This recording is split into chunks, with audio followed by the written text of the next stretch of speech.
gonna kick us off and then hand it over? Yes, my understanding was that I was going to do the regular agenda parts, like the open comment and such, and then I would hand it over to you for the discussion of the retreat. Sounds perfect. Is that right, Nuria? That is right. Thank you, Aaron. Very good. So sit tight for a few minutes, Heather, and we'll get you in before too long. Probably more than a few minutes, yeah, like at least an hour. We have 8 people signed up for open comment. So actually, not an hour probably. Maybe more like 30, 45. And Heather, if you prefer, we can tag you or text you. So you're not waiting, but whatever your pleasure is. I will probably go off camera while you're doing that work, but listen along so that I'm ready to go when you're ready to go. Appreciate you. Okay, well, Junie texted me earlier to say that she would need to have her camera off tonight, but I do see that she is in the meeting, so I think that gets us to all of our council members and key city staff, and it is 6 o'clock, so can we get started? Let's go ahead and confirm channel 8, Emily or Ryan. I just confirmed channel 8 is good to go. Okay, and then I'll begin recording.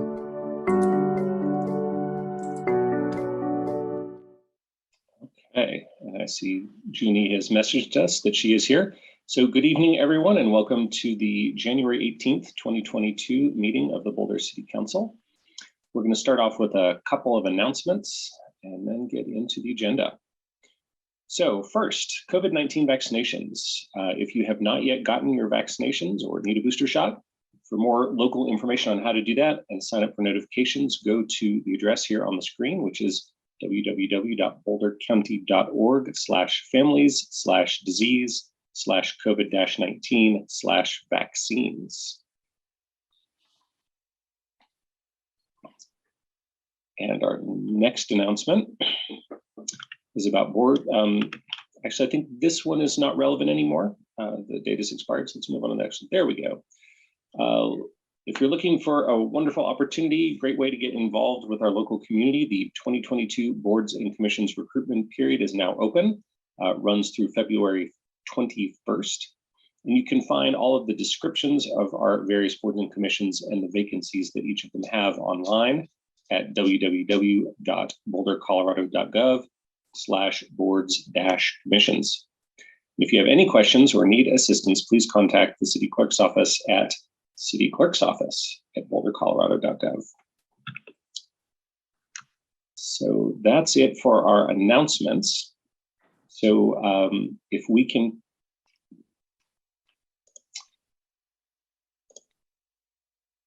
apologies, my video was off inadvertently.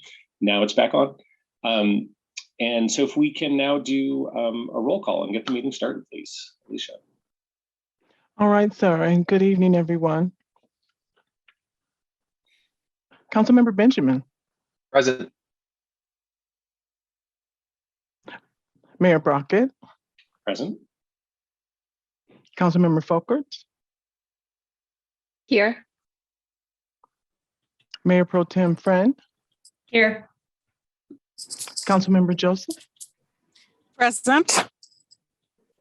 Spear. Present. Here. Wallach. Present. Weiner.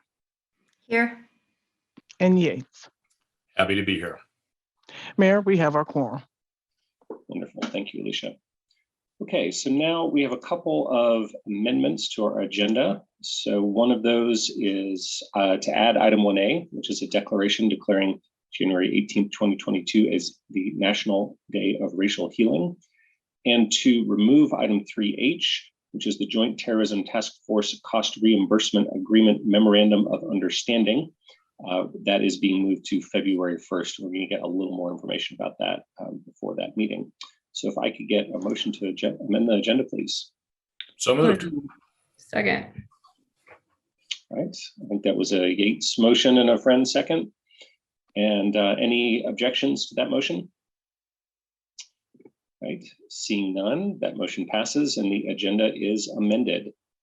So we will launch right in to that new item 1A, the declaration, which is going to be read by Councilmember Friend. Thank you, Mayor Brockett. And it is my honor to read this declaration.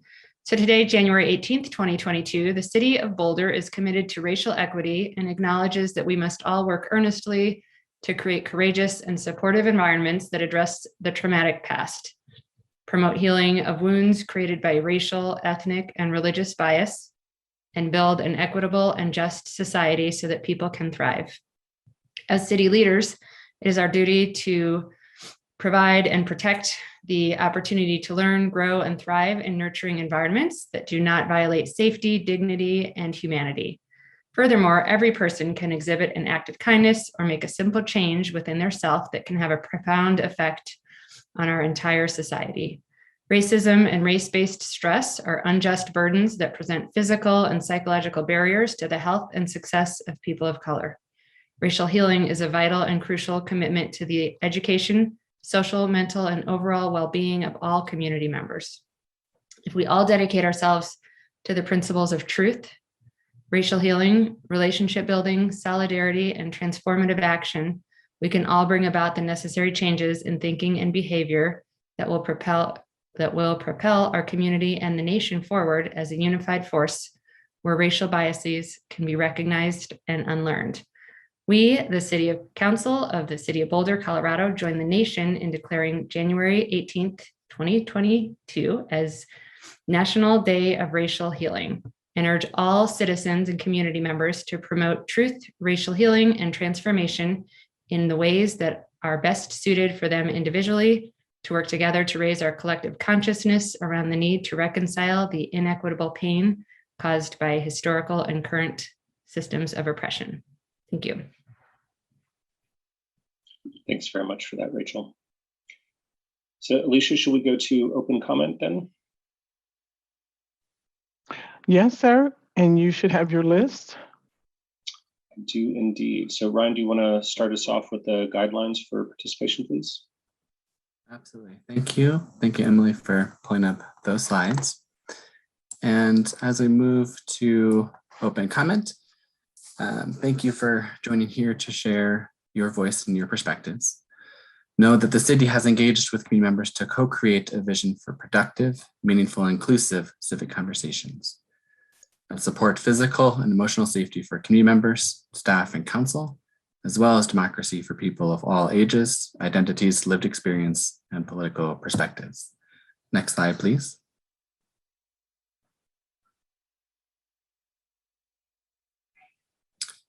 And we want to share a few examples of rules of decorum found in the Boulder Revised Code and other guidelines that also support this vision that will be upheld during this meeting. All remarks and testimony shall be limited to matters related to city business. No participant shall make threats or use other forms of intimidation against another person. Obscenities, racial epithets, and other speech and behavior that disrupts or otherwise impedes the ability to conduct the meeting are prohibited. And participants are required to sign up to speak using the name they are commonly known by. Individuals must display their whole name, and only audio testimony is permitted online. Thank you, and back to you, Aaron. Thanks for that, Ryan. Okay. Let me just pull up my open comment speaker list here. All right, our first three speakers are Kaylee Nicole Forster, Del Jolly, and Ramsey Abuita. And I think we may have a presentation. I am not seeing that Kaylee is here in the meeting. Why don't we move to Del Jolly, and then we can look for Kaylee towards the end of our open comment. Very good. So Del Jolly, you're up next. Hello, can you hear me? Yes. Thank you guys so much for your time today. My name is Del Jolly. I am a Boulder County resident, and I wanted to speak today about the decriminalization of entheogens and the resolution that Decrim Natures presented to some council members. I was part of the Decriminalize Denver team that passed the historic initiative in May 7th, 2019. I have a psychedelic research nonprofit that is working with Johns Hopkins. It's called Unlimited Sciences. And we are better trying to understand how the community is utilizing psilocybin. And so this initiative to decriminalize what we've seen in Denver and what we are hoping to see in Boulder is seemingly a net positive for the community members. I'm going to share just some very preliminary data so you guys can better understand what we're seeing on our end. And the way that our study works with Johns Hopkins is it's a series of surveys that people who intend to use psilocybin mushrooms can enter into our study. It's 5 surveys, one survey 2 weeks before their initial use, one the day of, one the day after, one 2 days after, and then 3 months later. So it's longitudinal prospective observational research. Just to kind of paint the picture of the types of folks who are entering into this and utilizing these medicines, the average age is 36.9 on this preliminary data, and it kind of shows a more responsible older demographic. 77% have a college education, 18 have master's degrees. Only 6% are reporting this as recreational use. And so, I mean, the opportunity to take our health in our own hands is being presented to you guys, and we're looking for a sponsor for this. So thank you for the time. Wish I had more. Yeah, time's up, but thank you for that. And I understand that Kaylee Nicole Forster is here now under the name Nicole. So if we can get her presentation up, please.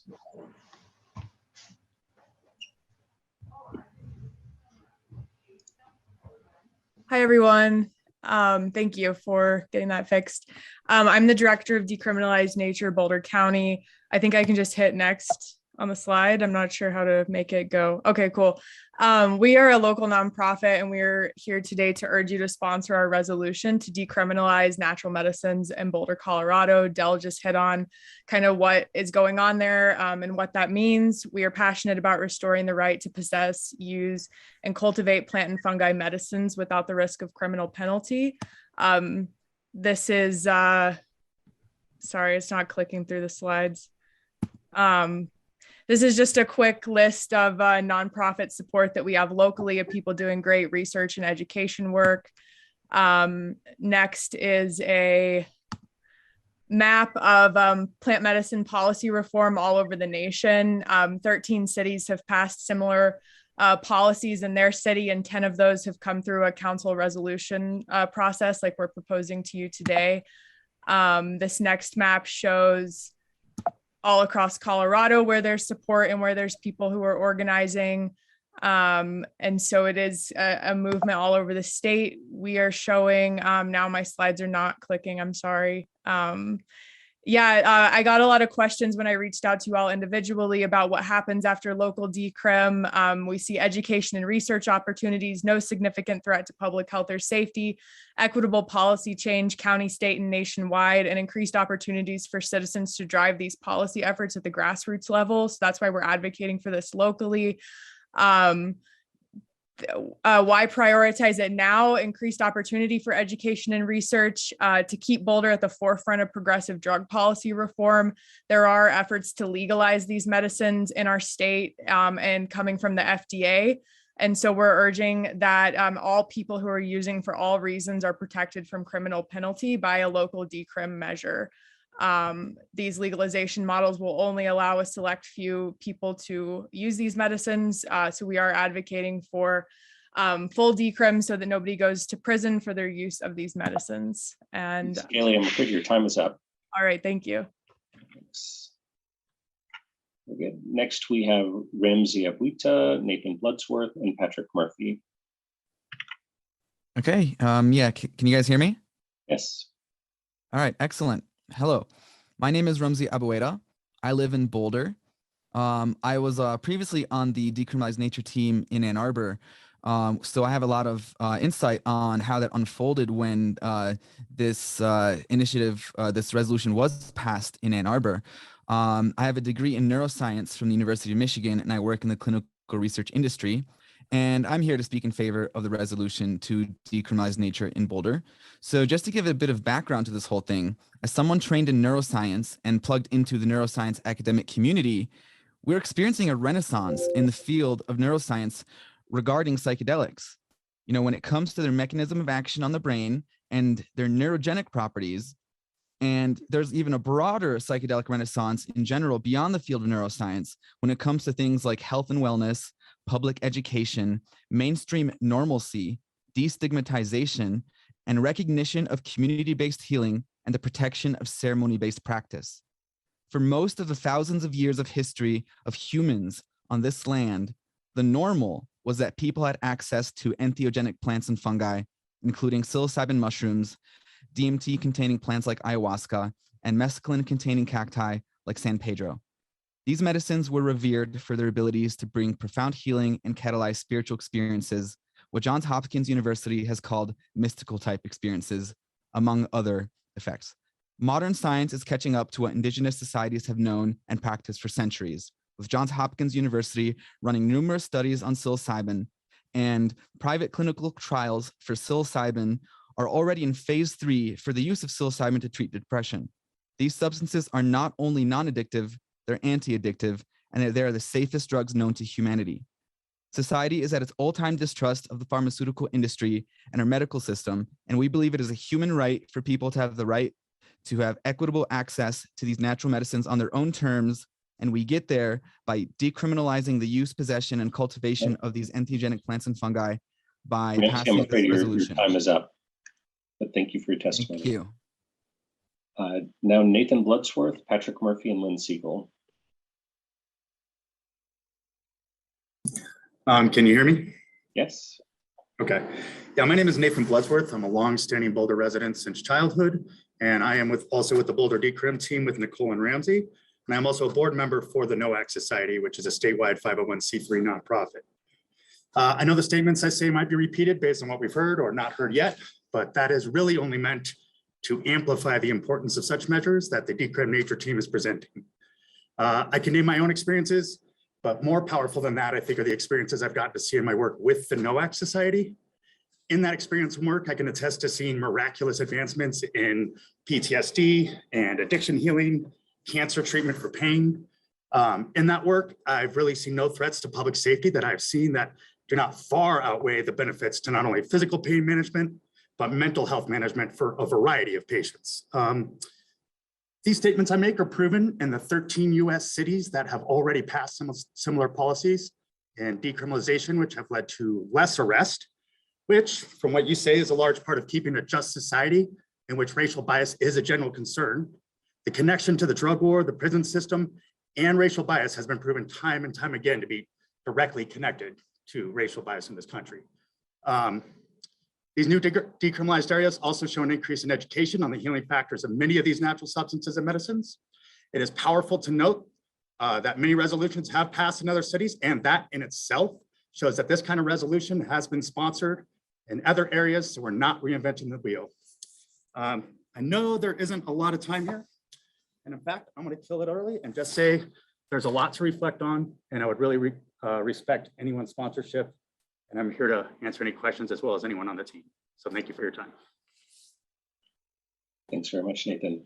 Now we have Patrick Murphy and Lynn Siegel and Evan Ravitz. And I believe Patrick has a presentation. My name is Patrick Murphy. I've lived in Boulder 52 years. This presentation is about using the Boulder occupation tax, a carbon tax, in an equitable way. My previous presentations prove that it is a carbon tax and that over time, Boulder has collected over $88.2 million in carbon taxes, and more than half of that was never used for real carbon reduction. And the $4 million of carbon tax that is collected each year and not used for carbon reduction could enable all Boulder residences and businesses to be 100% renewables today using wind source incentives. Slide 2. This presentation describes using the $4 million for just solar incentives.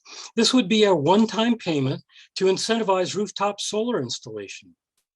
This could average about $2,000. With a lease program from a company like Sunrun, this would allow 120+% renewables for a home with a monthly payment slightly less than the average monthly bill. It's renewables on the grid with minimal transmission loss and minimal environmental impact. $4 million from the occupation tax would allow one-time solar incentives for 2,000 homes each year, with benefits lasting over 20 years. Slide 3. Note that almost all taxes are zero. Cap tax is zero, and occupation tax is almost reduced to zero. I installed solar as a lease in 2011.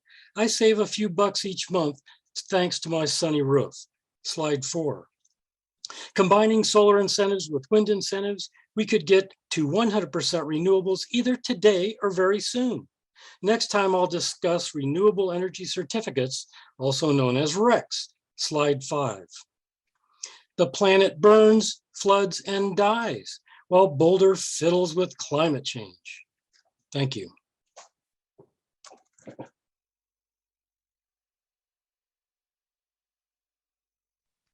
Thanks, Patrick. Next, we have Lynn Siegel, Evan Ravitz, and Aaron Gabriel Nair. First of all, what about alfalfas? Gone now. There goes the neighborhood center. What about at Baseline? Lynn, you're very quiet. It's hard to hear you. Oh, thank you. Can you hear now? Not any better. Not any better? Now? That's a little better. Okay. I'll yell. I don't know what's going on. Alfalfas and the Baseline shopping grocery store are no longer, where is everyone supposed to go to shop? Well, they get in their cars because they're students on the Hill, largely. They haven't got any place to shop close in. I thought we're supposed to having neighborhood centers, 15-minute walkable neighborhoods. We're going the opposite direction. And now with the development at Folsom and Pearl, even more. I have to ride my bike or take my car out to 55th and Arapahoe to get work on it. I was taking it just a few blocks from Central Boulder. So where's the 15-minute neighborhoods? Huh? I'm asking you. You know, this is not a one-way street. This is not me coming down here and griping about stuff and you never doing anything. And never responding back, seldomly, and then doing the opposite. We're losing our grocery stores. We're losing our services. We're talking about going more dense. You know, you're not seeing me in my hat and my down coat and 45 degrees in my house because you don't do video windows. You don't want to see me.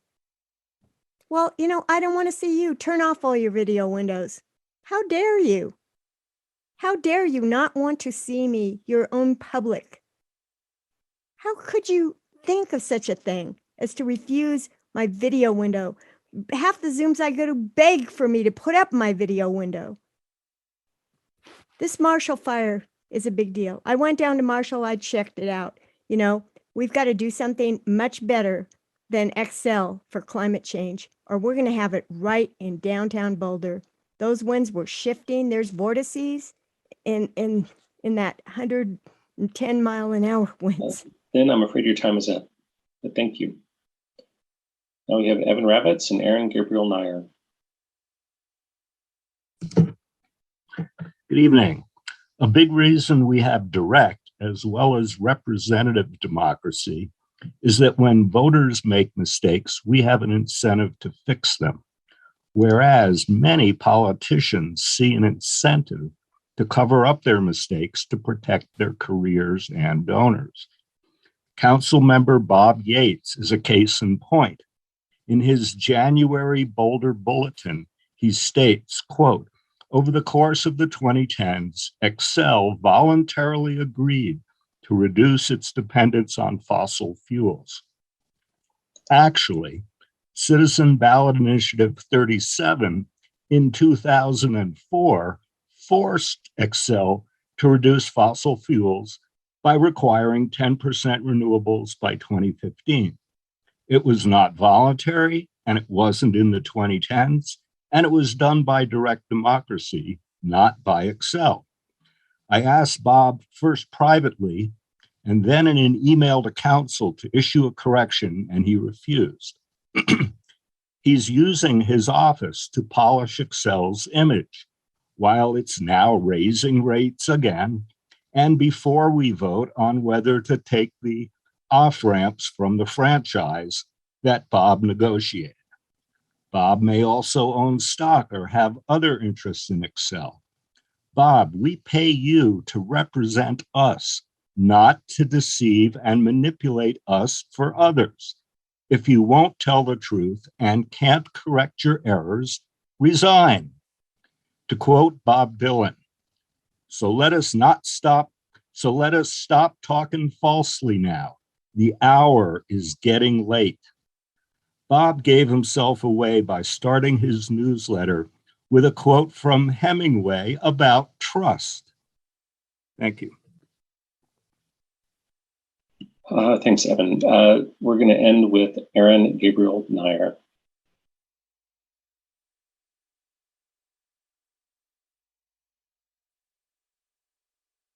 Aaron, we can't hear you.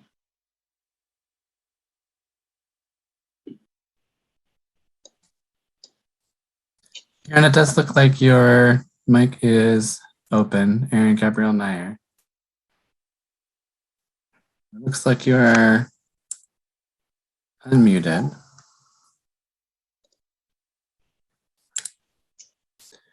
We try to mute and unmute again.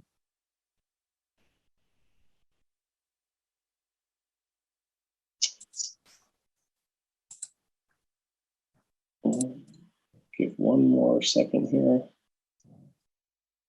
Aaron, any luck? Well, I apologize, but it looks like we've got technical difficulties. Please do email us with your testimony or come back at another meeting or both. And with that, we will close open comments. And staff, do you have any responses to anything we heard tonight? I'm seeing shaking heads. Council members, anything? All right, looks like nothing. So, Alicia, can you take us into our consent agenda, please? Yes, sir. Thank you. Item 3 on tonight's agenda is our consent agenda, and that will include, excuse me, that will include items A through G. And for the record, item H again was removed. Great. Do folks have any questions or comments about the consent agenda? Got one from Rachel. Thanks, Aaron. Just one on what I have as 3D on the landmarking of 2130 22nd Street. And I know it's just a first reading, so I just want to ask if I have a couple questions that I'm going to want to ask staff to have prepared to answer. Should I ask those tonight or email them? I know with quasi-judicial, there are some constraints. Well, I'll say if I see James popped up, but I think it can be helpful if you get the questions out and then staff can answer them at the public hearing. James, is that a good approach? Yes, that's perfect. Thanks. Great. All right, well, I'll just ask a couple quick ones then. If I read it right, it looked like the owner of the property currently had plans to scrape it and then switched to requesting a landmark. And I just was wondering how that happened or what caused that change, and would they have been able to scrape without issue if that's what they had wanted to do? So just that background piece. And then under item number 4 in the packet, in this agenda item, it talks about historical significance. And it mentions recognition by authorities. And it looked to me like it was just saying that as part of a survey, it was found to be in, X, Y, and Z okay condition. So I just wanted to understand what does authorities mean and recognition by authorities? Is it just any standard surveyor, or is there some different definition for that?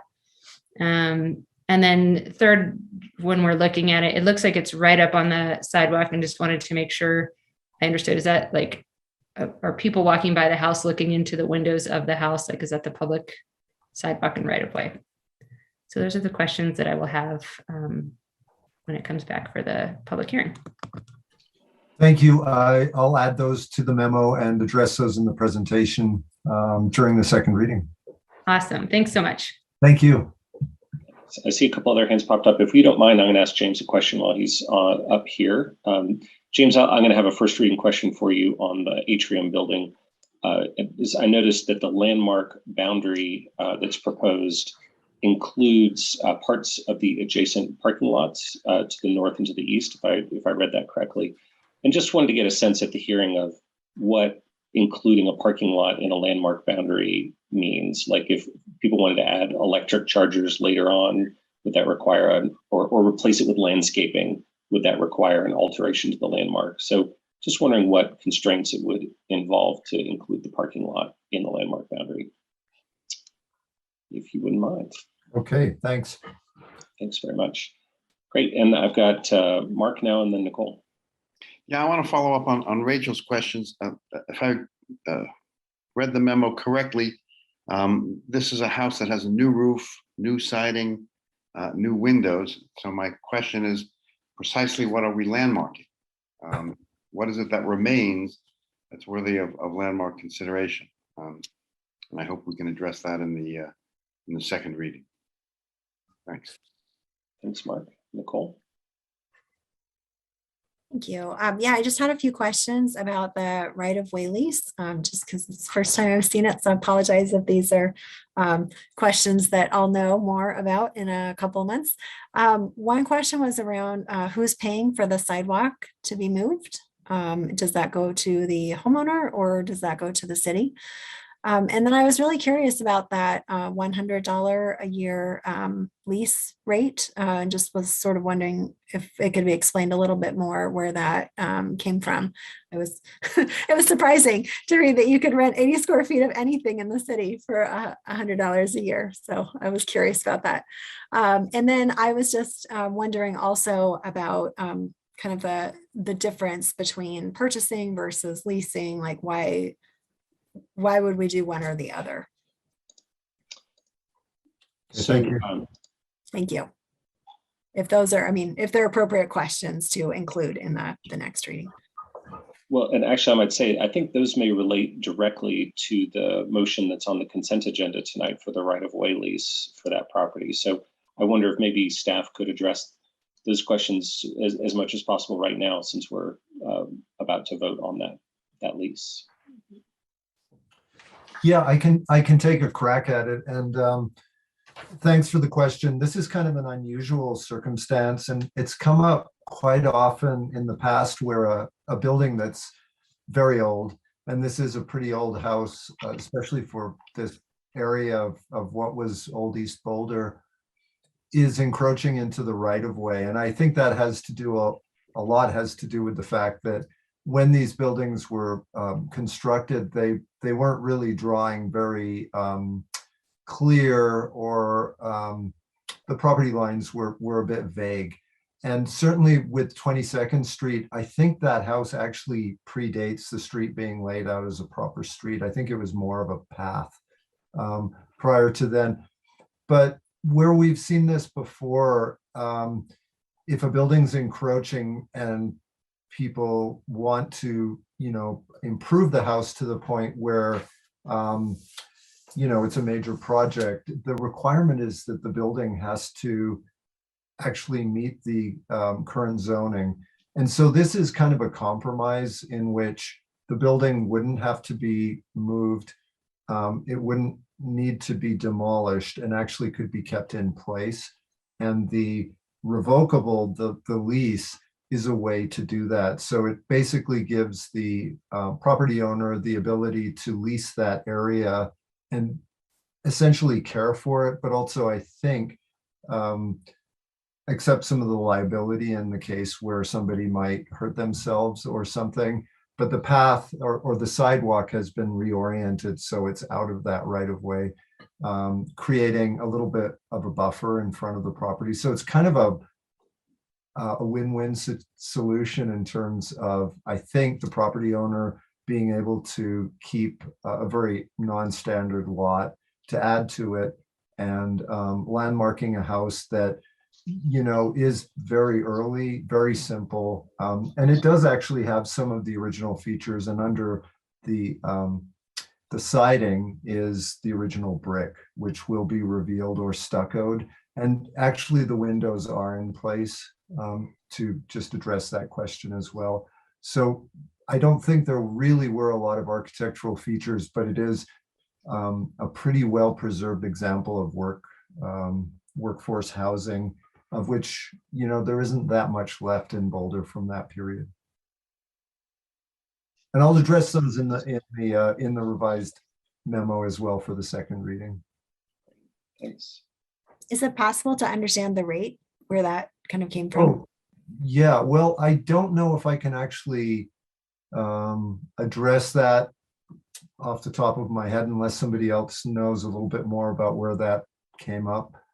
You know, how that rate was, you know, arrived at. But I think it was intended to be a relatively low amount, you know, over the course of the life of the house, you know, to make it not onerous, but for it to be something. But I can check on that just to see exactly what goes into the equation to come up with that figure. Nicole, is that good enough for now? Yeah, I just had the one other, if I don't know if somebody could just speak to the distinction between the homeowner purchasing that land from the city versus, I noticed that was one of our 3 options on actions. And I was just wondering pros, cons, how does that usually work? And I can't answer that question, the lease versus the purchasing and what the implications of that, the difference might be, but we can have that for February 1st. Unless David, looks like David has just popped up, so we may be able to answer it. Yeah, we have typical processes in place for dealing with encroachments in right of way. And typically we like to maintain the corridor if at all possible, which is why we do leases. But there's also a vacation process that we use to dispose of right of way when it's no longer needed for the public, for a public use. Can I ask one follow-up question to that? Does Sure. landmarking the building then sort of affect the viability of sort of the city using it in the future?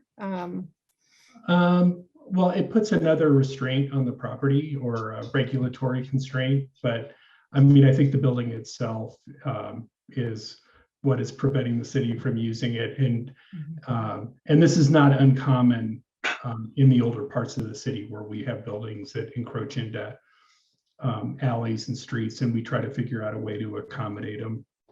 Okay, thank you. Sure. Great. Well, and I'll just make the point that tonight on our consent agenda, you know, what's being considered is approving this lease, but just to be clear, that does not presuppose the outcome of the landmarking hearing on the building and on that lot. So they're disconnected, even though they're about the same property. So tonight we're just approving the lease if we decide to do so. Matt. Well, to say, you know, Mark raised an interesting question, and it sort of speaks to an old philosophical debate that Plato put out about the ship of Theseus. And so it's, you know, at what point is the thing no longer the original thing and becomes something new, or are they both still the same original thing, depending on how much you replace it? So you bring up a very interesting philosophical question to which there really is no answer. Perhaps they are both historic, regardless of what you replace. So just an interesting context that he brings up, a very classic thought dilemma by Plato. That was exactly what I was thinking about. Yeah, a much lower culture. I just thought about the axe with the replace the half and the head twice. But anyway, go ahead. Very good. And I'll just make one more comment just on the issuing water and sewer revenue bonds. I appreciated staff answers to my question from last time about fund balance, and I did see that in the packet, and so that helped me understand that, and that looks great. So if there are no more comments or questions, perhaps a motion to approve the consent agenda. I move the consent agenda. Second. Very good. I don't believe we need to do a roll call, so we just say, are there any objections to the motion? I do believe we do need to do a roll call, sir, because we have the lease My apologies, I missed that note. All right, Alicia, get us and the through roll call. resolution. No worries. Yes, and that's because, again, of the lease and the resolution. All right, we'll start with Councilmember Joseph. Yes. Spear. Yes, and I was wondering if I should exempt myself, as I did last time, from the minutes, which are items, let me pull it up really fast. Apologies, I just had it. E, F, G. E, F, and G, thank you, given that I didn't attend those meetings.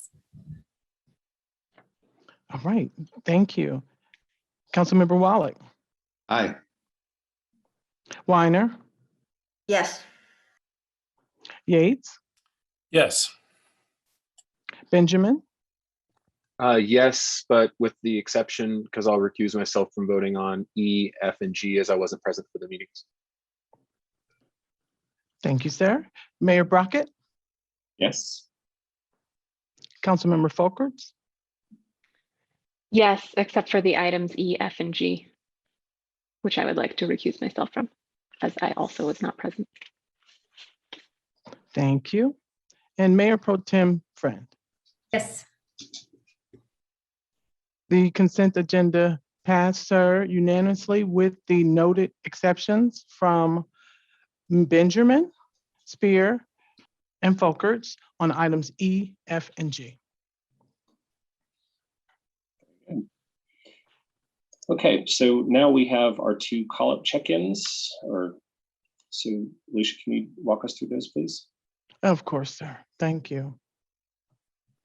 We have item under item 4A is the call-up consideration for the landmark alteration certificate to restore the Ball Aerospace Control Cells building at 5001 Arapahoe Avenue, a pending individual landmark. Any interest in calling this up? Not seeing any. I will just thank Ball Aerospace for the flexibility. It seems like they've been working hard with city staff to find the right approach for this property. So appreciate that.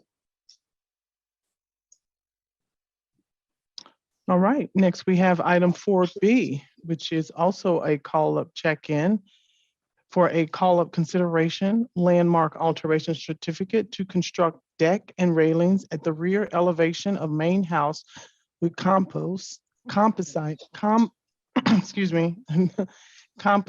product at 845 14th Street, a contributing property in the University Place Historic District. Any interest in calling this up? Not seeing any. Very good. So I think that moves us to our first matter from the city manager. Yes, sir. That is item 6A on tonight's agenda, and it is the staff initial scoping of council work plan proposals. All right, and Mary, I'll hand it off to you to hand off to Heather. I was just saying, and like magic, she'll appear, and there she is. Here she is. Good evening, Council. What we have for you tonight is a continuation of the conversation that we started last week as a precursor to the conversation that you'll have on Friday and Saturday at the retreat. So as you, I'm sure recall, last week we heard all of you sharing your respective priorities with one another, with the community, and with staff. And tonight, what we've asked staff to do is gather some preliminary thoughts about the level of work, the scoping of what you proposed as they understood it at that time. These are preliminary thoughts again, and part of the conversation that we will have during the retreat is based on the information that you hear tonight and maybe some additional reflection that you might do before the retreat, what are the right things, the right priorities for the city going forward? We might want to rethink, reframe, reconsider, reevaluate some of these ideas. And that's the conversation for us to have at the retreat. So tonight, the focus is on just hearing from staff on their preliminary thoughts, again, on your ideas. And we've sort of have it for you in two ways. Nuria and staff are going to run through the PowerPoint that is very linear and very clear. And then we added the scoping information to the idea flip that we talked about, that we did last time, the visual with all the sticky notes. And it is really different. So going to let you have the linear approach first, and then we'll give you a look-see at the other one, which has things organized a little bit differently, but tries to convey the same information. So Nuria, what I'm thinking now is you and staff will sort of work through the PowerPoint. We'll go by topic cluster, starting with those housing items, and then maybe we'll take a break for questions after we get through all the housing items, because some of them are kind of similar. So we'll let you get through all that bunch, and then we'll stop and take clarifying questions from council. Does that sound all right? Sounds good on my end. All right. Council, any questions, concerns about the plan for this evening before we get after it? All right. Nuria, take it away. Well, thanks, Heather. I'm not quite sure anyone's ever accused me of linear thinking, so I'm going to take it. So I appreciate in advance the dialogue we're going to have regarding your priorities, council members. And we listened to what you had shared last week, and we really tried to work hard to do this sort of preliminary scoping, understanding that as we progress into the retreat, the scoping can change, and that as we narrow the 45 items to something more manageable, I believe there were 13 last year, and we're hoping to land on 10, 12, 15 as we move forward.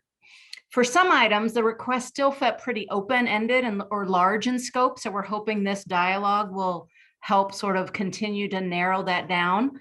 And that with Heather's help, we can help to sort of get to that focus better and land on how best to move forward. And I know we're going to do some of that at the retreat. I also just want to recognize up front, right, as you see this, that there are many of our responses that have us starting work in Q2 or beyond. Many are deemed high. There are some that are medium, but many are deemed high. In part, we're hoping to be honest about the immediate capacity constraints as we hopefully start to come out of COVID and start to rehire people. And I think we've been pretty open about where we are in our capacity constraints. But we also want to say that we recognize that you all want to accomplish big things for our community as well.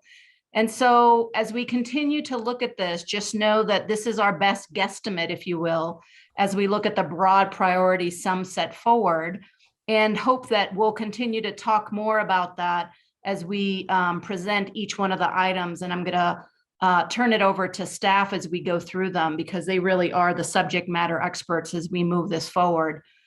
We hope too that you'll see some of the work that's already happening in the areas, and that that's helpful. And so hopefully as we continue to narrow and winnow those priorities, you'll be able to do so knowing that some of your additional interests that you have mentioned are already underway or already planned as well. So with that, I'll ask staff to maybe pull up that PowerPoint, and we'll get started with some of those housing items. Next slide.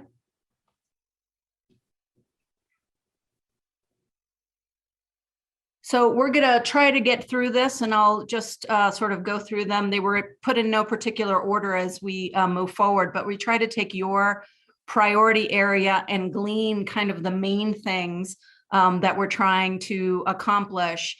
We've put lead departments and also other supporting departments as we move forward.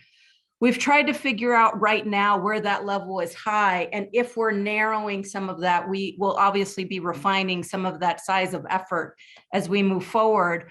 But to my earlier point, we put in what's happening already, and perhaps what of, if we go in this direction, to give you a sense of what potential trade-offs will be as we talk in the retreat. So we're hoping this is a prep document, knowing that we'll have additional conversations on Friday.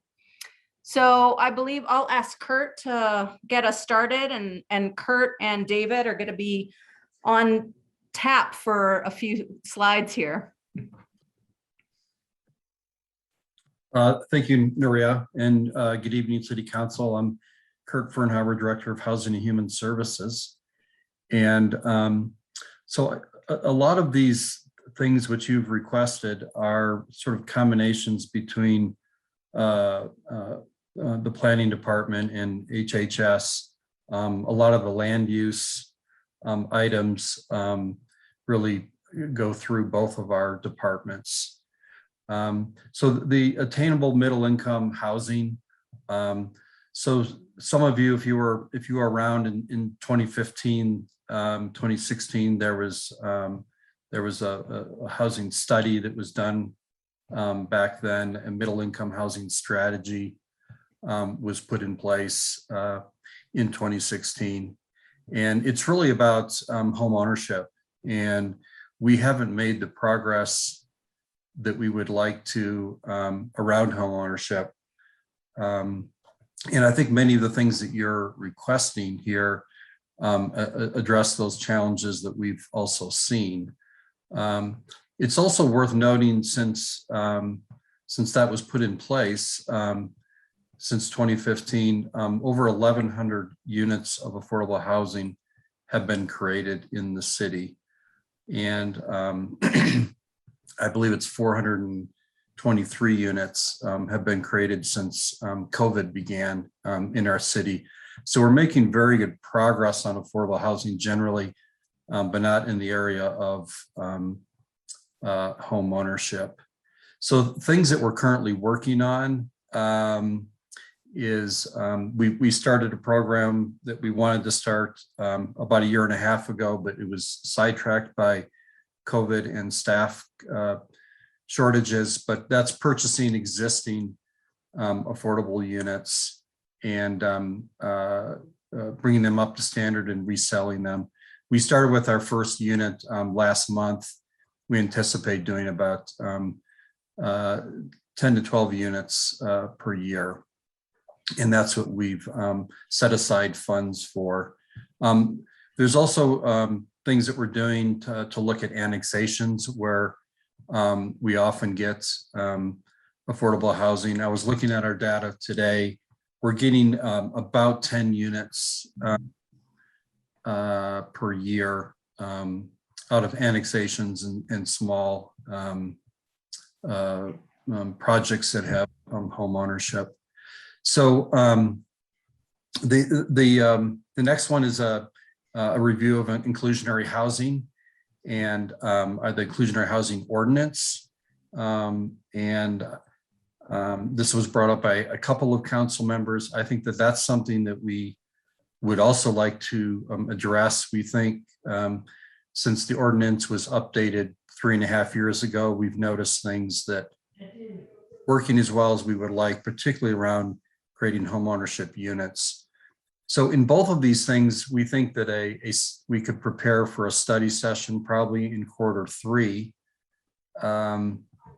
to go through some of these areas with council and understand more depth some of the shortfalls that we're seeing, as well as some of the ideas that you're seeing, and sort of build from that. We don't really have staff capacity to expand this work currently. We hope to hire a couple of positions that have become vacant in this area of work over the next few months, though. Maybe I'll say one more thing and then pass it over to David.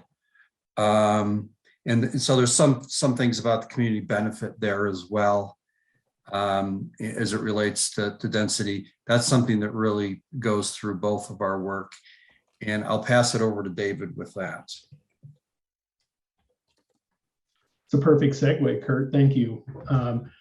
Just a couple of things that I would add on to what Kurt said. So first of all, I have been kind of looking at the year of 2022, as Nuria had mentioned earlier, as a year of restoration. And, I would just like to echo what Kurt and Nuria have already said about staff capacity.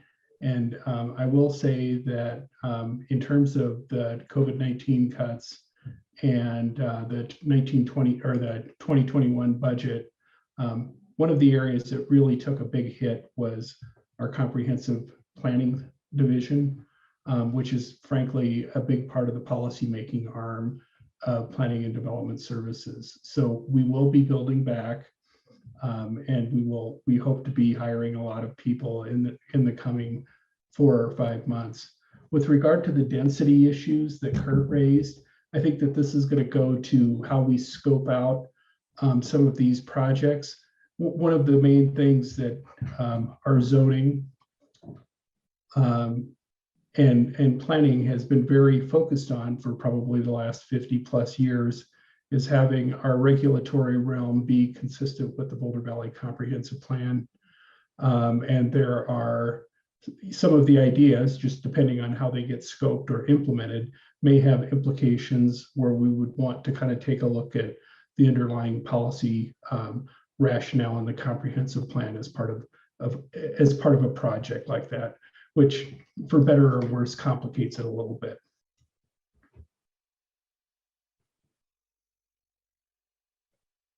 And that's all I have to say. So Kurt and David, do you think you've addressed all 3 of this in one way or another, or your understanding of what that could look like in some of the work that's ongoing? I think so. For the most part, it's a lot of reanalysis of existing regulatory structures, and then whether or not it's appropriate to change course on some of those. Great. So let's move on to the second slide. And I know we're going to stop every time we end a category to make sure, or Heather's going to make us stop to make sure that we're getting some dialogue with you all. But it continues to be the Kurt and David show as we move forward on the next 3.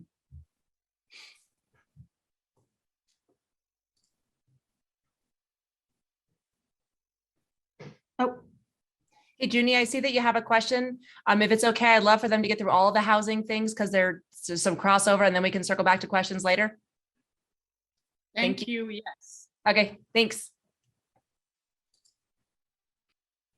So I wonder if David could continue for the next one, and then I can take over at the down payment assistance one, which is the one after that. Okay, can somebody advance the slide? It is, David, it is advanced on our end. It's the ordinance changes around duplex and triplexes and RL1 and 2. Yep, great. Thank you.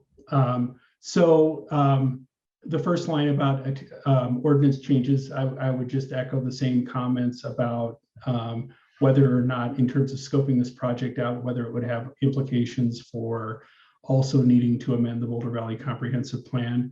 And I think that that's a scoping issue that we can subsequently address as we kind of move forward. Once the council starts to set priorities and we start to kind of put meat on the bones. Kurt is uniquely qualified to discuss the second one, the attainable middle income affordable housing program. So I would just pass it back to you, Kurt. I can tell you my views, but it would probably be better coming from you. Sure. Yeah, if we were in real life, we could have a baton going back and forth. Yeah. So the middle income affordable housing, as some of you who are newer to council, that was passed in the previous year by the residents of Boulder. And it is a program where we would borrow funds in order to assist residents with creating a down payment program. This is I would call it a very unique and potentially innovative approach to a down payment assistance program. One that we haven't done before in the city. As Bob Yates would know, it's taken a lot of head scratching to figure out. We would have gotten this going probably a year and a half ago if COVID hadn't have come and we hadn't have lost staff and had other priorities. This is something that I think we could look at moving forward. And my advice around this one would probably be to get a consultant to assist with this for two reasons. One is simply a capacity reason, but the other is I think we need to bring in additional expertise to set this up and structure it correctly. And we did a lot of work in with bankers and that sort of thing in designing the program as it went to the voters. But actually implementing the program will require sort of another level of expertise. I would recommend that we look at this probably in the second half of the year and shoot for that. And hopefully we'll have staff capacity there to actually hire and work with a consultant to do this work. The other thing that I'll add though is that we've had a different down payment assistance program in place for several years. And through this process, we actually took a look at that. It basically gave $50,000 of down payment assistance, and it was set up where it was a shared appreciation with the owners. So their house would appreciate at market value, and at resale, the city would receive back its appreciated value of the $50,000 down payment. We've recently increased that to $100,000. And we believe that it will, because the housing market has gone up so much, the 50,000 wasn't really enough to make a difference for the program to work. So we're also sort of testing this out. It's no additional work for us really, because it's an existing program. We're just increasing the amount, and we're anxious to see how this adds to the middle income work as well. The next one where it talks about decreasing the average size of market units, looking at inclusionary housing. That's probably both David and I. And I mentioned in the previous slide, we also agree that there's probably some tweaks that can be made to our inclusionary housing ordinance. I think this is what is referred to in this one. And as I mentioned earlier, we're actually creating a great deal of affordable housing right now. We've got about 1,000 units in the pipeline, and we're likely to hit 9% of affordable units in the city in the next probably 2 or 3 years. And so we're pretty excited about that. But I do believe that this request was to make changes that would increase home ownership as well. Any changes that we do for this that would require financial analysis, we would probably hire a consultant for that as well. So I don't know if David, if you have anything that you wanted to add to this one. Yeah, I would just go back to kind of how we scope out the decreasing the average size of new market units. We did go through an exercise where we looked at this issue with regard, for the most part, to single family zones. It was quite a spirited community conversation that took an awful lot of time in terms of engagement and staff resources. So you have that on one end of the spectrum. And I think when we were listening to you last Tuesday, there were other ideas that I interpreted as, well, you know, don't, maybe in higher density zones, you don't use counting dwelling units as a regulatory tool. You create a size of a box and let it be split up as the market would dictate, potentially in smaller units. But I think that in terms of how that idea would get scoped, would have a great impact on the amount of resources it would take to work through the policy issues and come up with changes.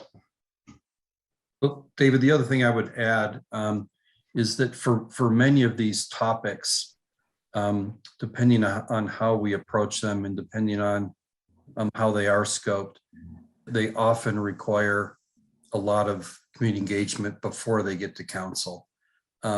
Doing projects like this where the engagement is simply completed through council sessions usually doesn't go very well.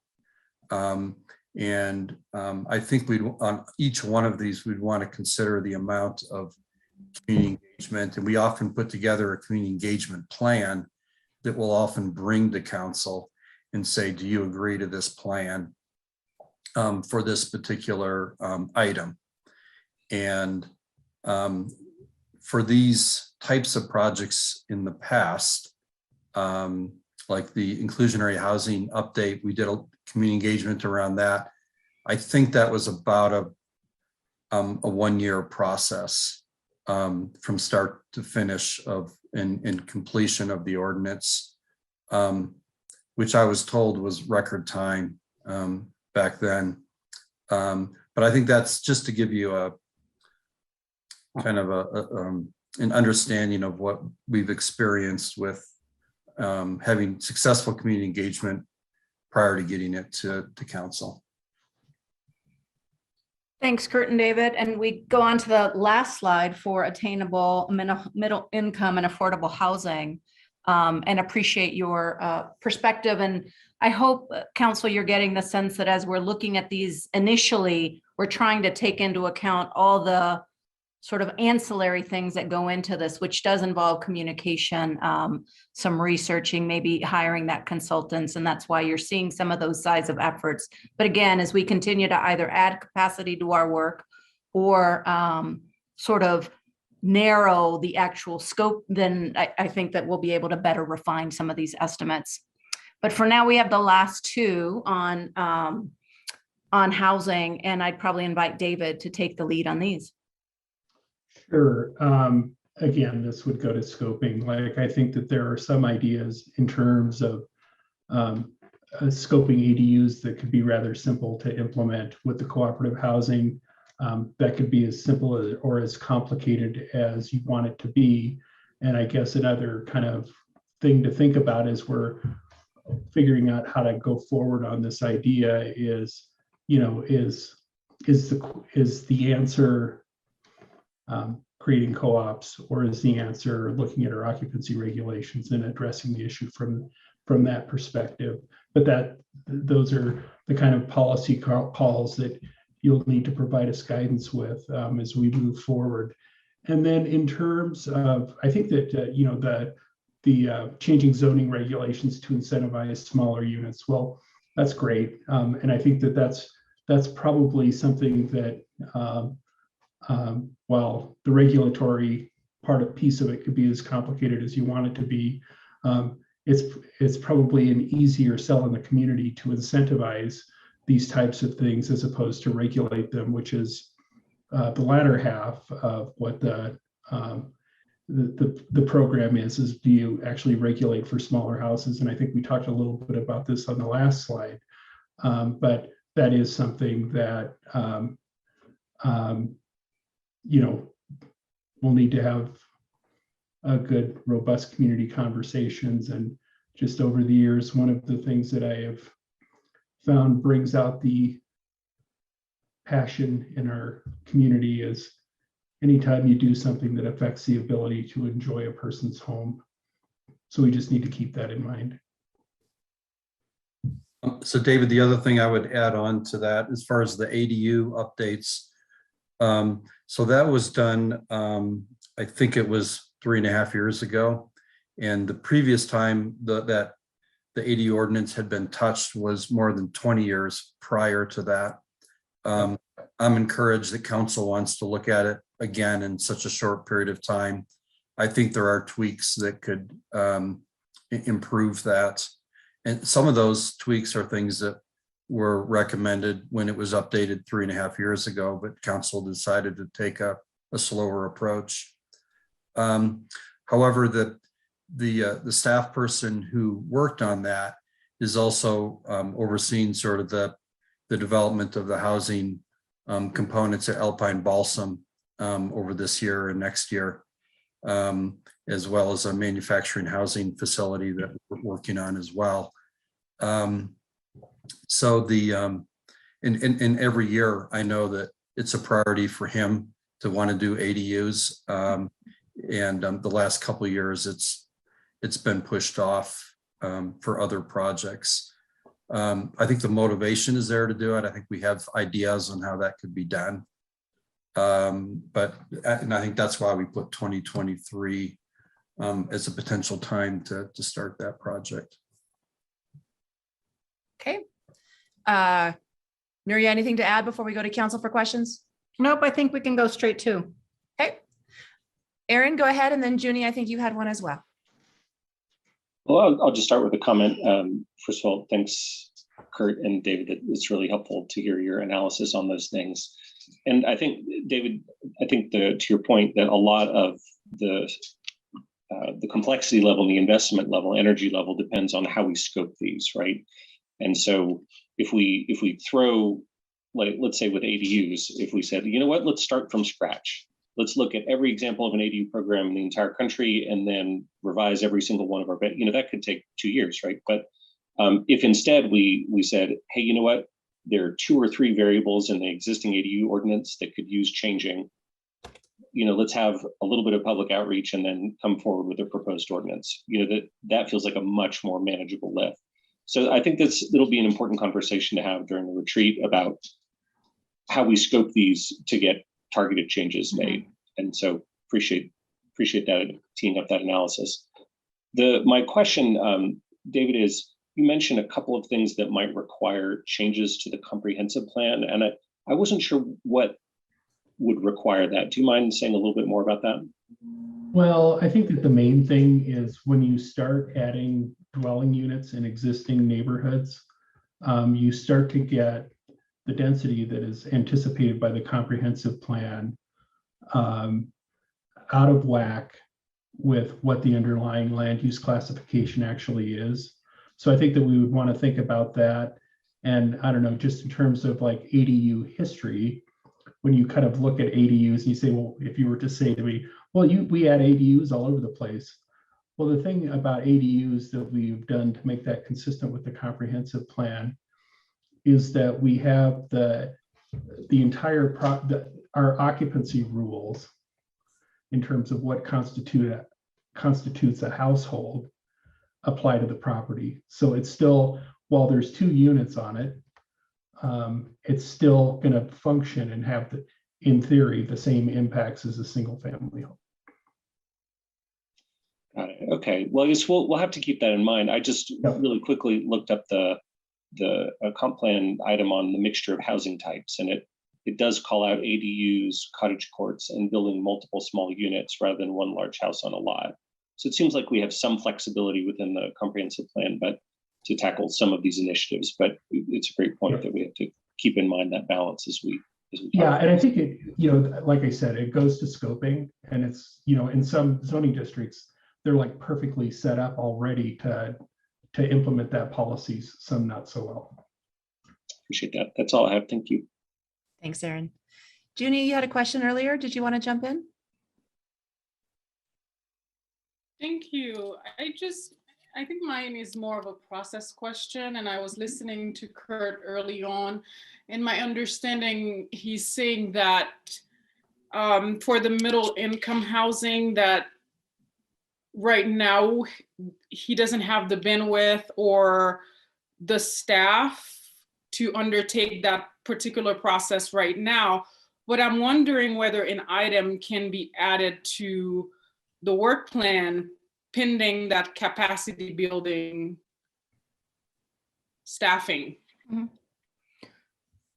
Yeah. I think, Kurt, if you give me just a moment and then I'll let you actually the specific one, but I'll say in general, that perhaps is a common theme you'll see as we work through some of these, right? that the quicker we build up capacity, there is potential to either accelerate that work, or we still approve that as a priority and just know that that there will be a time delay while we continue to add. So I think you're going to see that throughout, because we are sort of banking on building our capacity back. And then Kurt, I apologize for interrupting you, because I want to let you respond to that particular one. Well, Nuria, I'm glad that we're aligned on the answer. That would be embarrassing if we weren't. Awkward. Yeah, I think that's exactly correct, Junie. And within the retreat, as David said, it'd be helpful for us to understand sort of the goals of these projects for council members. And that will help in understanding the scoping as well. And then that's why on some of these, I recommended a study session in the third quarter. That gives us time to reflect on what we heard in the retreats. I mean, realistically, it takes 2 or 3 months to prepare for that type of study session.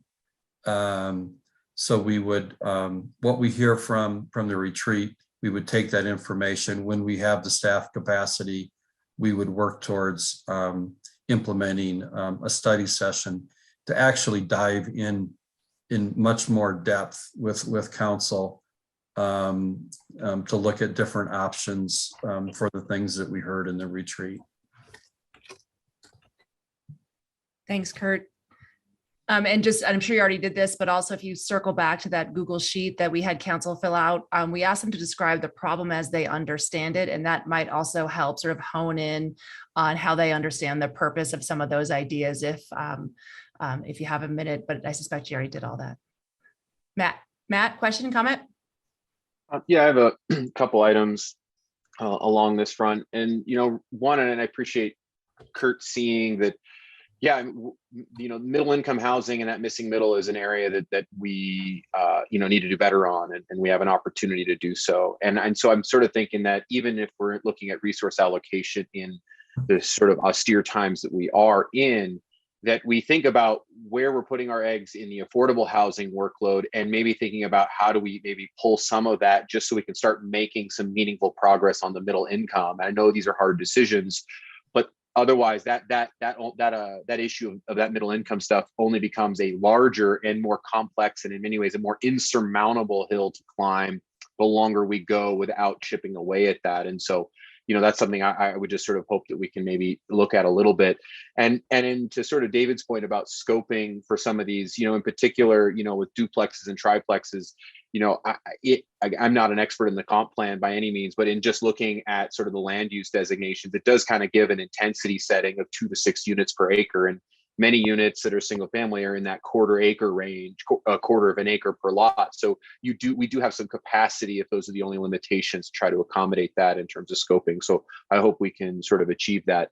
But really largely, I think for me, it's really an issue of, this is an area that's been neglected a little bit for reasons we've discussed. And I think we need to try to migrate some resources over there, given the great work that we've already been doing in affordable housing. I think it might be able to spare a little bit of capacity to try to do it over there. And then lastly, really, consultants. I appreciate pointing out the use of consultants. And I think there's a few areas where we could do that even some more. This town has no shortage of very high qualified and experienced land use attorneys and other folks that would be great in a way to help to sort of ease some of the burden and still allow progress while we build back capacity in PDNS and HHS and other departments across the city. Thanks, Matt. Bob? Oh, sorry, Kurt, did you want to respond to that? Sure, if I can, thank you. Yeah. And thanks for that input, Matt. So when I first joined the city was about the time that the middle income strategy was adopted. That was one of our first projects. And after it was done, I observed that council just approved this great strategy, but no resources were committed to it. And then I noticed there was a sort of a sustainability initiative that was passed. And it also, didn't always have resources attached to it. And I've observed that sometimes the initiatives are separate from the budgeting process. And so that's why last year we actually started to make that distinction and try to start setting aside resources for the middle income work, because it wasn't moving forward at the pace it needed to. And so we have started allocating, I think, about $1.2 million per year. It will help us understand the success of those approaches as well, somewhat of a pilot. But I think what's been holding us back is that middle income housing costs about twice as much to create than rental housing. And it's always that dilemma of, do you create 2 units for lower income families, or do you spend twice as much for a middle income family? And so I think that's a unique challenge for Boulder, and that's why it's going to take some creative ideas to really address that. Bob, go ahead. Thanks. I have just a kind of a general question, because I think this is going to be a common theme tonight. I think we've heard the word staff capacity a dozen times tonight, and I suspect we'll hear it a few dozen more times before the end of the evening. And Matt kind of alluded to this in his suggestion of use of consultants. So I want to understand, this is probably a question for Nuria.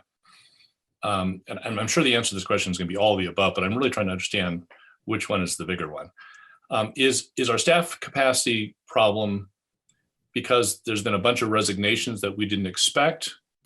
Is our staff capacity problem because we don't have the budget to hire people? Or is our staff capacity problem because we have plenty of money, but there's simply just nobody out there to hire? We just can't find anybody who's qualified.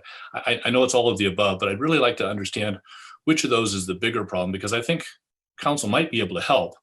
So for example, if it was a budget problem, just let us know. Yeah. We can't obviously solve the labor market, but I just like to understand what is the cause of the staff capacity constraint.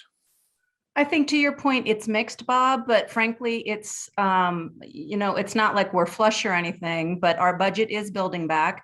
And I would say that we have monies that have been allocated for vacancies that are ongoing. So I would say right now it's less of a financial issue, although we'll certainly be continuing to move forward and make sure that we're attracting people. And that will be sort of figuring out, are we competitive with our other cities as we move forward? Because the pandemic has now made all our neighboring cities kind of throw money and incentives and additional benefits to staff. So we're always going to be looking at that portion of it as the financial compensation piece. And we are actively looking at that now. I would say, and certainly it varies by department, but it in part is, we were in such a, I don't want to say hole, but with the pandemic, we let a lot of folks go, and we have to rebuild some of that. We've also put some where we are, and there have been some turnovers, right? Like the pandemic has shown that people actually want to live closer to where they live, or want to work closer to where they live.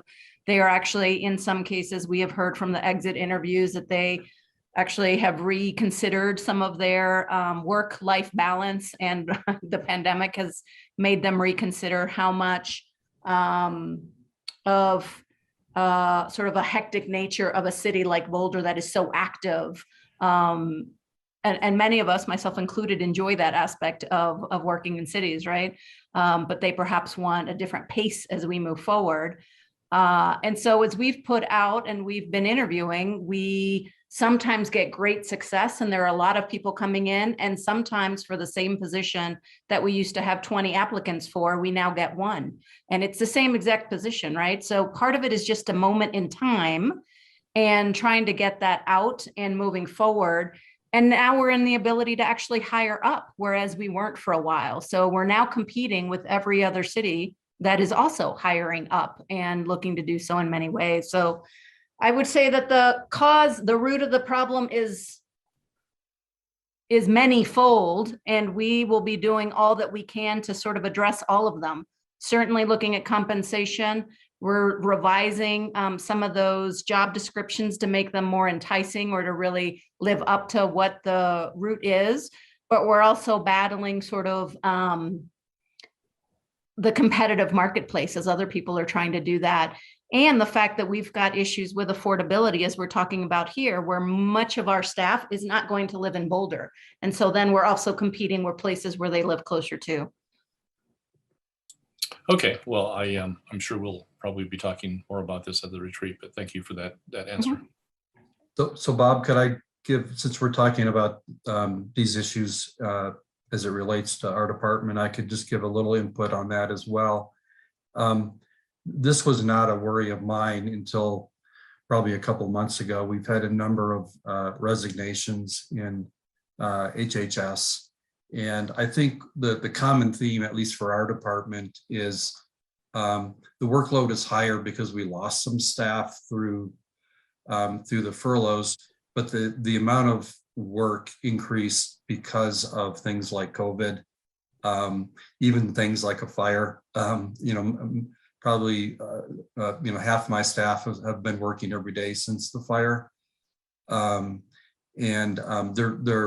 all, many of them are doing multiple jobs now, or they're doing jobs on top of jobs.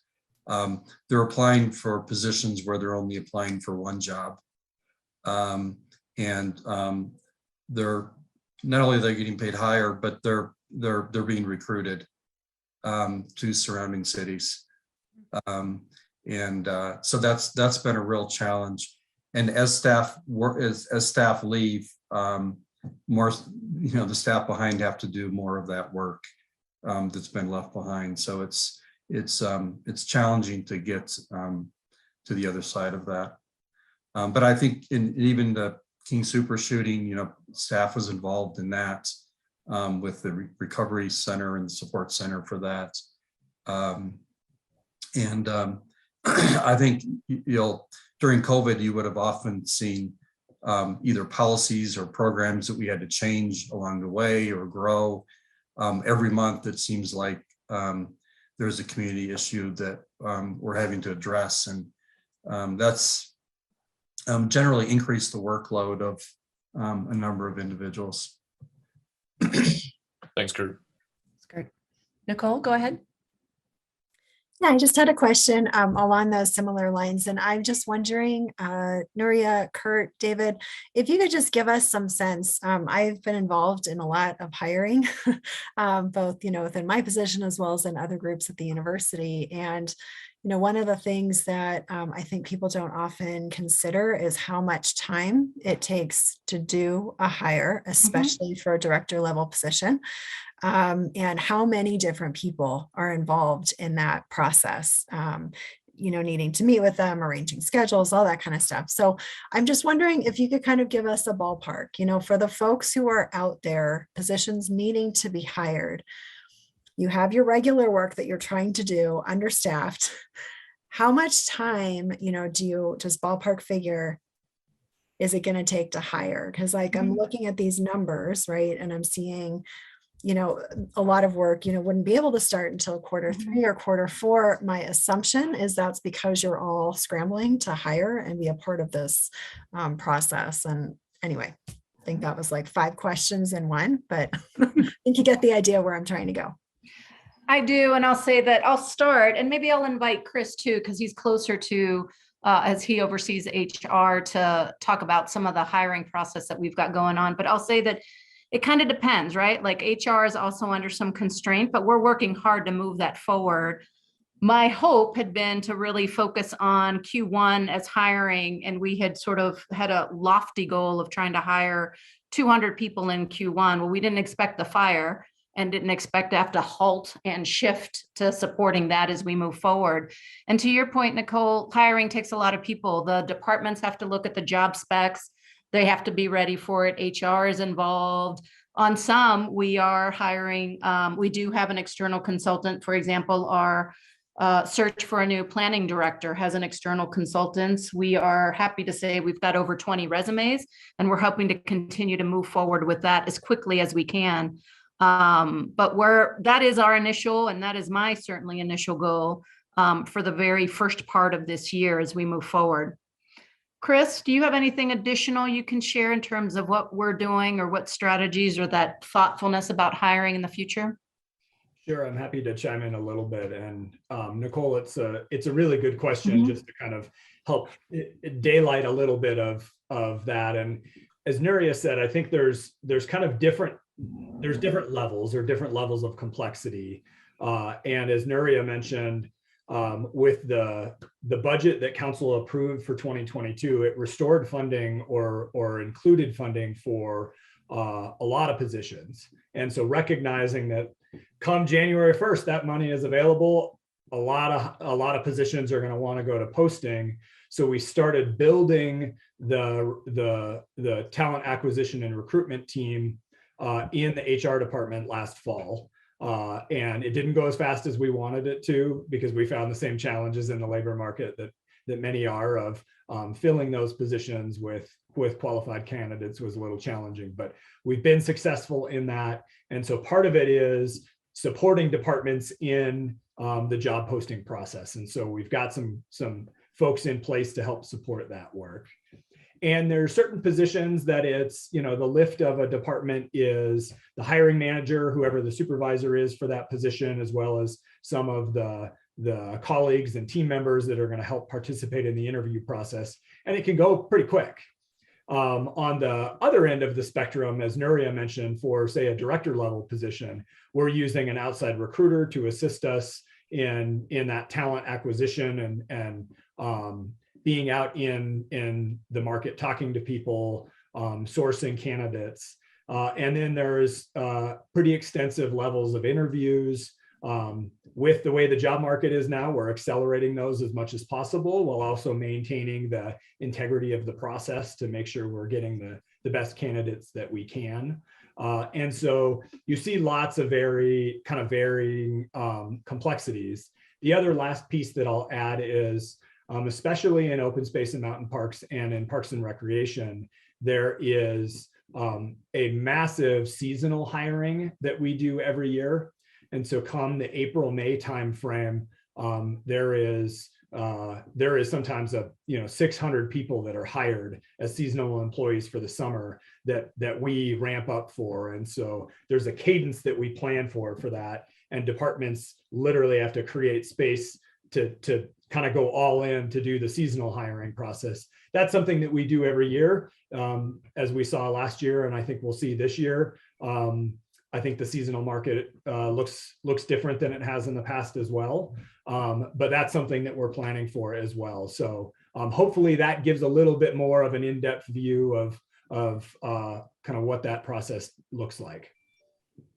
Yeah, thank you. I appreciate that. And I don't know if it's possible just to kind of maybe at the retreat have a little bit of this information, but just like a ballpark number of hours that it takes to hire, a position. And I say this not because I feel like I personally need that information. I just feel like it would be incredibly valuable for the community to recognize the effort that is involved in just getting staff on board.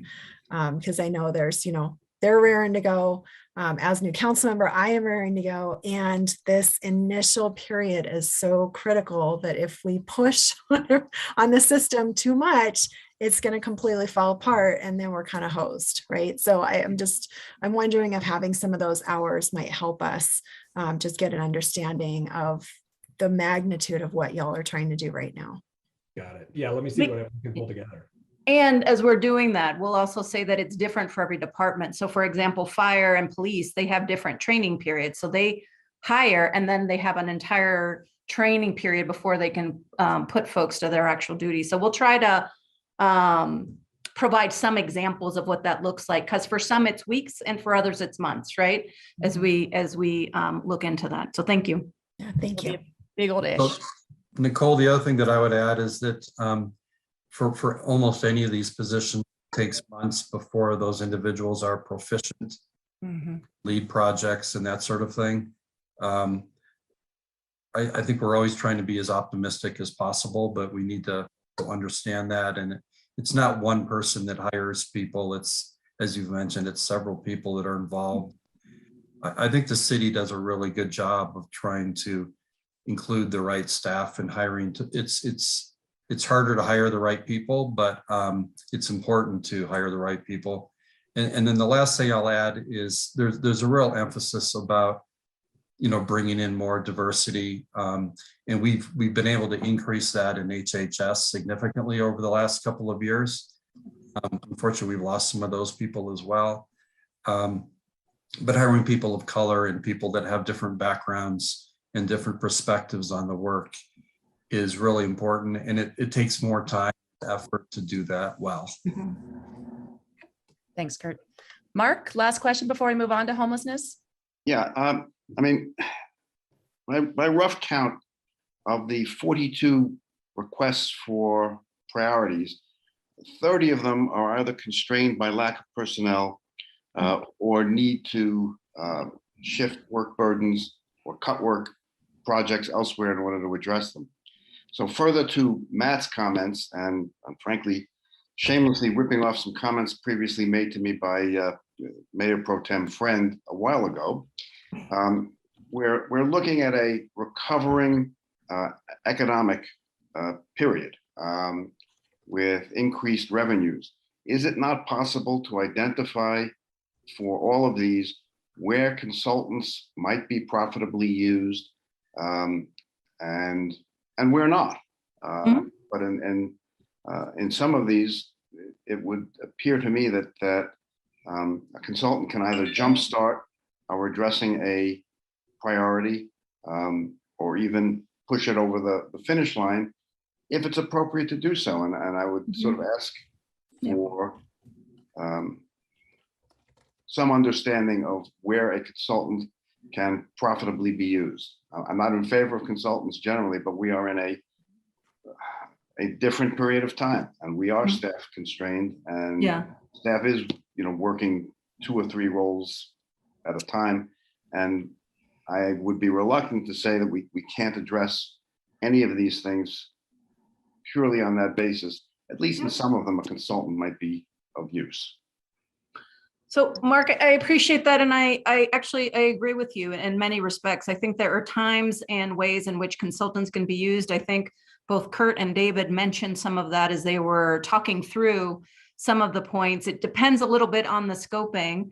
And for some, and to staff that's listening, although I know they know this, where that is possible, feel free to sort of share that, because I think as we continue to narrow the scope, there could be some easy things that we can kickstart with a consultant. We still have to scope it and search for a consultant and manage the consultant. But to your point, we can certainly leverage that time and that research on discrete things and move that forward. And we certainly have that in mind. There are other times where that consultant has to be so in tune with staff that it just doesn't make a lot of sense. But I think that your ask really is, let's remove those from the equation and let's look for those opportunities where really a consultancy is a value add to staff as we're looking through them. And I think we're going to continue to do that more and more as we move forward. The Boulder Airport, for example, as you'll see, is one of those where we think, oh, we can get someone to start with that on that level and continue to move forward in the future on that. Thank you. I appreciate it. Council, I wanted to give you space to get those questions answered because as several of you have noted, this will be an ongoing theme through the rest of our conversation tonight and probably well into the retreat. But given I don't see any more questions, Nuri, I'd love to move on and hear some thoughts from staff on scoping on the homelessness items, if you would. Great. And I know that we've got 3 priorities that deal with staff recruitment and retention, and I feel like we've almost addressed some of those in these initial conversations. So for the next slide, please. And again, it's Kurt's going to be on with us for a while. There were a lot of measures on addressing and supporting our unhoused and our unsheltered community, and we'll start with the first one. Kurt? Yeah, just trying to find my mute button. There we go. So the this first one is really focused on the ARPA resources, and I think the ARPA resources is a great opportunity for many communities, including ours. And the question here is really, are we coordinated around that? And so we've been working with the county process as well. And I was selected a couple of weeks ago to be on, there's 3 subcommittees that are set up at the county. And one of them is around affordable housing. Another one is around mental health. I'm on the housing one. That's a commitment of between a half a day and 1 day a week over the next couple of months. So it's pretty significant commitment. But working with them to help allocate the resources the county is looking at. And it's really a coordination. We'll be bringing some ideas to council very soon around ARPA ideas for this city. And so we'll be trying to coordinate closely with the county as well to make sure we're leveraging those dollars correctly. So there's 2 proposals that we'll be bringing forward as it relates to homeless services. And I'll briefly touch on those with the idea that you'll be getting a more comprehensive presentation in the near future in this quarter in February. But so the 2 programs, the one is really responding to what we believe needs to be strengthened. And that's that as you know, we've now helped over 1,200 individuals exit homelessness since the strategy was started 4 years ago. We've housed several hundred individuals locally, and many of those have been housed throughout the city and in existing affordable housing projects. And depending on the need of the individual, they receive supportive services. Well, our services haven't been able to keep up with the number of individuals that have been housed, but also we've seen that those services need to be strengthened. So the 2 areas that we're looking at, one is a peer navigation program that we'll be bringing forward to you, where we will be hiring, or an organization will be hiring individuals that have made a successful transition into housing to help support those who are in the housing queue and those who get into housing for the first couple of years. We know that individuals that move into housing are often going through isolation, and creating constructive ways to build community for those individuals is really important. And I think those that work in homelessness know that the lack of community is significant as a cause to homelessness, and we need to address that and really support that as they become housed. The other is would also be run by a nonprofit organization in the community that would provide day classes and day services for individuals who are getting prepared for housing or are in housing. It would be classes like around job training, or how to be a good tenant, health and wellness classes, even things like pottery and that sort of thing, where you're bringing people together on a regular basis to create community, and then also support type programs as well. And we're also looking at potentially having some clinical aspects to that as well. And then it's not on here, but I'll also mention that we're working with the COVID Recovery Center, which is a partnership primarily with the county and then also with Longmont. That facility will be being turned into affordable housing. We have it, I think, until the end of May. So we'll be looking at sort of seeing if we can identify a smaller facility to continue to support COVID individuals. It doesn't seem like this is going to be over anytime soon, and it's something we should plan for in the future. Also, support for individuals who have recently gotten out of the hospital.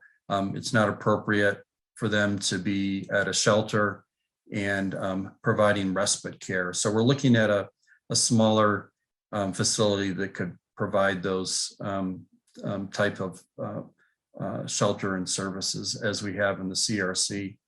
One of the things I've been encouraged about recently is that we've gotten calls from many communities who are often called to consult us around various approaches. The CRC approach that we started at the very beginning within a week of COVID starting in our community is now occurring in other communities up and down the Front Range and throughout the country as well. So I'm really encouraged with that.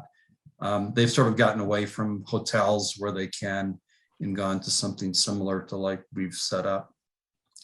I'll then get on to the homeless tax that was put forward by Councilmember Joseph.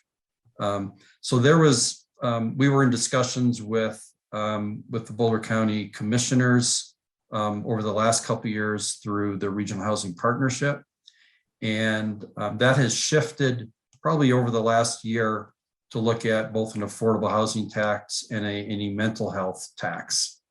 And in those two areas, we're really seen as areas that are a high priority for the community members and also needing more resources. So we've been looking in that direction. We haven't really looked at a city tax because we really feel that all of these challenges should be looked at from a regional perspective. Just a bit of staff capacity. You said that you'd continue to hear that. I'll continue to say it. These things that I described that we're working on, as well as some others that we'll talk about on, I believe, on the next slide, are things that we would potentially need to put a stop to or put a significant delay to with adding on additional items. And I will stop there. Kurt, there's one more on the next slide. Would you mind covering that one before we take questions? Absolutely. Thanks. Yep. Can we move that slide? Thanks. So this is talking about creating additional programs outside of Housing First and also a citywide stakeholder group. So what I've described here on the middle column is some of the things that we're working on, which are similar to this. And what would be helpful in the retreat when council members talk about additional services that they want, it would be helpful to first have a goal, then second, understand, for us to understand better what those other services are. So about 3 weeks ago, I sent to council a training video that we did internally, where we had many service providers. It was a 2.5-hour training video on all the, or the majority of the services that are available to individuals experiencing homelessness in our community. And I just looked at our sheet that we give out to individuals experiencing homelessness when we engage with them. There's actually 40 different services that are available to individuals experiencing homelessness. And so I think first understanding what those services are, and then help us in the retreat, understanding what those shortfalls are. I'll mention that the Be There program that started a few months after COVID started, and somewhat as a result of COVID. We're sort of re-envisioning that right now and trying to strengthen what that can be. We've had problems staffing that as well, particularly the mental health component of that. So we're actually working on an agreement right now to get that sort of re-envisioned and restarted in the next couple of months. There's a lot of data work that we're doing as well through HSBC. That's always increasing. An area that I believe would be very helpful, which we'd like to increase, is our diversion services, and that's particularly focused on individuals that aren't necessarily from our community and getting them connected with their community.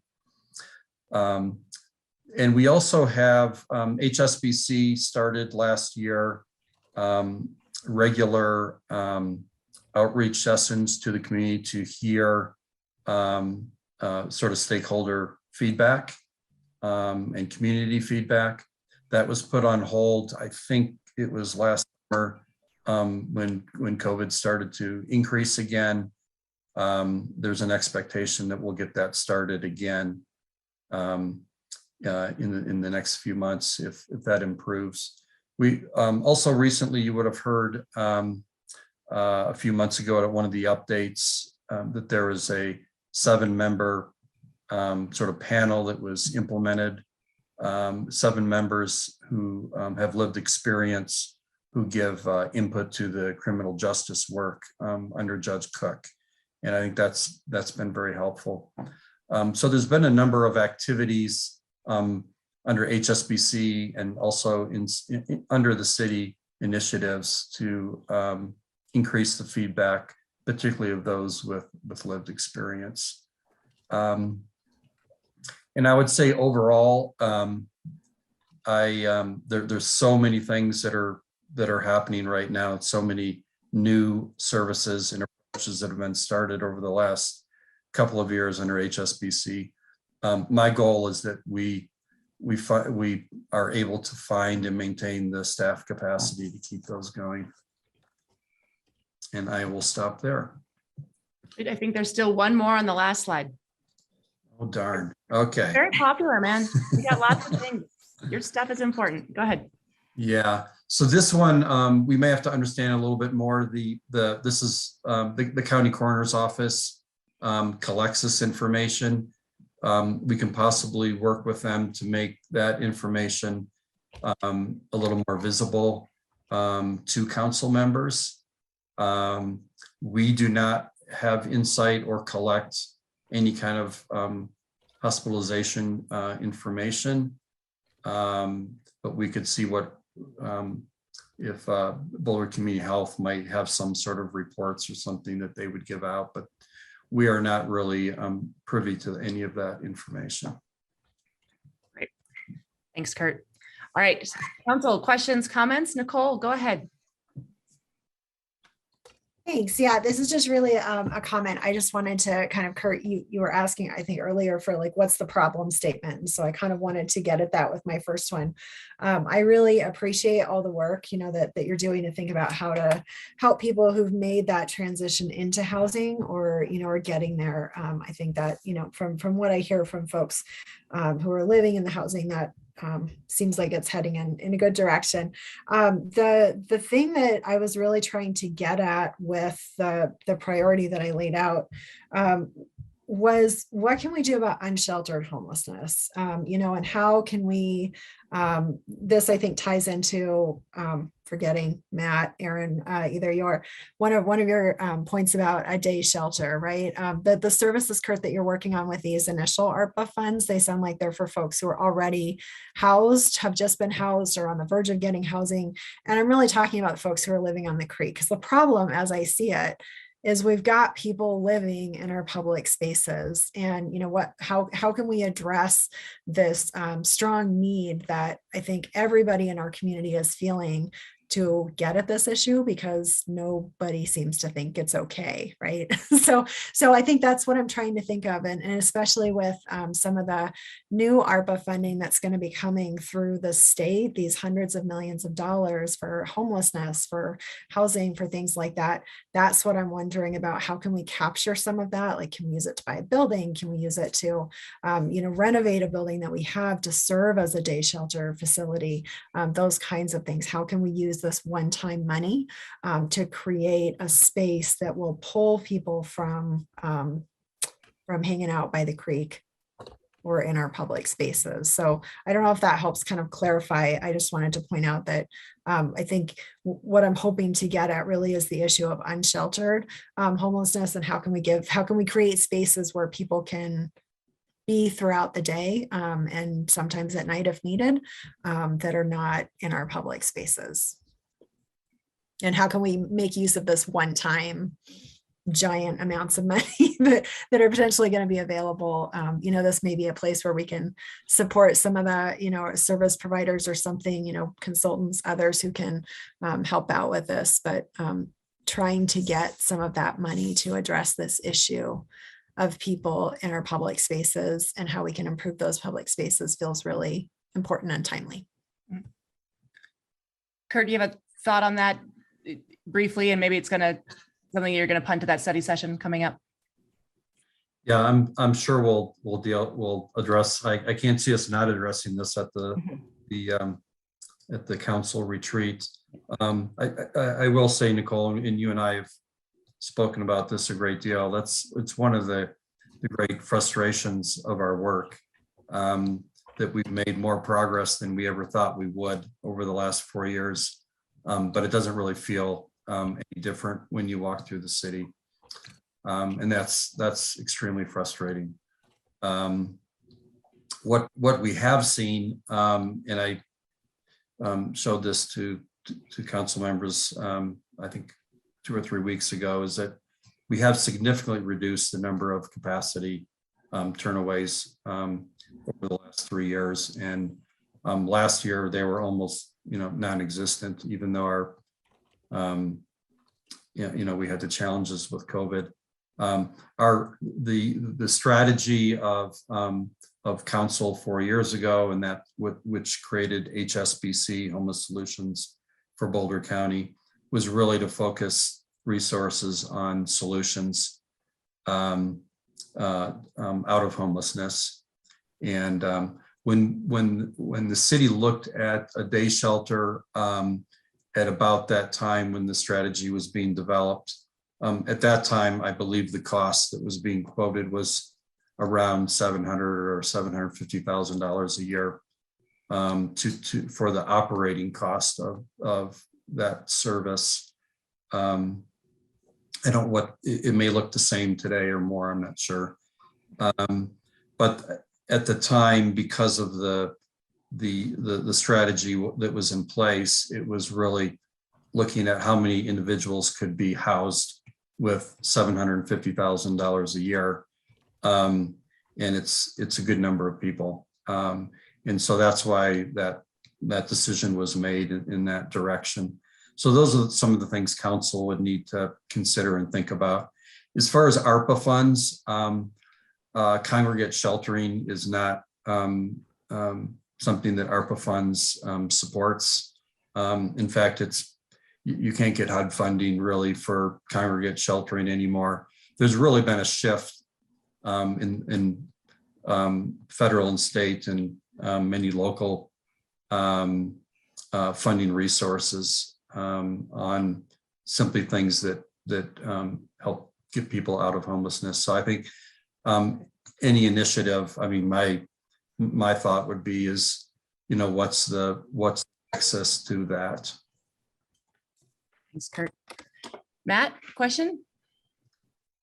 Yeah, thank you. And thank you, Nicole, for bringing up the day sheltering and covering that. I appreciate that. That's what I was going to largely ask. And Kurt, thanks for covering some of that. But I wanted to maybe hone in a little bit on, the opportunity cost that we have in our community related to potential day shelter. And certainly, and I appreciate these two programs you're speaking of, peer navigation, but also day services, classes, support, medical, that needs a place to live. And so to me, it seems like there's a lot of synergies, especially given that our current de facto day shelter is the library.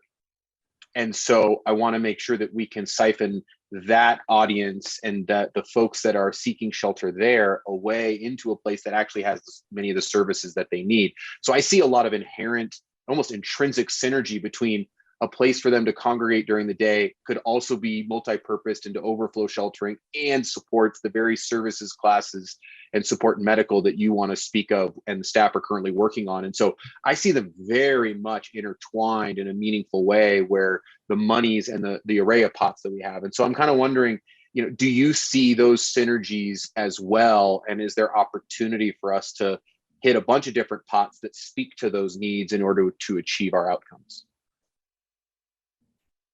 Thank you for that, Matt. So we, I think it was, I don't know, a month and a half or so ago, we put out an RFI for these two programs to get feedback from organizations that may do this kind of work, to get ideas from them about how we would implement these two ARPA programs that I described. And we got some very helpful feedback, which I was pleased with. But we're not sure that we can find a shelter that can handle the capacity of 100 people a day with classes and then if they want to and provide nighttime sheltering as well. I'm not aware of such a facility. So the approach that we're suggesting, at least at this time, is that it could actually, these could be in multiple locations. A lot of our affordable housing projects now actually include, community rooms and that sort of thing. So taking advantage of those spaces where someone can take advantage of some of these sort of classes, where they live or close to where they live, instead of all coming to one central location in the city. And that's sort of the approach we've been using to try to use facilities that are already in place and may even have a different function. And so it may just be 2 days a week in a particular location. So that's, at least that's how we're thinking about it now. Lots of juicy stuff for us to pursue at the retreat, further conversations. In the meantime, Junie, question or comment, please? Thank you, Heather. I do have a comment and a question concerning the homelessness tax. And I think what I heard tonight from Kurt, and I wanted a clarification, it appears to me based on the statements that you made that, well, this is not something that we're looking into because we don't think it's the right idea. And I don't think we should spend resources on that. Am I correct? Yeah, you're nicer than I am, Junie. I think that was what I was saying. Doesn't mean that City Council shouldn't explore it. I'm just saying that that's my perspective in relation to the work that we've been doing with the county commissioners. But I'll also say we have new county commissioners now as well. Those conversations were started with the previous county commissioners. Yeah, I understand your perspective on that, but I think many times when you come before council, a lot of times you put forward this idea that you don't have all the resources that you need. And I really believe that, some type of a tax will help in that process. I really doubt that we can really care and put homelessness programming at the forefront if we don't know where the money is coming from. And we're considering ARPA, I understand that as well, but I just think that if we really want real solutions, council ought to take this into account and really consider this homelessness tax. Thank you. Thanks, Junie. And again, and I do see on that table, on that item that Kurt noted that if council wanted to prioritize this, then other other HHS work would need to be reprioritized. It wasn't a no, but it would require a reshuffling of the deck. Rachel, question? I just wanted to follow up on Junie's point that I guess I see tonight as just scoping and what staff thinks the resources are. And I don't feel like it's really up to staff what we decide to move forward with. Basically, it's, you know, I appreciate the information, but you know, I will personally be considering Junie's proposal on its own merits and if it's good for the city. So I just want to, at least from where I'm sitting, I'm looking at this as scoping, and then Friday, Saturday, I will be considering the merits and appreciate Junie's point. That's right. Thanks for that clarification, Rachel. Lauren, question? Yeah, so I just, on this last sort of this injury prevention priority, I just wanted to point out that, you know, one of the things that I'm interested in is collecting data on injury. And so I think that, you know, specifically related to exposure. And so I think I would be more interested in hearing what the size of the effort would be for staff to do that, because I don't believe the coroner is looking at injury related issues. I could be wrong, but. Kurt, do you have a thought on that right now, or do you need to do some additional thinking about it? Yeah, so that would primarily come from Clinica and Boulder Community Health. And I don't know what information they're collecting or how they're reporting it. We would have to, this isn't information that we could collect. We would have to understand what they could report to us. So do you have time before the retreat to look into that and get a just general sense of the level of lift for you to do that research? Yeah, I think we already started reaching out when we heard it from Lauren last week. I don't know that we've either had a response or had time to follow up on that. But I know that we did reach out to both of them. But it could take some time. I'm not sure that we'll be able to, I don't know that we'll be able to get that before the retreat. All right. All right, Council, I'd love to finish out this one slide and let you get the down low on occupancy and rental housing items, and then take a break, let you stretch your legs. David, is this you? This is me. It is, but before David starts, let me just add to, just for staff, because I know, we knew that housing and homelessness, right, would take a lot. And I appreciate the thought that today, really, we wanted to just share with you our thoughts and to save some of these deep, rich conversations for the retreat, right, as we move forward. I think the notion of our capacity constraints and what we're doing for hiring and whether we can use consultants, we've mentioned. So unless there's a particular point you want to add on that, I would say let's just, for all of the staff that's coming afterwards, let's try to focus really on feedback on the lift and the sort of thought of what work is happening already that may have synergies, just for the sake of time. So I just appreciate it and know that the first two priorities were heavy, and it was good to have that conversation. Thanks for that, Nuria. David, take it away. All right. So I think that in terms of occupancy, looking at our occupancy standards, I know that there has been some talk of that there may be some quick, easy wins.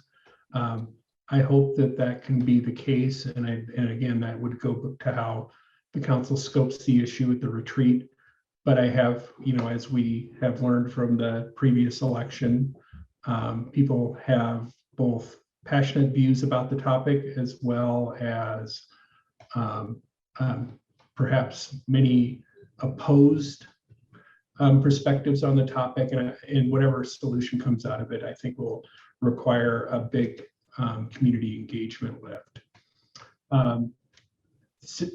With the occupancy and rental housing, I think I would go to Kurt's question, is like to really have a good, I'd like to learn from the council kind of what the expectations would be in terms of what these types of changes might look like.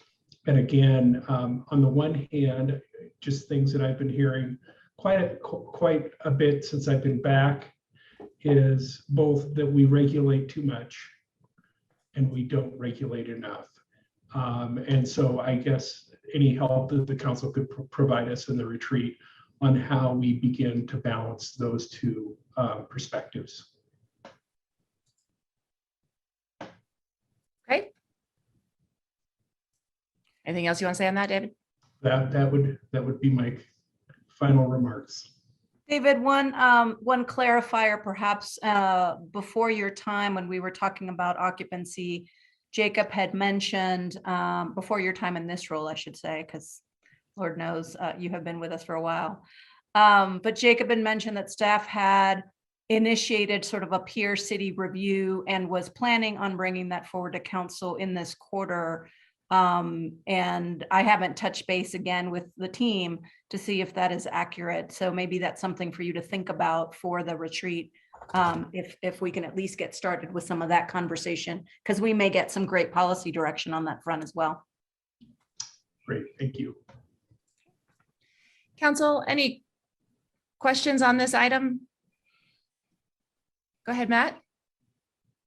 Yeah, David, one thing I would just, in terms of scoping that I think is helpful is this community has been going back and forth on occupancy for 2 years now.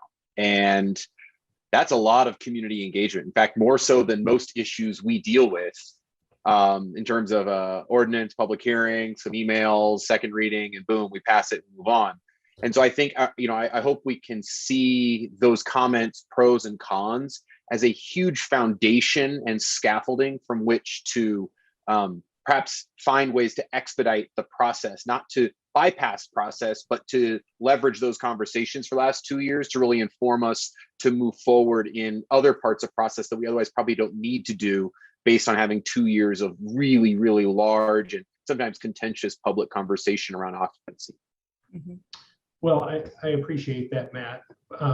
But I will say that just in terms of watching public process in Boulder for the last 30 plus years, one of the things that I have found is that when you have an issue like this, where the perspectives are so diametrically opposed, that it's really not a place where, well, something I learned in construction.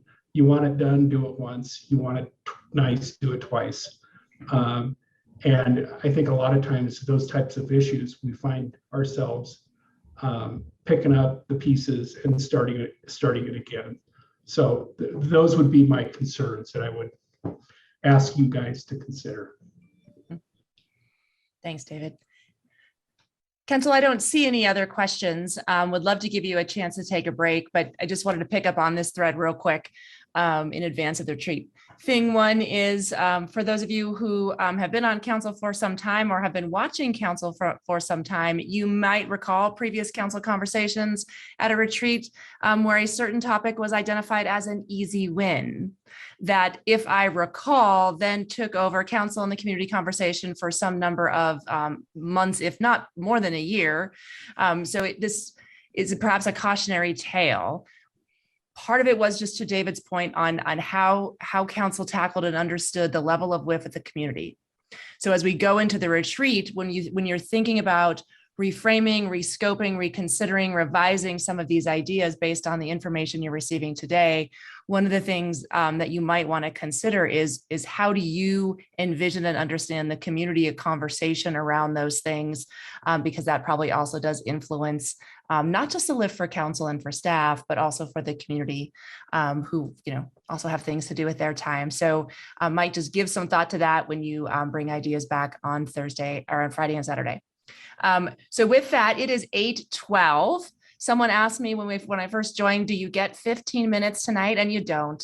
But because I still want to always be more popular than Aaron, I think 10 should do it. Suck it, Aaron. So what do you say? You go stretch your legs, come back at 8:22, and we will jump in. We're clicking along. Those were our big ticket items that had multiple council members on them. So I'm glad we invested the time there. But I think we can move through the rest of them a little bit more efficiently. 8:22, go forth, do the things. See you then.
There's Nuria. There they are. Hello, hello, hello. 1, 2, 3, 4, 5, 6, 7. There's Lauren and Mr. Mayor. Are you with us?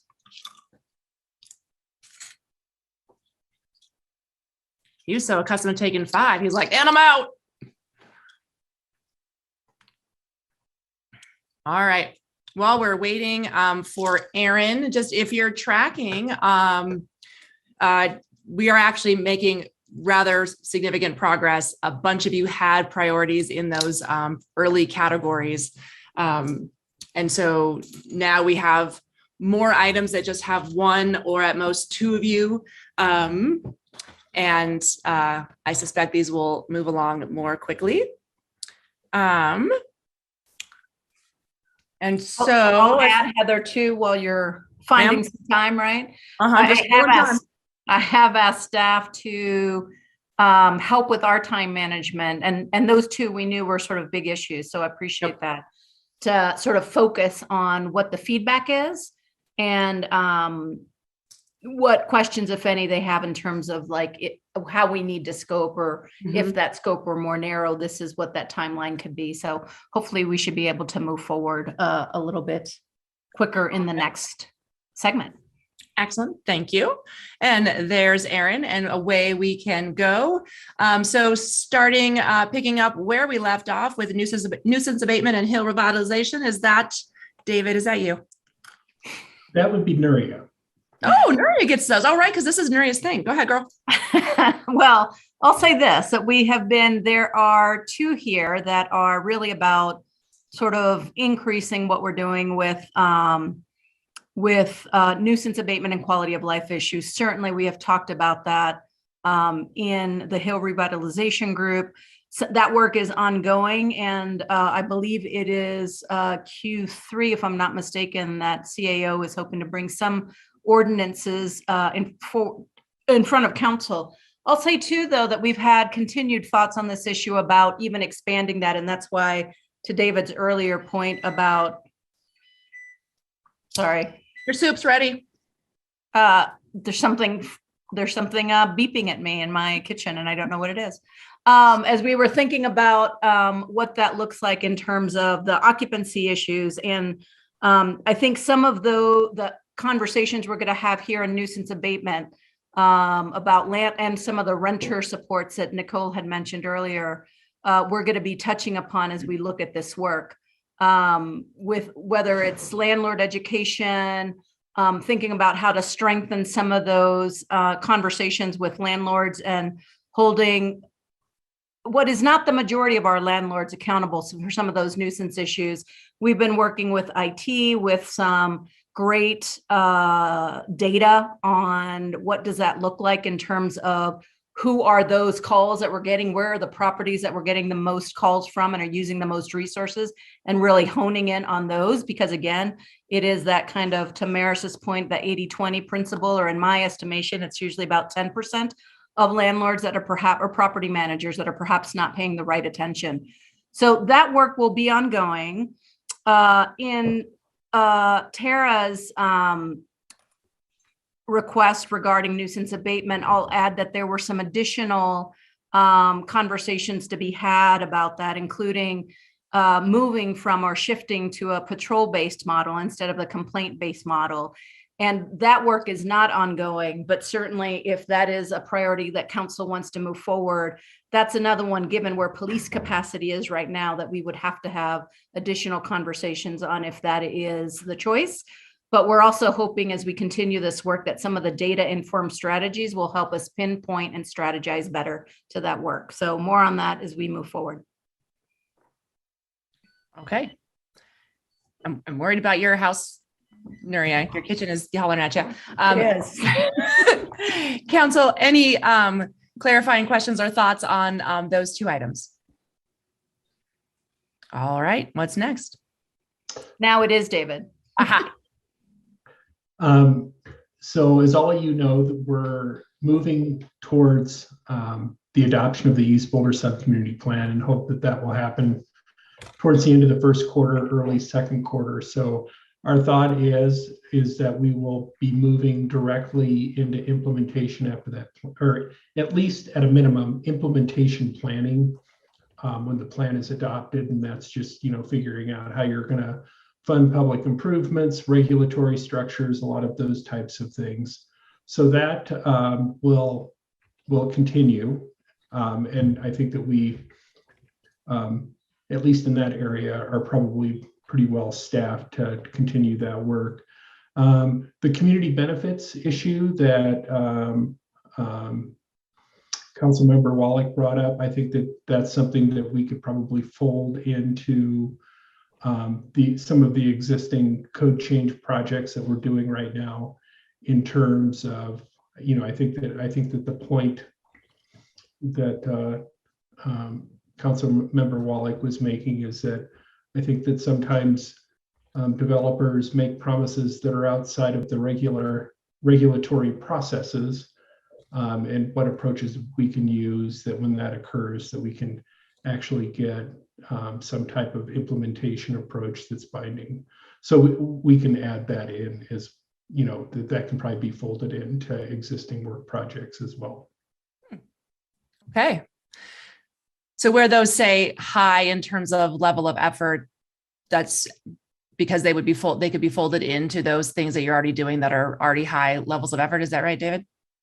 It is. And I think probably one of the components of, really a lot of the high is a lot of this work is just part of the building back of the department in the year 2022. Okay, thanks. Tara, question? Yeah, David, sorry, I'm not sure if this is appropriate or not, but I'm once again talking about middle income housing in regards to the East Boulder sub-community plan implementation. Is there any way that you can, popular word, scope that out for possibly happening, since I believe the council feels like it's one of our priorities? Well, typically what we would do is, once the plan is adopted, then that implementation planning starts, and that's like it's putting together your to-do list of how you're going to make the vision happen. And to the extent that middle income housing is a big focus of the plan, that would be one of our first steps would be actually scoping out. So, is that it could be an incentive-based approach, a public investment approach, or a regulatory approach, or maybe all of the above. But yeah, we would be jumping right into that. Thanks, Tara. Mark, go ahead. Just a quick question, David, and thank you. You expressed my intent perfectly. By folding it into ongoing projects, will that change the start date from 2023 to something earlier, or no? I think it could probably start earlier. I think that the issue that we would have to look at it as a department is kind of which project that's going forward that we could hang this on. Thank you. Yeah. Tara, is your hand up again or still? Okay, cool. Thanks. Council, any other questions for David on these planning items? Okay. All right. Next slide. Who's up next, Nuria? Up next is, I think, Dan. Nope. Yep. Dan. We're going to give David a break for a moment. Dan Burke. Dan Burke. Good evening, Council. Here I am. I couldn't find my buttons. Mayor Brockett brought this item forward in terms of initiating a land management plan for OS&P's Fort Chambers property that we acquired in 2018. And the intent of that land management plan is to provide us with a long-term guidance for how best to manage the plan.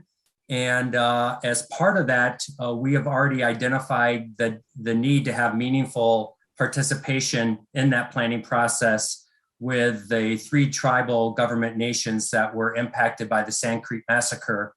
And in fact, those efforts are underway right now in order to identify and have the tribal representatives that each tribe would like to have in this planning process identified.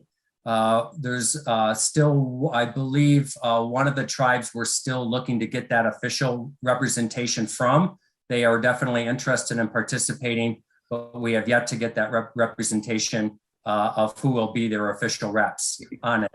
So this is sort of a long-winded way of saying that we are in line with Mayor Brockett's identified priority. That is something that we intend to, once we get the tribal nations on board with their representatives, to begin moving forward more in earnest.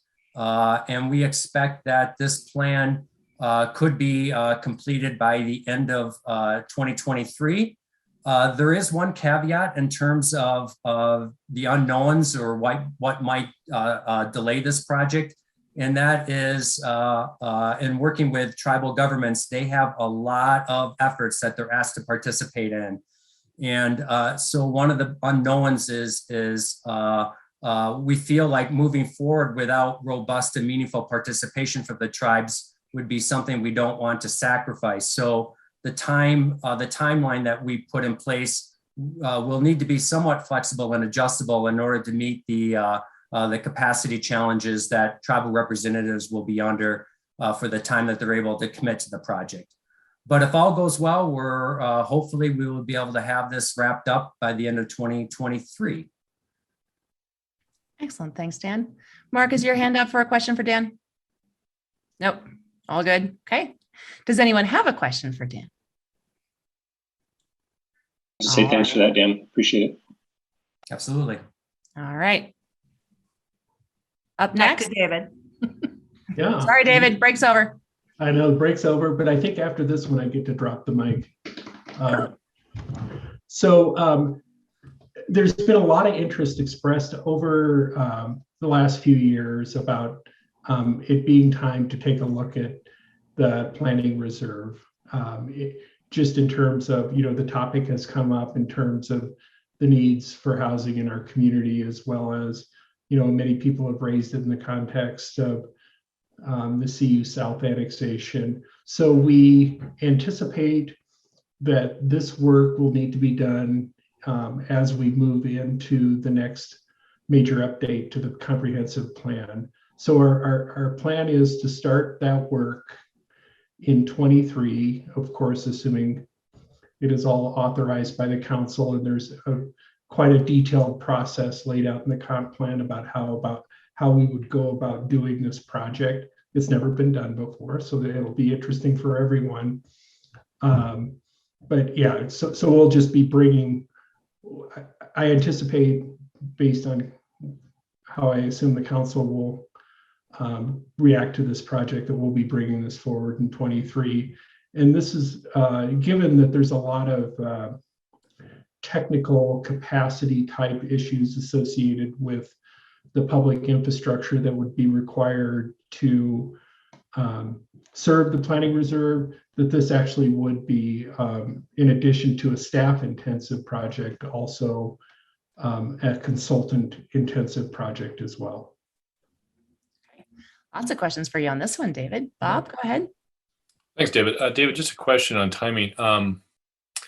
When council first approved this back in the beginning of 2020, and then it was, I think, sidelined by COVID, I think we were told by staff at the time that the Basin Urban Services Study would take 2 to 3 years to complete. And that's why I think council felt comfortable starting it in 2020, because the completion would be about 2023. And then we're going to roll into the comp plan revision in 2024.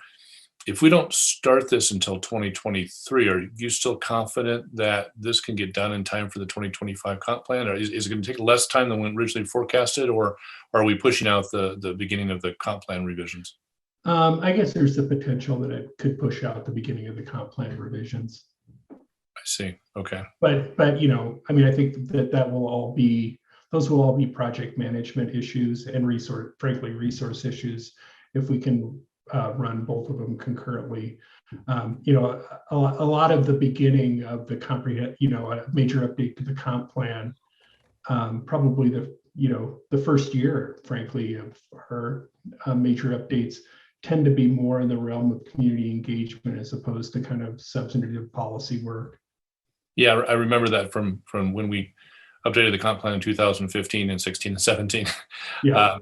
it was a lot of community engagement. So I get that there's an overlap, but is the reason why we're not starting to 2023 is that staff capacity? Because as you mentioned, this is one area that we probably are going to have a fair amount of outsourcing consultant support. Are we backing into a 2025 comp plan, or are we not starting until 2023 because we don't have the capacity to start till then? Well, I think both. I think that our intent is to try to get the work done pretty much when we're starting the next major update, or at least that there would be minimal overlap between the two. But yeah, I think that with everything else and the rebuilding post-COVID of the staff, I think that we have thought that this would be, given the major nature of this project, that it would be good to start it from a place of strength. Okay. Thanks, Bob. Mark? Is this not a project where the use of consultants might accelerate the start date and the completion date? I anticipate it will be a consultant-heavy process. I think that there's two major components of the baseline urban services study. One part is, what do you need as a community, and that's really that's community engagement, and that's the kind of stuff that our staff generally does quite well. And then the other part is, do you have the capacity to provide services necessary to serve the development that you would anticipate? And what we've talked about as a staff is those would be great types of projects where we would outsource to consultants and have them do that. Utilities, transportation, police, all of the urban services that we would need to be able to provide if that property is going to be our next major expansion as a city. Thank you. And Rachel? Just wanted to clarify one thing. Hi, David Gare. Nice to see you back again. You said those magic words, "see you south," and I just wanted to understand, is that because the council members who lifted this up tied it to see you south? Because I don't necessarily see planning reserve study as linked to see you south. So wanted to just clarify for the public, because those words were said like. Yeah, apologies for that. I didn't mean to insinuate that this was a council directive. It's been part of the community conversation as we went through the South Campus annexation, and there was a lot of correspondence from members of the community that they thought it was an area, the land swap idea is an idea that would bear further consideration. But I really have no opinion one way or another as to, one, whether it's a good idea, or two, kind of given how the University of Colorado has spaced its various facilities around the city, how or if it would be something that they would even be interested in entertaining. I have not had any of those conversations. Okay, and I guess I just wanted to clarify, like, I don't think if this is part of the retreat or is lifted up that it's actually tethered to CU South. It's an independent project. No. So I don't know if Junie or Mark or Bob wants to weigh in, because I see Bob's hand up. Yeah, thanks. Great point, Rachel. Thank you. Certainly, I don't want to speak for Mark or Junie, but certainly is not my intention. This is something the council actually approved and directed staff to do in January of 2022. And then staff, I think, came back to us a year later, a few months later, and said we can't do it because of COVID. There was no talk about CU South then. From my perspective, there's no talk about CU South now. This is a thing worth doing in and of itself, from my perspective. Okay, that's my memory too. Thanks. Mark, that point or another one? No, further to Bob's comment, I see this as entirely untethered from CU South. This is about providing housing and the manner in which we do it. Okay. Junie? No, thank you. I just wanted to reiterate exactly what Bob said. The preserve or Area 3 has nothing to do with CU South, and we don't intend to correlate the two. Okay, great. All right. Anything else? Oh, David, you want to jump in? Oh, I would just thank you. Oh, okay. Appreciate the comments and point well taken. Awesome. Thanks. Nuria, who's next? Next slide is going to be the Erica show. We're going to move a little bit and shift to transportation. I'll say the first two were sort of closely related. So maybe Erica, we can take those at once and then defer to you on how you want to address the rest. Excellent. That is exactly what I was going to say about the first two. They're very, well linked together. I guess two things with regard to this. One is that we had anticipated or in the process of doing a transportation master plan update. We've spread it out over 3 years. And the reason for that is that the current transportation master plan is largely it's kind of like having a menu, but it's not particularly strategic. And so one of the things that we were striving to do was to help position the city to be in a more strategic place, both for choices for implementation of projects as well as funding them. Quite simply, the process of going through and doing, analyzing this, we scoped out what the proposal that you had offered. And then we looked at our budget that we had available. We took off the capital budget side because we can't tap into that for operational or staff or needs. And so what was left was essentially the staff and operations budget. And whenever, looking at that, we looked at what the staff who have the skill set to be able to work on these particular projects and identified what they would have to not do in order to do that. So that's pretty straightforward. And I think that, in the context of other things that are going on, there's rulemaking happening at the state level around greenhouse gases and transportation's role in it. So with that, I will stop there and ask if you have any questions or if there's anything else I can assist with. Rachel, go ahead.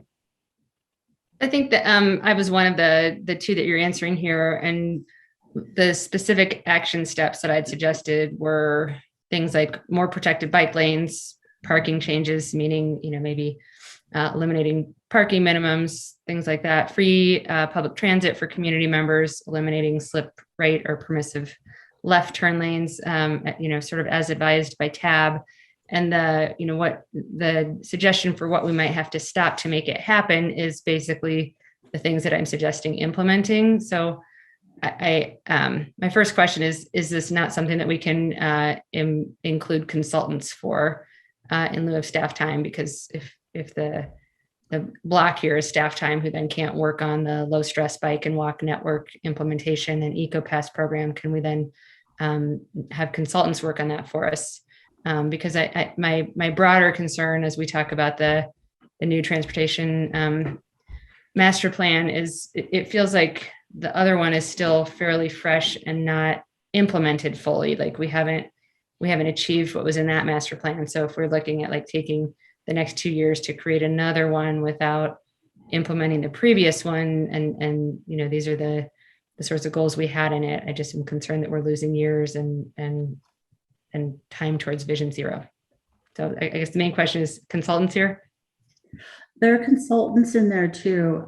We don't have a lot of extra budget, but the budget that we had identified for consultant assistance were directed toward the things that we had identified would have to essentially be traded. I mean, this is a zero-sum game. And it's not a game, but basically it's like there's a trade-off. So if we'd have to either give up staff in order to have more consultant resource, or I'm not sure exactly what. I mean, the only places that we could go into further, which we've identified below, is to scale back on operations like potholes and snow removal and so forth, because there's not a lot of extra budget around.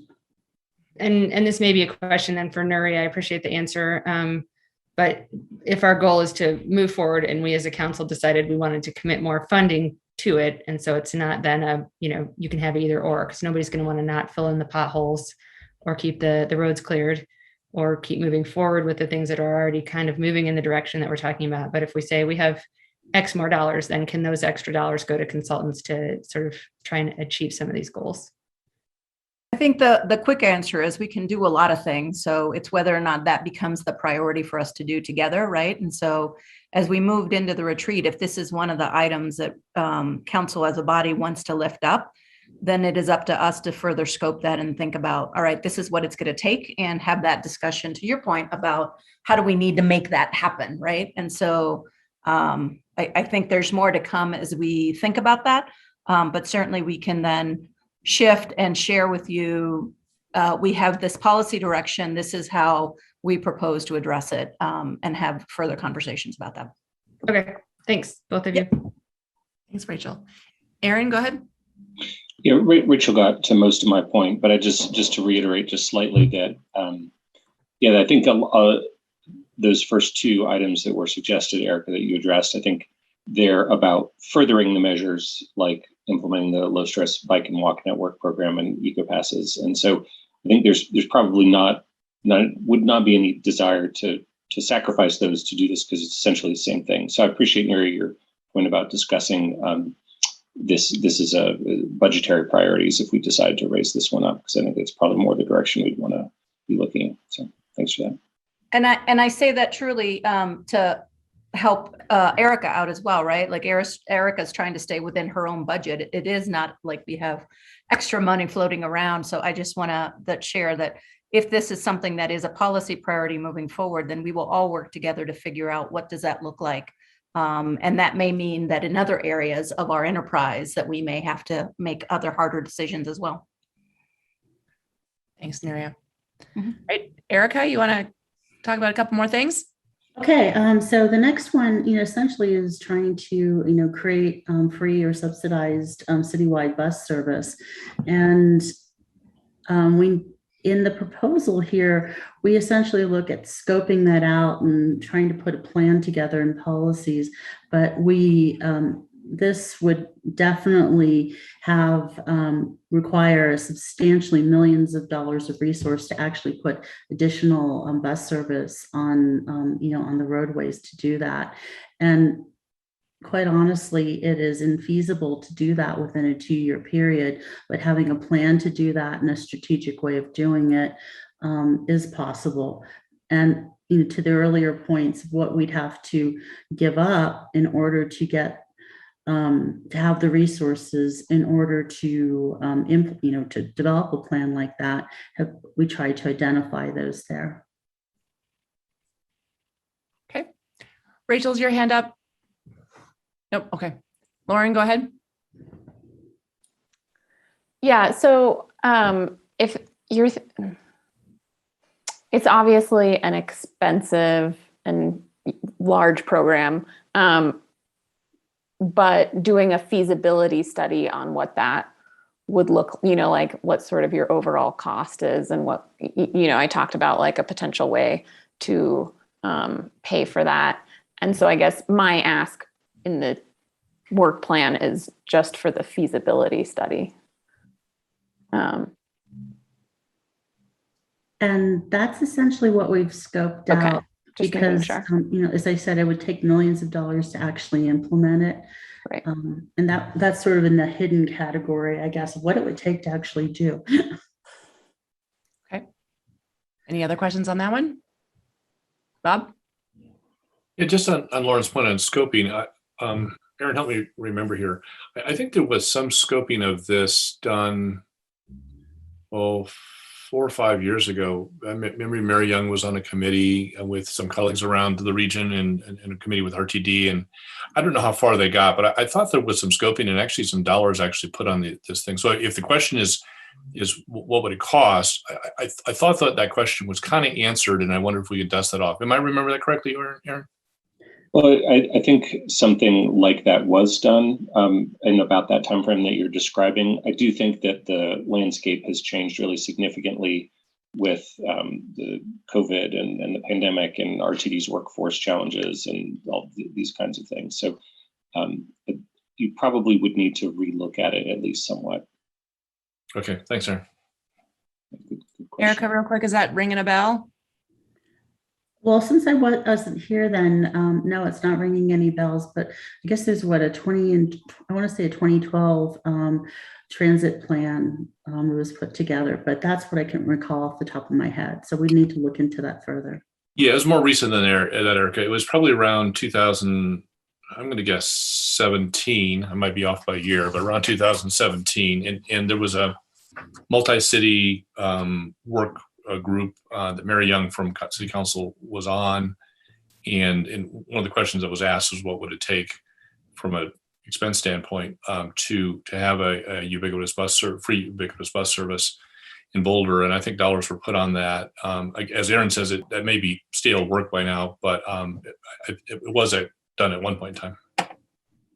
All right, Erica, you got one more. One more here, and essentially that, asking for increased protected bike lanes to be put in place.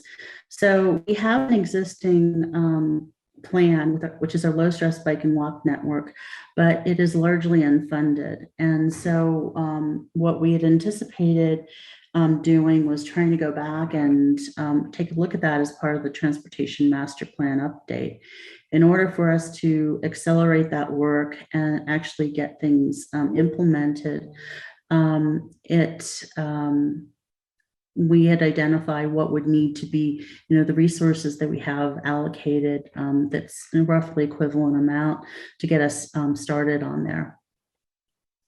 Okay. Matt. Thank you, Erica. My question kind of circles to kind of opportunity cost, which is the cost of not doing it with regards to our climate goals, specifically VMT. COVID showed us pretty clearly that people were quickly flocking to bikes when they didn't need to drive. And so harnessing and holding on to that desire to participate in a more multimodal facet in our community is necessary to kind of have, if you will, the field of dreams model of if you build it, they will come. And I think that's where this is. And so I appreciate that there's the low stress network that's available. I'm just kind of curious that, with the current TMP, I mean, we there are really clear goals in that. Mm-hmm. And how do we, if we've already got this plan for the low stress network, I'm wondering why, I'm trying to understand where that lift is and resources to just do it, just kind of start to say, this is what it takes to do it, and then get us a sense of what that number looks like so we can think about resource allocation to try to achieve some of those outcomes in an incremental fashion, and how many miles or half miles per year, and trying to build a cadence. Because again, coming back to those climate goals of ours, which are sacrosanct for our community, the cost of not doing it is in many ways greater. And so in terms of scoping, I'm hoping we can kind of look at that holistic sense of goals and opportunity cost. Very much appreciate that. And I think that's where as staff, we want to get to also, and acknowledging what you said, we've got great goals in the plan. What we don't have is a strategic pathway to prioritize things, or an identification of the funding that it actually takes to implement the various aspects. And so that's what we're striving to do. Okay. All right. Anything else for Erica? All right. Nuria, who's next? We're going to have Chris Muschek on deck, because I think it's a quick one, hopefully, because we have talked a little bit about this. And I think you're tired of hearing about staff retention and capacity issues and so forth. And we're hoping to actually address that really quickly in the beginning of the year. Chris? Yeah, I think Nuria is right. I think we've touched on most of these already. Two quick things that I might mention that I didn't say before. The first is just more honestly, maybe a little editorial on my part, but this is the first time I think I've ever recalled seeing in council priorities staff retention and recruitment. And I think that does really speak to the moment that we're in coming out of COVID. And I know the staff have appreciated it and recognized that this is a piece of the critical path for us to be able to move forward on a lot of work plan items. And then the second is just to the specific point around any budget adjustments. We do anticipate in the first adjustment to the base 2022 budget there'll be some changes to work on some salary areas and benefit areas that we need to adjust coming out of the end of last year. So we do expect that you'll see that in the first ATB. So that's it. Happy to answer questions if there are any. Fantastic. Any questions for Chris? Hot diggity. All right, who's coming up next? All right, we've got 2 living wage issues and some election issues that we've compressed on the next slide. And so we'll start with a living wage issue for residents as we thought about it. And I know that Judy, you had mentioned this in the last meeting, that perhaps this was more of an awareness as you're working on this with other folks, other leaders across the state. But I know Kurt had an exploration of a pilot project that seemed to touch upon this issue and wanted to bring that up. So I'll ask Kurt to come up and just sort of share the pilot program he's been thinking about.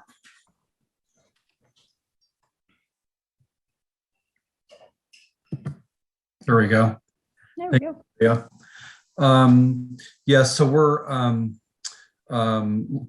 another project that we'll be bringing forward to council in February relates to sort of a basic sort of cost of living, and several cities have started such programs over the last couple of years. And what we'll be putting forward is actually a bit of cost to actually study this, to understand how it would work in the city, and if this is a good proposal, do community engagement around it, and also get some expertise from other communities that have tried this. So you'll hear more about that in February. It's something that we're currently working on, and so you'll be hearing about that shortly. And we're excited to explore this with you. All right. Aaron, question on that one? So, Junie, I wonder if you on this item might clarify. I think you were, as I understood it, you were envisioning this to be working on raising the city minimum wage in collaboration with some of our potentially our neighboring cities and counties. Is that correct? Yes, Aaron, actually you put it right. Yes, thank you. Great, thanks for that. Because I think maybe staff heard this as something a little different.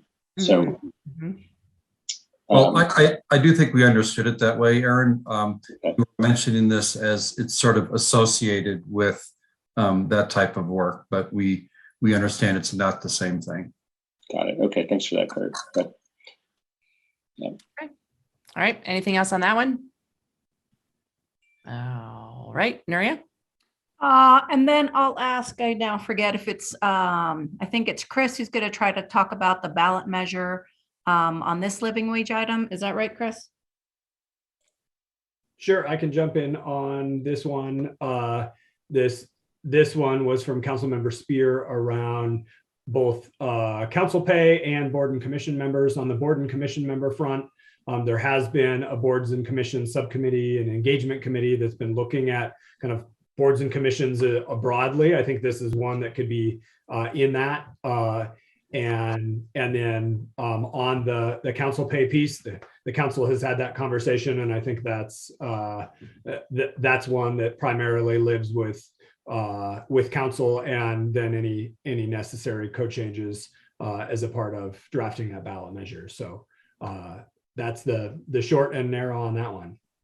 All right. Questions, council? Matt.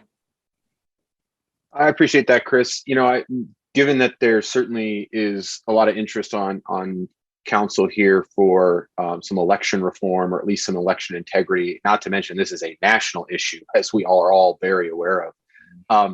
And it's nice to see David on here, because he and I worked on the campaign finance and election reform working group together some years ago. So it's good that he's around and could offer some insight from how that worked out. But with regards to the commission, it seems like that would be a very helpful thing to be a part of something like both of these proposed ballot measures. So I see a lot of synergy in what council's proposing here as priority work, but also what the community also may want.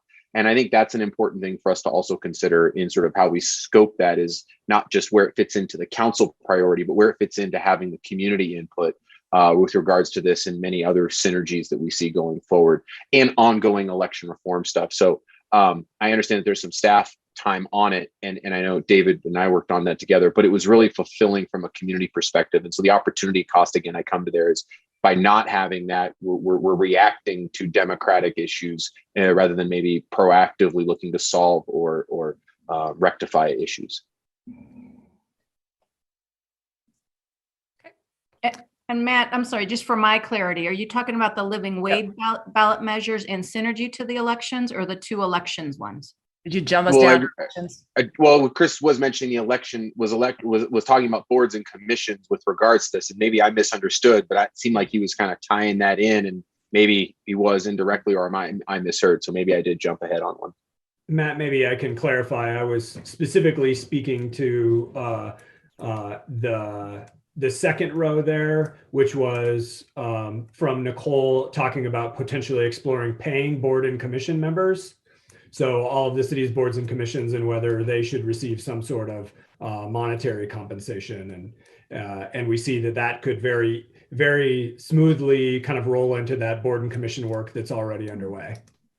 Gotcha. No, that was my mistake on jumping the gun on that one, but I appreciate it. We can roll that right into the next ones. That's right. Possibly. And you may answer my questions. All right. So who's on elections? Pam Davis. Hey, good evening, everyone. I'm Pam Davis. Thanks for the great segue. So the elections items, the first one there related to a specific charter amendment that would be placed on the ballot to move elections to even number years. We've identified that as a medium lift. We have a pretty good process in place for how we take those ideas and work them through council, through our charter committee in partnership with the clerk's office and the city attorney's office. That committee meets in the springtime and really looks at what should be on consideration to go on the ballot. So as far as process-wise, no major concerns. That said, we have a lot happening in the election space that is sort of midstream. And so we would just want to take a look at how shifting the timing of our cycle would interface with existing initiatives that we have to implement, like ranked choice voting, direct election of the mayor, which is slated to be implemented 2023. So for example, if we shifted the timing to even number years, just looking at how that cadence would have to adjust in relation to other processes that we have. In regards to sort of the second request, we had two different mentions around establishing an election commission or task force. I think this is one area that we'd really like to explore further with council to understand what exactly are the issues with either the charter or code or current practice that we're trying to solve, so that we could start from a place of understanding what the kind of questions at hand are, and then from there have a conversation around whether a working group of some kind would be the best way to address those challenges, or if there are other opportunities. So a little hard to answer without more specific direction. Again, we'll just share between the ongoing improvements to the Boulder Direct Democracy online system that are already underway for this year, the implementation of direct election of the mayor by ranked choice voting. We are onboarding our new elections specialist this year in the clerk's office. So that piece of the puzzle, we have an elections office of one with support from our wonderful city clerk. And so we would just really want to have a conversation with council around what's already been mandated by the voters, what that timeline looks like, and what sort of timing expectations there would be for any additional changes. So we could take some thoughts on this. Again, some of this work it might be conversation for the retreat, but Rachel, go ahead. What I'm wondering actually is if it can be conversation before the retreat, like in the next couple of days. This has been mentioned a couple of times in a couple of contexts by staff tonight. Like, we will need more information. We hope to have a discussion on whatever at the retreat. and for us to be able to make decisions at the retreat, it would be really helpful if we all came in with the same understanding and can kind of hit the ground running, because really it's just 6 or 8 hours, and we decide what we're going to do for 2 whole years around these conversations. So if we spend a lot of the time explaining, as the person, like if this is Matt's lift here, maybe he and Pam can talk, and everybody, whatever Matt's going to pitch at the retreat, Pam can be prepared to, say what the resources involved. So I don't know, this is probably to Nuria, like we each had 5 ideas. Is there a way that somebody could check in with us on all of our 5 and make sure that we're being understood, kind of both directions, and that when we get to the retreat, there's no, sort of further pre-scoping or understanding that needs to happen at the staff level? I think so. I wouldn't go with the 5 ideas for every single person, because there's some that are clear, but for those that could benefit from additional conversation on what exactly do you want from that? Certainly we could try to do that. I mean, part of that is up to the time council members may have in addition to the time that staff may have, but certainly encourage those further conversations as we move forward, because I would agree that we want to have those solid conversations at the retreat to the best that we can as we move forward. So welcome staff continuing to reach out to council members directly, and hope that council members have time within their schedules as well to try to accommodate that between now and the retreat. And I guess I'll just say from my perspective, like I felt like most of mine were not quite articulated the way I intended them on this sheet. And so, it might be helpful though, if there was just a quick check-in with somebody, if there's any staff time for that on all of them, just one person check in with each council member, like, did we get this right? Because otherwise this conversation would continue for 10 more hours. Thanks. Yeah, and I'll say we tried to lift that up directly from the items that were submitted to us, but certainly we can try to sort of, with those that we're already noting that require a little bit more help or some additional conversation, we'll try to figure that out. But I'll also say that I just want to make sure that I'm honoring to staff that has things on their plate and have meetings already scheduled through the week. So we'll try to figure out as best we can to get to as many of those conversations as possible. And Nuri, is it also helpful just to ask council if you have the impression that staff did not quite understand one of your items, that they might proactively just identify that for you all? Yeah, that'd be great too. If there's one where you're like, oh no, that's not what I meant. Maybe just reach out on your end. And the other piece that I would ask is if you're going to provide any additional information in response to one council member's priority for some additional offline scoping, if you'd be sure that we get that to everyone so that we all have the same information going into the retreat. Yeah, and I'll offer myself, if you want to share with me, if there are areas that aren't quite right and this is where you really want to go, then I'm happy to take that directly and just tag staff. Cool. Thanks, Nuria. Matt, what do you got? Well, I'll try again on the one where it actually matters this time for those comments. Pam, thank you for your comments on that. And I certainly, and Rachel, I appreciate what you just said. And I also just want to make sure Junie gets credit because she's an equal part on raising the establishment of the election commission / task force and has some really great thoughts on this. So, where I certainly would trust her feedback on this as well. But I do want to just, speak for myself. I open myself up to help clarify that, Pam. So however and whenever your schedule accommodates, would love to have that dialogue. I will just say, and sort of building off a little bit of what I said, I don't want to be totally redundant, that this has so much synergy with a lot of the work, including the mayor and RCB stuff that we're doing. And I know it intimately well because I helped create that measure. And so I understand that there's a lot of building blocks to that. And then there's other things that the community's been talking about. We've gotten a letter from a consortium, a coalition of people that are looking and very interested in proportional representation. And so we have a long runway of election reform work that the community is very interested in. And working groups tend to be finite and reactionary in their scope. And so I want to sort of think about lifting our heads up for the horizon. Certainly some of those more proactive things are coming. And so that's just maybe a little preview of why a commission or board might be a little more applicable than a working group. But certainly would love to talk with you on some of those greater details. And hopefully if we can rope Junie into that conversation as well, hopefully we can give you the context necessary for the retreat. Thanks for that, Matt. And I can reach out to the two of you to see if we have some time to align. Yep. And you got an actual thumbs up from Junie. I don't know if you saw that. It wasn't an thumbs up. It was a legit thumb. All right. Fantastic. Nuria, next slide. Who we got? The next two slides actually are all about resilience. So we will start with resiliency against disasters, and I'll call upon Chief Calderazzo to kick us off. Thanks, Nuria. Good evening, Mayor, Council. Mike Calderazzo, Fire Department. This is a very big item and topic. There are lots of different moving parts to this. The good news, and I'll save us a lot of time here by saying that many of these things are already in process to varying degrees. I'll just give a couple of examples and we can save more in-depth conversation, certainly if council wants to go in a particular direction.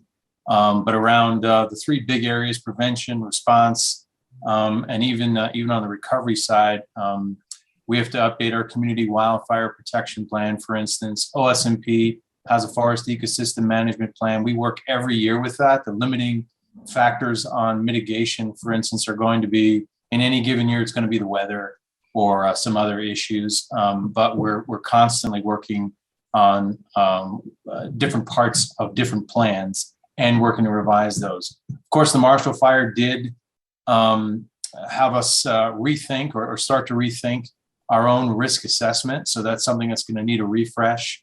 We're making a concerted push out there for interface homes and even beyond that for home safety assessments. And I can't tell you right now what the demand will be on our services. So it's a little difficult to say, well, we'll trade this for that activity. But I can tell you that, you know, we're long overdue for a community wildfire protection plan refresh, as well as our structure protection plan. And so those are items that we'll be looking to move forward. So the good news is much of this is already being worked on. The building code piece is something I'm actually not prepared to speak to tonight, but I do know we usually skip around. What I mean by that is every 3 years, the IFC updates the codes. We've adopted already the community wildfire protection, the wildland interface code as part of the International Fire Code. So we already have that from the 2018 version. Of course, there's a 2021 version, and there'll be one in 2024, and that's a multi-department effort, and not something likely we'll be able to pivot to without some conversation about what that might switch in terms of workloads. But beyond that, a lot of the good work is being done, and really it's about our risk assessment now and some of the assumptions we make about how we're going to notify folks and get them evacuated to the appropriate places or give them places to go to. So that's my quick and dirty approach to this one, so I can save us some time, but I'm certainly available to answer your questions here and certainly more at the retreat, obviously. And before we move off of this, because I think, and I appreciate that, Mike, that you were talking both to this slide and to the next one, but I want to stay on this one for a moment, because this one also involves a lot of work that Open Space and Mountain Parks is doing. So I just wanted to invite Dan to weigh in as well before we move into the next one. Yeah, thanks, Nuria, and thanks, Chief. And Chief Calderazzo is absolutely right. There's a lot of collaboration that has been ongoing between the fire department and Open Space and Mountain Parks. And the one thing I think I might add that wasn't brought up already is the fact that we depend and we need partnerships beyond just the city. So we have a wildland system that extends quite a far west of the city boundary. And so we start getting into Boulder County lands, we start getting into U.S. Forest Service lands. And so the collaboration and the partnerships that need to continue to be nurtured, strengthened, enhanced, go beyond just interdepartmental collaborations within the city, but also involve Boulder County, U.S. Fish and Wildlife Service, our wildland rural fire districts. So a lot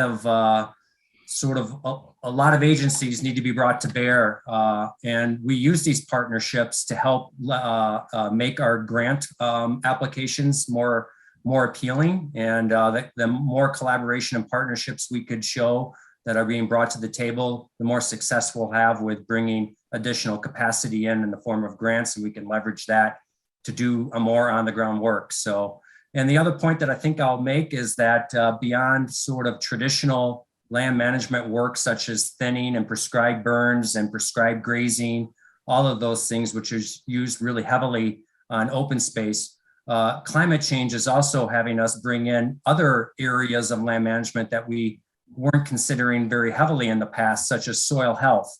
And so we have with better soil health, we're able to hold more water in our soils, which increases health, which increases resilience.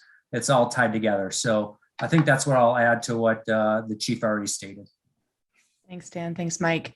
Tara, question? So Mike, are you saying we don't need to have this on our plan?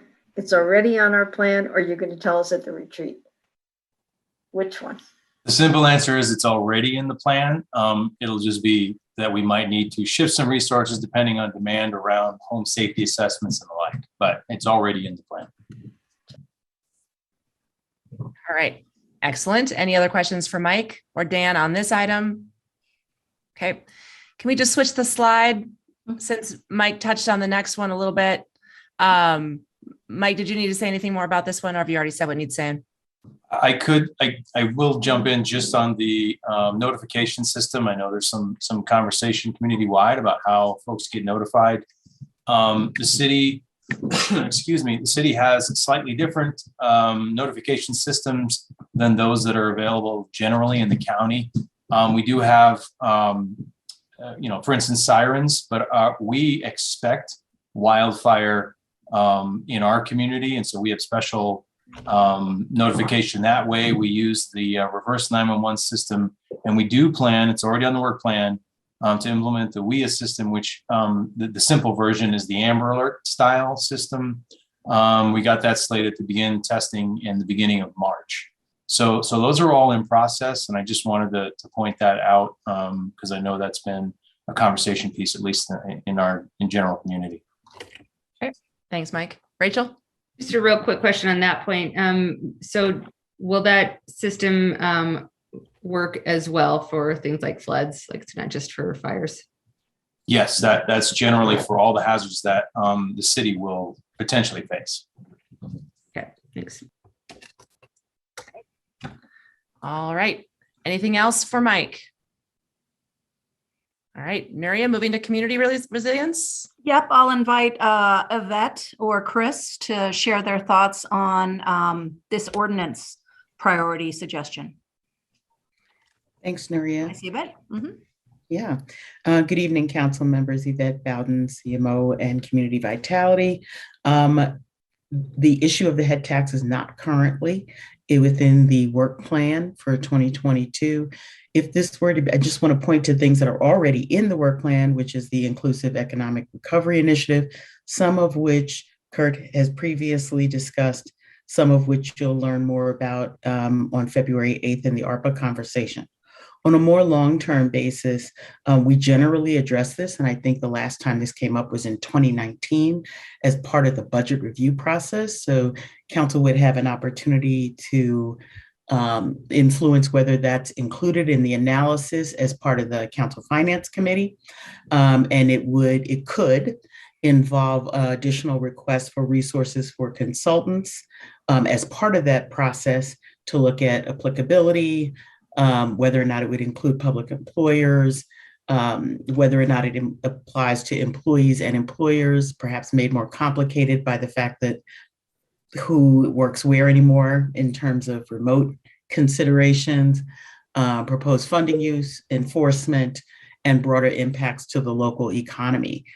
So while no projects would have to necessarily stop, there are capacity issues as many of the administrative functions you're aware of, including HR and our finance committee and city attorney's office, are quite stretched in those baseline services that we talked about, including our payroll system and other systems work.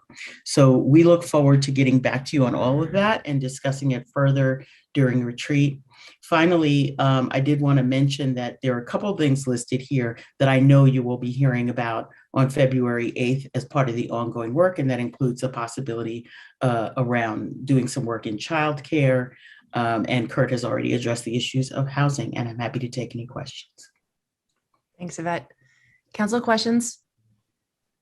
Nicole. Hey, thanks, Yvette. That's helpful to know all this and just to understand a little bit more about the budget review process and where things might align.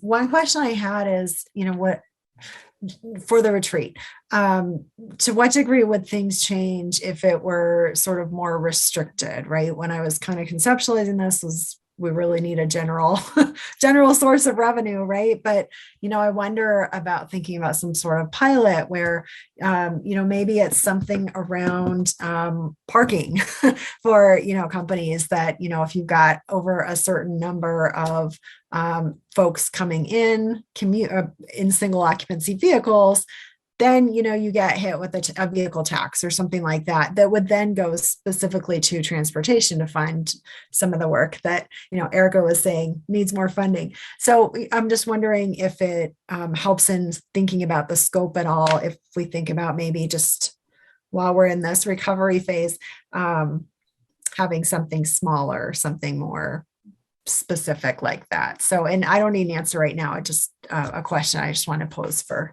as we head into our retreat. Thank you. I think scope is exactly it. I look forward to hearing from you all during retreat and a little more refinement here. I know that we've looked at this in 2015, 2017, and I think 2019. And each time it's been a little bit different in the analysis, but we certainly want to update this in this new world that we're all in to better appreciate options. Thank you. Just Yvette, real quick, just related to the lift, is it accurate to say that if Nicole or someone else on council wanted to pick out one component of this, that does change theoretically the amount of lift from high to less high, or are some of these things still high even if it's just one piece of it?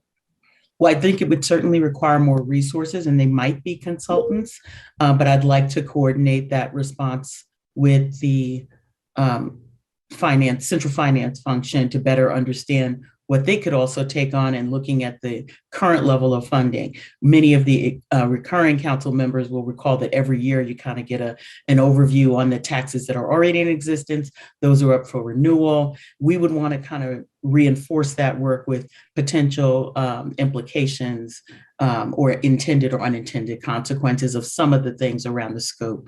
And I look forward to hearing from you all about that. But yes, it could impact that. Super. Thanks, Yvette. Sure. All right. Next, we have COVID things, and who's on that one? We have Pam Davis for COVID planning. We have Erica for Boulder Airport, and we have Yvette, I believe, on small business support, or David. So I'll let them duke it out while we think about the other two. Thanks for having me back, Council. And Councilmember Friend, I understand this one came from you. I believe that it's going to be fairly straightforward and a medium lift for the team.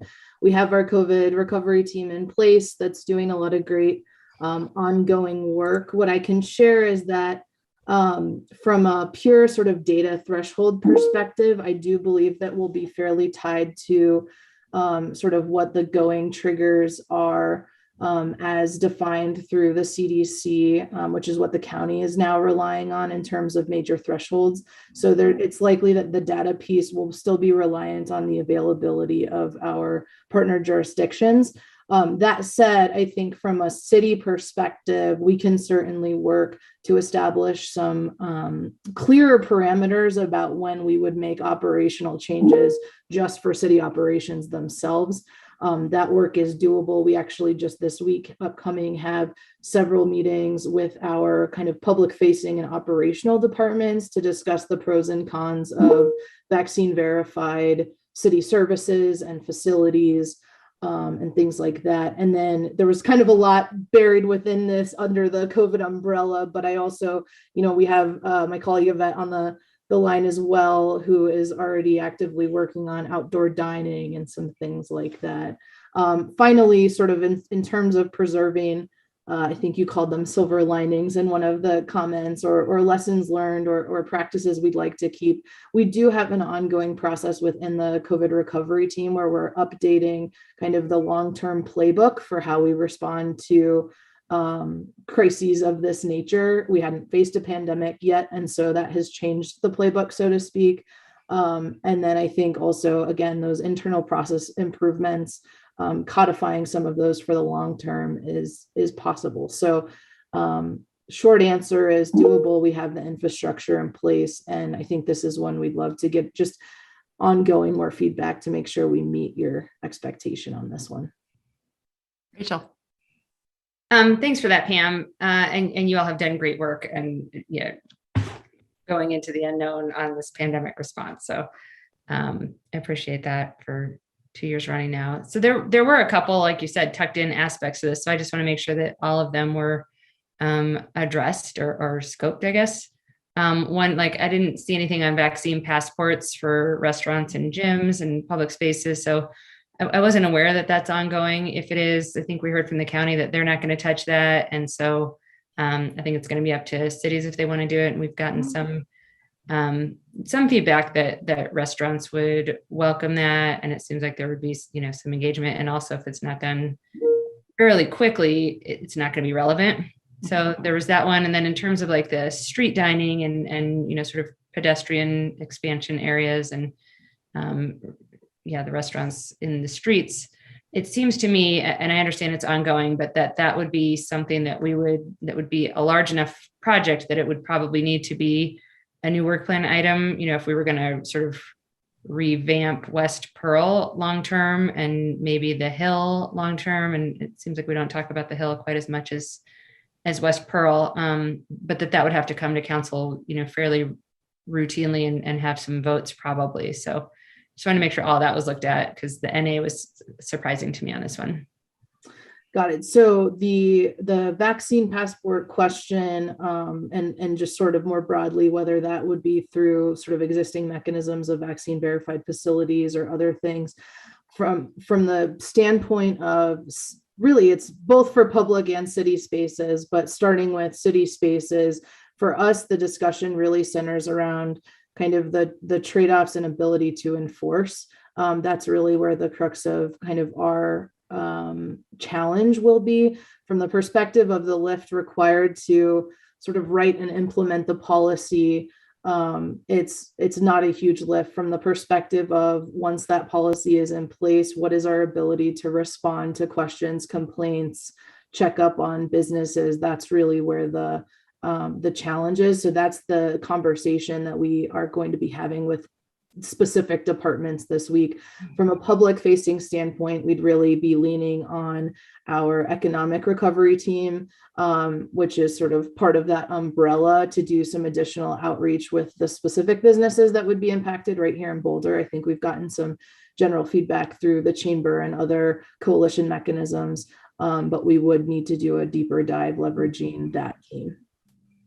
But to Rachel's point, if I can add, it is something that we're thinking of, and that's why I think we put the NA, because we're already talking about vaccine passports and talking with the county on what that would look like if the city were to be moving forward. It really, for us, is a public safety issue, and is this the right time to do it? So that's where that was happening as well. And so some of that analysis was already underway, and that is one of the reasons that we, as we're trying to think about perhaps narrowing the work plan priorities, indicating where staff is already thinking about those and perhaps other additional learnings that we've had in the pandemic that include some of the remote working that we're doing and hiring and so forth. And I'm delighted to have it stay in NA and not impact any, and not be an increase in nothing.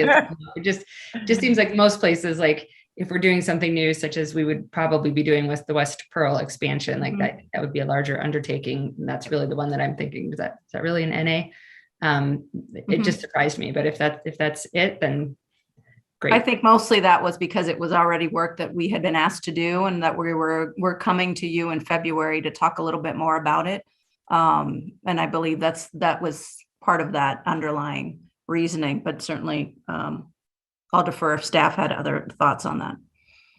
But it's great, and I'll withdraw the question. It was just, there were other things above that we're already working on, and that, that you did have to specify more. So Yep. Withdrawn. All right, Bob. Before Rachel fully withdraws that, I just want to make a comment, react to something that Pam said. With respect to proof of vaccination at restaurants and bars, obviously dozens of cities around the country have done this. And I want to make sure that if we're considering this, it's not something we overthink. Because cities that have done this, I know we're not having any substantive discussions here, but this is a little bit of a process point. Cities that have done this have found that they don't have to spend a whole lot of time on enforcement. They just pass a rule and say, hey, you need to check status of vaccination at the door, and they just do it. And so it's I don't want to oversimplify this, but this is literally as simple as passing a rule. And I think cities have found that restaurants and bars are highly compliant. So probably not a whole lot of staff work after the rule gets passed. And let me just clarify, I'm not withdrawing my request. I'm just withdrawing my questioning of why the NA is there. So stay with the NA, that's great, but I still am going to advocate for it to be on our work plan. I was tracking you. Pam, did you want to add anything in response to Bob's comment? No, I don't think so. I think, Bob, to your point, we suspect that. And we've seen similar behavior with the community being really great and compliant when it comes to mask mandates and other things. Part of it is just I can't help but think about the strains currently on our public safety departments, code enforcement, that sort of thing, as well as the lack of capacity in the county to assist with these. So it's one of those, not a deal breaker, simply something we don't want to not think through before we would move forward. Okay. And it does sound like the NA in this particular case means we're already on it. Okay, cool. All right. Thanks for that clarification. All right. Airport. I'll call Erica back up. Okay. Thank you very much. And first of all, thank you very much for the specificity of the request. It's pretty straightforward. We don't have the expertise in-house, either in the CIO's office or at the airport for this particular research, but we have identified consultant resources to be able to provide the information you requested. And we estimate that it would cost about $75,000. Okay. Any questions, Mark? Yeah, I would, similar to what we just heard about COVID planning, I would not overthink this one either. I would start with a series of questions that Mayor Pro Tem and I had sent to the city manager and see where that goes. There's no predetermined answer to this. Let's pick the low-hanging fruit first, where we do have expertise or where we can gain expertise with a couple of phone calls, such as to the San Jose Planning Board, not council, which did a similar thing, and just analyze feasibility. I think that's really what we're getting at the initial stage. So that's my comment. Erica, did you have a thought on that? Or it looks like David also rejoined us. I think he's joining us for the small business support. Okay, great. I guess, in terms of the thought, the request had been, associated cost estimates and so forth.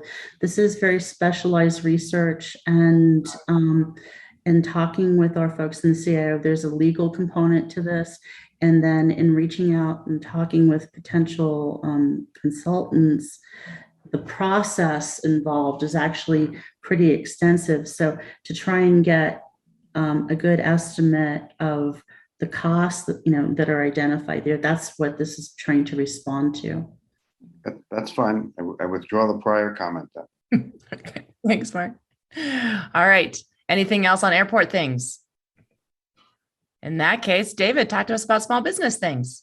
This was another one that I would put in the class of pretty straightforward requests.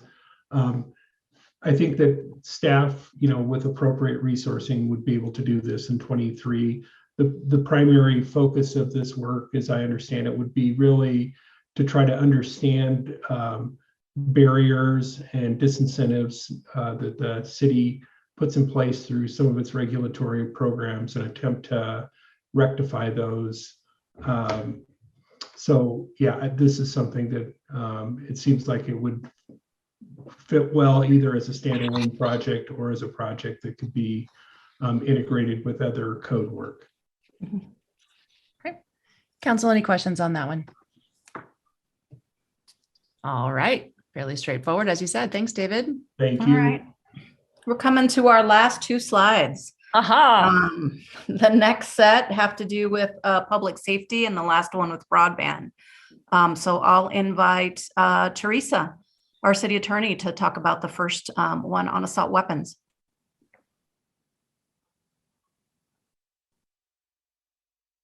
Good evening, Mayor, members of council. Teresa Taylor Tate, City Attorney. We received a nod of 5 at the January 4th meeting with respect to moving forward with both an ordinance that would bring us into compliance with state law with respect to assault weapons and high capacity magazines. In addition to that work, a desire was expressed for perhaps a multi-jurisdictional coordinated effort, but certainly an effort on the part of Boulder to pass a suite of gun violence prevention measures. These measures would be focused around the Gifford Everytown model legislation. The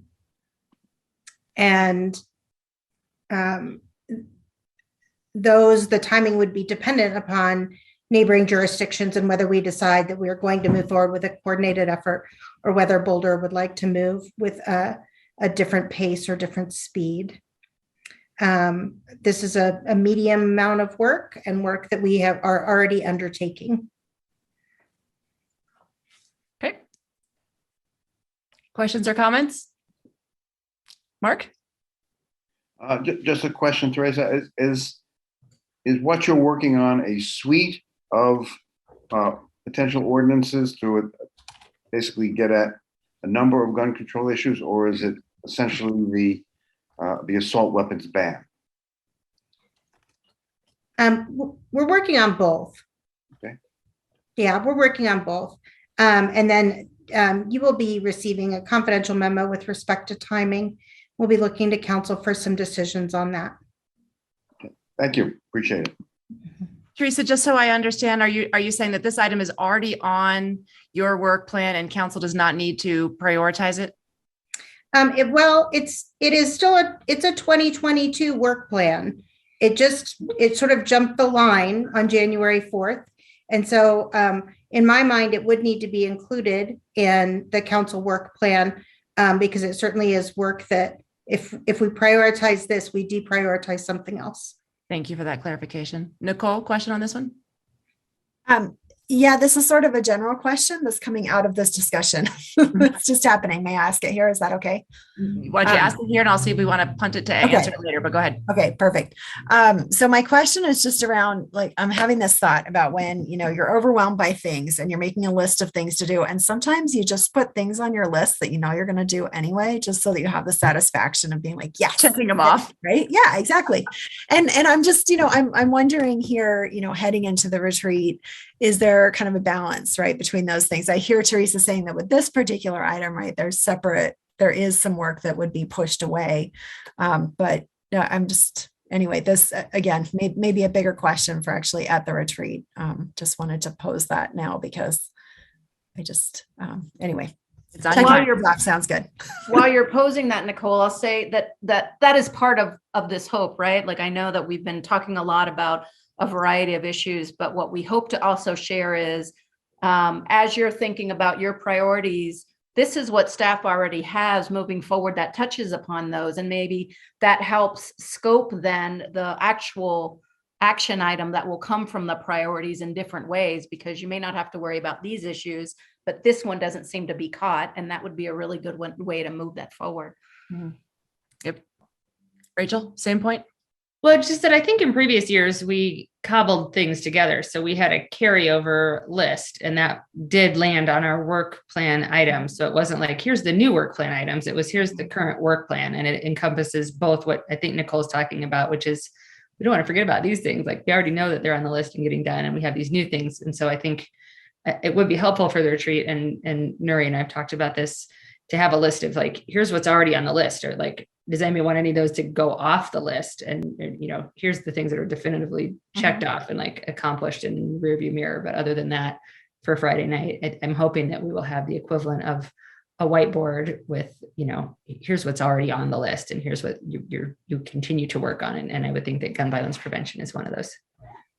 So we're going to talk here as soon as we run through these priorities about, remember I told you there was another way that we've gathered this information on that flipboard, and it does have some of the items that are already underway within these same categories. It's not a list of all the other things that staff is doing, but certainly within some of these priority topic categories. So let's have a look at that when we get through these, and then if there's something else that you're needing, let us know. All right. 3 more left, and hopefully getting through them soon, because I know that we have other items on the agenda before council ends. But I believe it's Kurt, if I'm wrong in this, but you were going to maybe try to take a first stab at the new mental health EMT program. That's correct. And I believe I'll be joined by Maris and Michael as well. The three of us have really been working closely together on this initiative. This is something that the previous council had also brought up as ideas that they were thinking about. So we started working on this a few months ago, and it's really building upon the CERT program, which is now a year old. It's a partnership between Housing and Human Services and PD. You would have noticed the article in the camera a couple of days ago, which highlighted that important program and that important work. So we've met with Anschutz and CU that both help fund types of programs like this, as well as do research which goes side by side with it. And I'll let maybe Mike go next, but it's we're looking at expanding what CERT was doing and covering some other areas that police and fire might show up to, which are areas where their full presence may not be needed in the same way or sometimes at all. So maybe Mike, I'll pass it on to you next to maybe talk about how that might work and what kind of calls. And I know Maris has been working quite closely with the folks at Anschutz as well that could give input. Thanks, Kurt. I'll be real brief. For this kind of program, we want to be clear about the objectives and what success actually looks like. We do know that with this co-responder program, we usually end up there anyway. So one of the success measures has always been getting some of these calls out of the 911 system, but that can't be the final success factor for these folks. There has to be more to it than that. So that's what we're trying to explore, how these other programs have worked, how they've truly helped people, gotten them out of the 911 system, but actually connected them with the right resources. And we're involved partly because of the medical piece of it. There's usually, some sort of comorbidity, whether we want to call that physical, related to some of their other challenges. So being a part of this multidisciplinary approach, we think it makes perfect sense. But then we want to make sure that we're not shadow boxing, but we're actually, hitting targets that need to be hit for folks. And I don't know if Maris wanted to comment on the research piece of it, or if she had anything to add to it, but that was my thought on that. Yeah, I'll just add a couple pieces, and thanks, Chief, and thanks, Kurt. Good evening, Council. Maris Harold, Police Chief.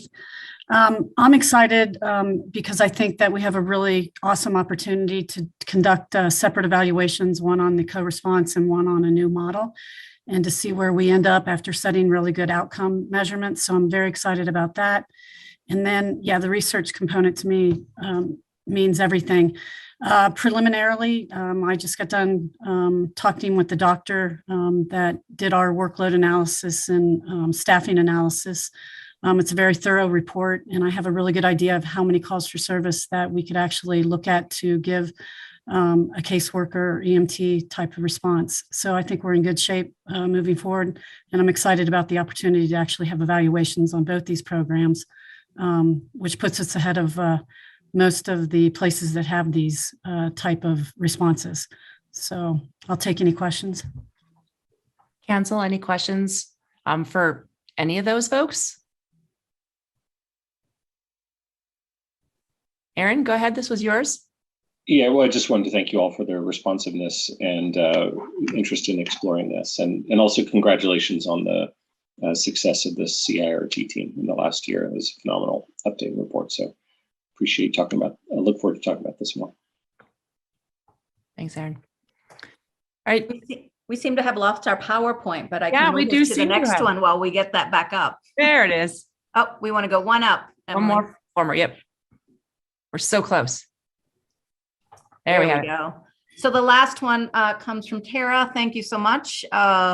We had a variety of crime under the big bucket of crime reduction. You had some initial thoughts from lighting on bike underpasses, lighting on bike underpasses, more security cameras, mandatory bike registration. I'll invite Erica and Maris to talk a little bit about what's happening here. So just in brief, many of the things that you had identified are actually underway. So currently, we do light every city underpass. It may be some of the older ones may be a bit lighter than what some might want when it's compared to the new ones. But as we come through and do upgrades in the future, that is a possibility. I think that, in terms of street lights, we have an activity going underway to look to come to council and talk about acquiring the remaining street lights from Excel and what that would potentially mean in terms of upgrades. And then we also have grant funds, which we're going to be using this year to enhance our traffic camera system. So much of this work is already underway. As part of the city's fiber backbone that also supports that IT is leading.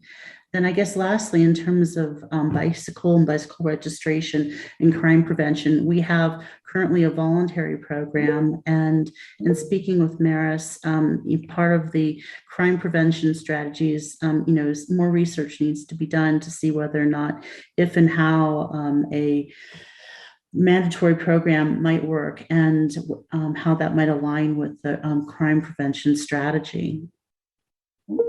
And with regard to adding additional lighting, it would require more resources. And so we had to try to identify that because it would need more resources both to provide that capital as well as staff to support that.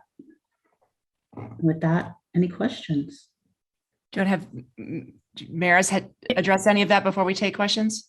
Yeah, I'll quickly say that that obviously all of these components are evidence-based. I support more lighting. I support cameras when they're in tandem, when they're working together. The bike registration is a very interesting question. We are getting a lot of cooperation from our bike shop owners right now on this issue, but I think there's more work to be done and more scoping on that.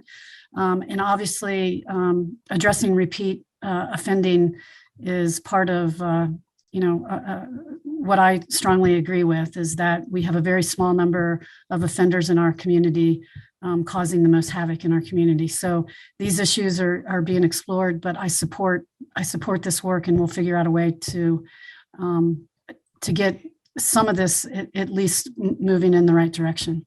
And I'll take any questions. Thanks, Maris. Thanks, Erica. You got a thumbs up from Tara. Any other questions or comments from council? All right. Thanks, gals. All right, Nuria, home stretch. One last one, and we're going to let Chris Meschek take on the notion of broadband. Yeah, I'm going to pinch hit a little here for Jennifer Douglas, our Innovation and Technology Director, but I'm a little dangerous in the topic too, and that's on broadband. And Councilmember Yates brought this one forward, and as he recognized in his notes, were kind of 2015 to 2018, there was significant work done, and council made the decision to do the first phase of a fiber deployment in the city, what we call fiber phase 1, which is a 60-mile backbone. We're now in the construction of that. and it's scheduled to conclude late this year. And now we need to move into the next phase. And so we've already engaged actually a consultant. Like to identify surveillance and visibility. Hey, Maris. We need to do that. Hey, Maris, will you mute real quick for me? Appreciate it. And so we've engaged with a consultant. They're known as FHU, and they're going to be with us for about the next 8 months. And part of what will come to council on this is to be able to have some policy conversations about what our vision is for both wired and kind of wireless connectivity in the community, especially around, I think, closing accessibility and affordability gaps. And then looking at what are the various models or partnerships that are potentially out there to achieve those, and what investments the city might need to make. And then kind of as a part of this will also be benchmarking against other cities and how the landscape of municipal broadband deployments has changed over time, and what it looks like today. And then the last is there's going to be a lot of work around kind of smart cities deployment. And as Erica just mentioned, the ways that we can now leverage this fiber network for municipal operations. So things like traffic signals, traffic cameras, that sort of thing. So we've identified this one as a medium lift, but the work is underway with items that'll come forward to council. Super. Thanks, Chris. Bob, question? Thanks, Chris. And that was very helpful. My request was a little different. I mean, I was happy to hear all that stuff, and that's all sounds great, and I look forward to that. My request is a little different than that, which is, as you correctly pointed out, we as council and staff decided a few years ago to phase our fiber build, and we're in the middle of, as you say, of building a fiber network now, a backbone network now. It's kind of like the artery, but not the capillaries, right? And so, and we can have interesting conversations about what we do with that backbone. My question is actually different. My question is, will we do phase 2, which is to build the other 500 miles fiber to the premises, fiber to the home, fiber to the businesses, which is something we talked about, but we couldn't do because we had limited bonding capacity, which has now changed in light of the fact that we're not doing municipalization. So it's kind of a little bit like Lauren's question about scoping RTD in buses. It's really scoping what a ubiquitous fiber build beyond phase 1 would look like. Everything you said is great, but my question is a little different than that. Yeah, and Bob, I appreciate you flagging that, and maybe apologies that I wasn't clear. What we really need to answer as a part of this is exactly what you just raised, which is when we came to the decision to build the backbone, we didn't make a decision as a community whether we were actually going to get into the municipal broadband business or not. Are we going to get into the internet business? We need to still make that decision. A lot has changed out there in the market since then. And so it's really important that we step back, look at where the landscape is now, update all of the information that we have, as you mentioned, updating those cost estimates. And then we can make that decision about what is it that we want to move forward with, and then how. That's part of what will come forward as a part of this discussion. Yeah, that's perfect. And I'm not necessarily advocating for us to do that. I just want us to make an intentional decision that we are or are not going to do that. So I just want to make sure that's separate from the use of the fiber that we're building now. This is a different discussion about whether we want to build more and what we do with that. So great. Thanks, Chris. Yep. Council, any other questions? All right, Nuria, coming back to you. Oh, wait, Aaron's got a question. Aha. Okay, well, so I apologize in advance for this. I'm gonna try to cheat.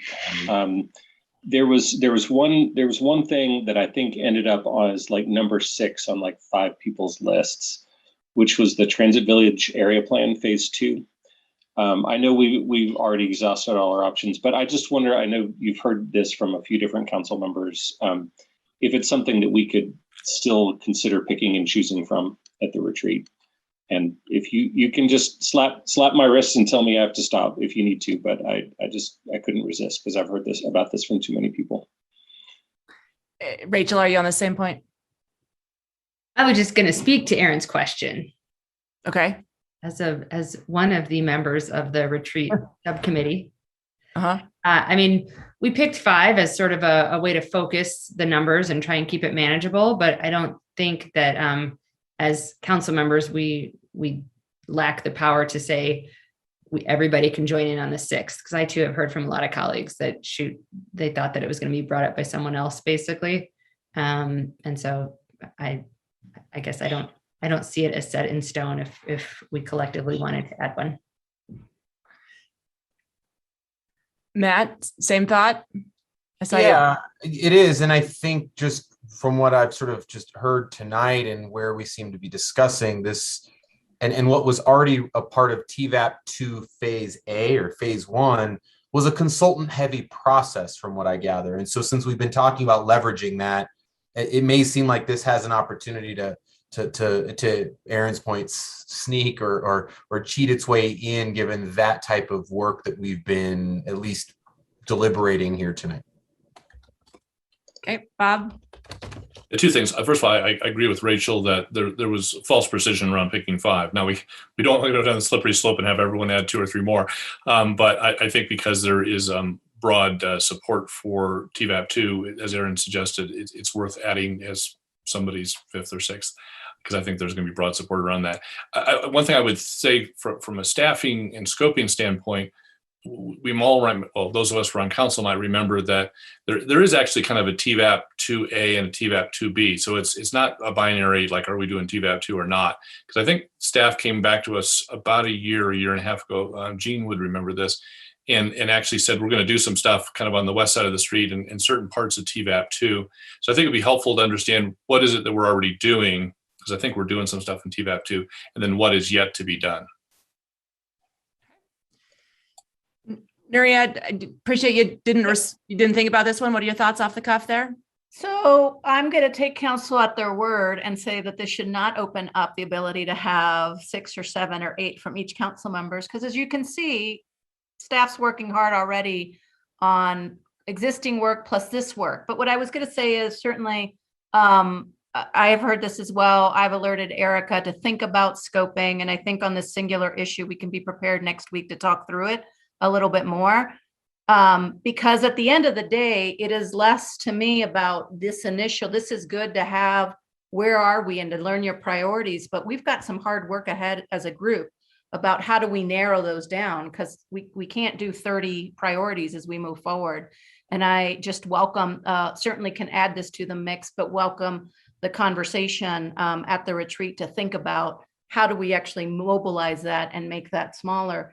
And what I will say at the end of this meeting, and I see some folks have hands up too, is I want to thank you, and I know that sort of receiving this this packet of where our feedback is looks daunting, and it looks like there's just so much going on and we can't take on more work. But I really want to speak on behalf of all of us that is not our intent. Our intent is really to be as candid with you in partnership as we can and talk through, help us think through and understand better what the actual outcome or what that action item will be. Because as we talk about big, broad topics, that is really hard, and we're not going to be able to do all the big, juicy things that you all want to do, right? So I'm hoping that this is a good conversation to get us start to think about what are, maybe not the whole bucket, but what are those things that we can start in a direction that starts to shift us.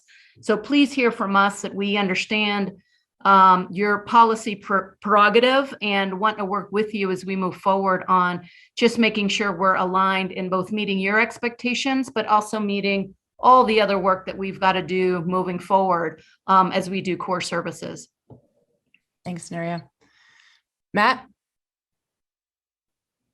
And I appreciate that context, and I will maybe just say maybe just being candid, there's a sense of a discouragement for myself looking at this.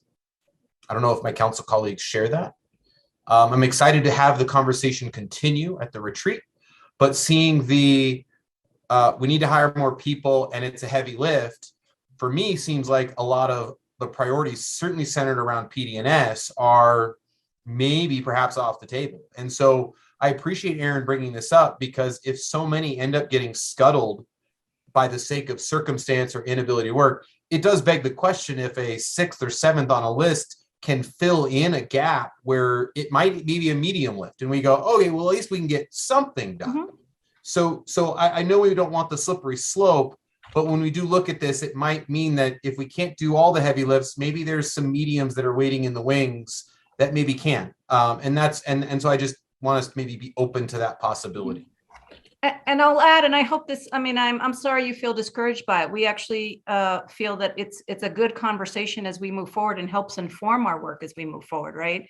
And I hope that as we continue speaking, that maybe those that seem like a high lift currently, if we scope them out appropriately, become medium or become lower lifts, right? And we're able to do more. It's just that at the outset, it's a lot of let's fix all the things. And then as we continue to talk, which is normal in this process, right? As we continue to talk and say, well, what really do we want to get out of this in 2 years? What can we do? Then I think that starts to reduce the lift a little bit.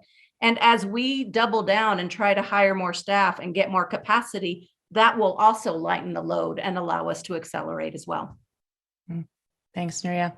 And again, when we get to my little board here, you might have some additional thoughts or hopeful signs. But Aaron, go ahead. Yeah, well, thanks for that framing, Nuria. I appreciate it. And also thanks for the flexibility and letting me sneak that one additional thing in for consideration. But under just one. But with the big work on the retreat will be then, narrowing all this down, right? And I think part of it, I think a big takeaway for me from this discussion tonight is about how do we take some of these items that were bigger and more diffuse and narrow them in and say, okay, let's not make it some huge potential thing. Here's the 1 or 2 specific things we want to get out of this initiative. And then maybe we can turn some of those high effort things into medium effort things, or maybe even if we make it simple enough, a low effort thing, so I think that'll be a big part of the discussion we have in the next few days. Yep. Okay. Thanks, Aaron. Nuri, do you have anything else? And if not, I'll transition to our board here as another way for council to reflect on this information and prepare for the deeper conversations at the retreat. We're good? All right. So Nuri is going to help me a little bit here, but so you recall last week, we created this board. Don't freak out. It's going to be fine. I'm going to explain it to you. Don't freak out. I see you, Bob. Don't freak out. All right. So what staff has done is take your original ideas, which we had put into these categories, and added a substantial amount of information for you to reflect on. The first thing I will say is this is still a work in progress. For example, Transit Village, not on there because it just came up, and a couple of places where staff has said tonight that some things are already underway. Those are not indicated, but let me tell you what we got. Over here on the left, what you see is the legend, and the legend is important because the colors here relate to the colors over here. So with this item here, the middle income housing program, similar to affordable housing, but targeting higher income levels from Lauren. So this is this sort of salmony color. That means the primary lift is from HHS. And it's got this little PNDS tag here because there's also a significant component of work from that other department, but the primary lift is in the primary color. That's thing one. What you'll notice over here is we've also indicated capacity for those departments by the color. Current capacity until we hire back. Right. Thank you. Current capacity until we hire back, which means there's no zeros here. So even without hiring, Nuria, is it fair to interpret this to say, even without hiring, some things can be added? Yep. Okay. So that's fantastic news. So the other thing that you should observe here is in each box, there's this little line somewhere. Some places it's higher and some places it's lower. The items below the line are items that staff has identified that are somewhat similar or related to your priority proposals that are already underway. Let me clarify that. That was part of the work plan that we presented to council, because there's a lot of other work underway that we did not include. Yep. Thank you. So that's thing one. So for all these categories, and staff did do some helpful recategorization from some of the, I'm going to call it half-assed and ill-informed clumping and splitting that I did for your last conversation. So there's a lot of these. And what you'll start to notice as you move around through it is some work items require a lot of cross-departmental work. We also talked earlier about public engagement and how you understand and anticipate that lift. So just some flags to know if you're going to do that thing, there is likely to be a communication and engagement effort there. No indication particularly on the size of that lift, but just flagging it for you literally with these little flags to let you know that's something for you to be thinking about.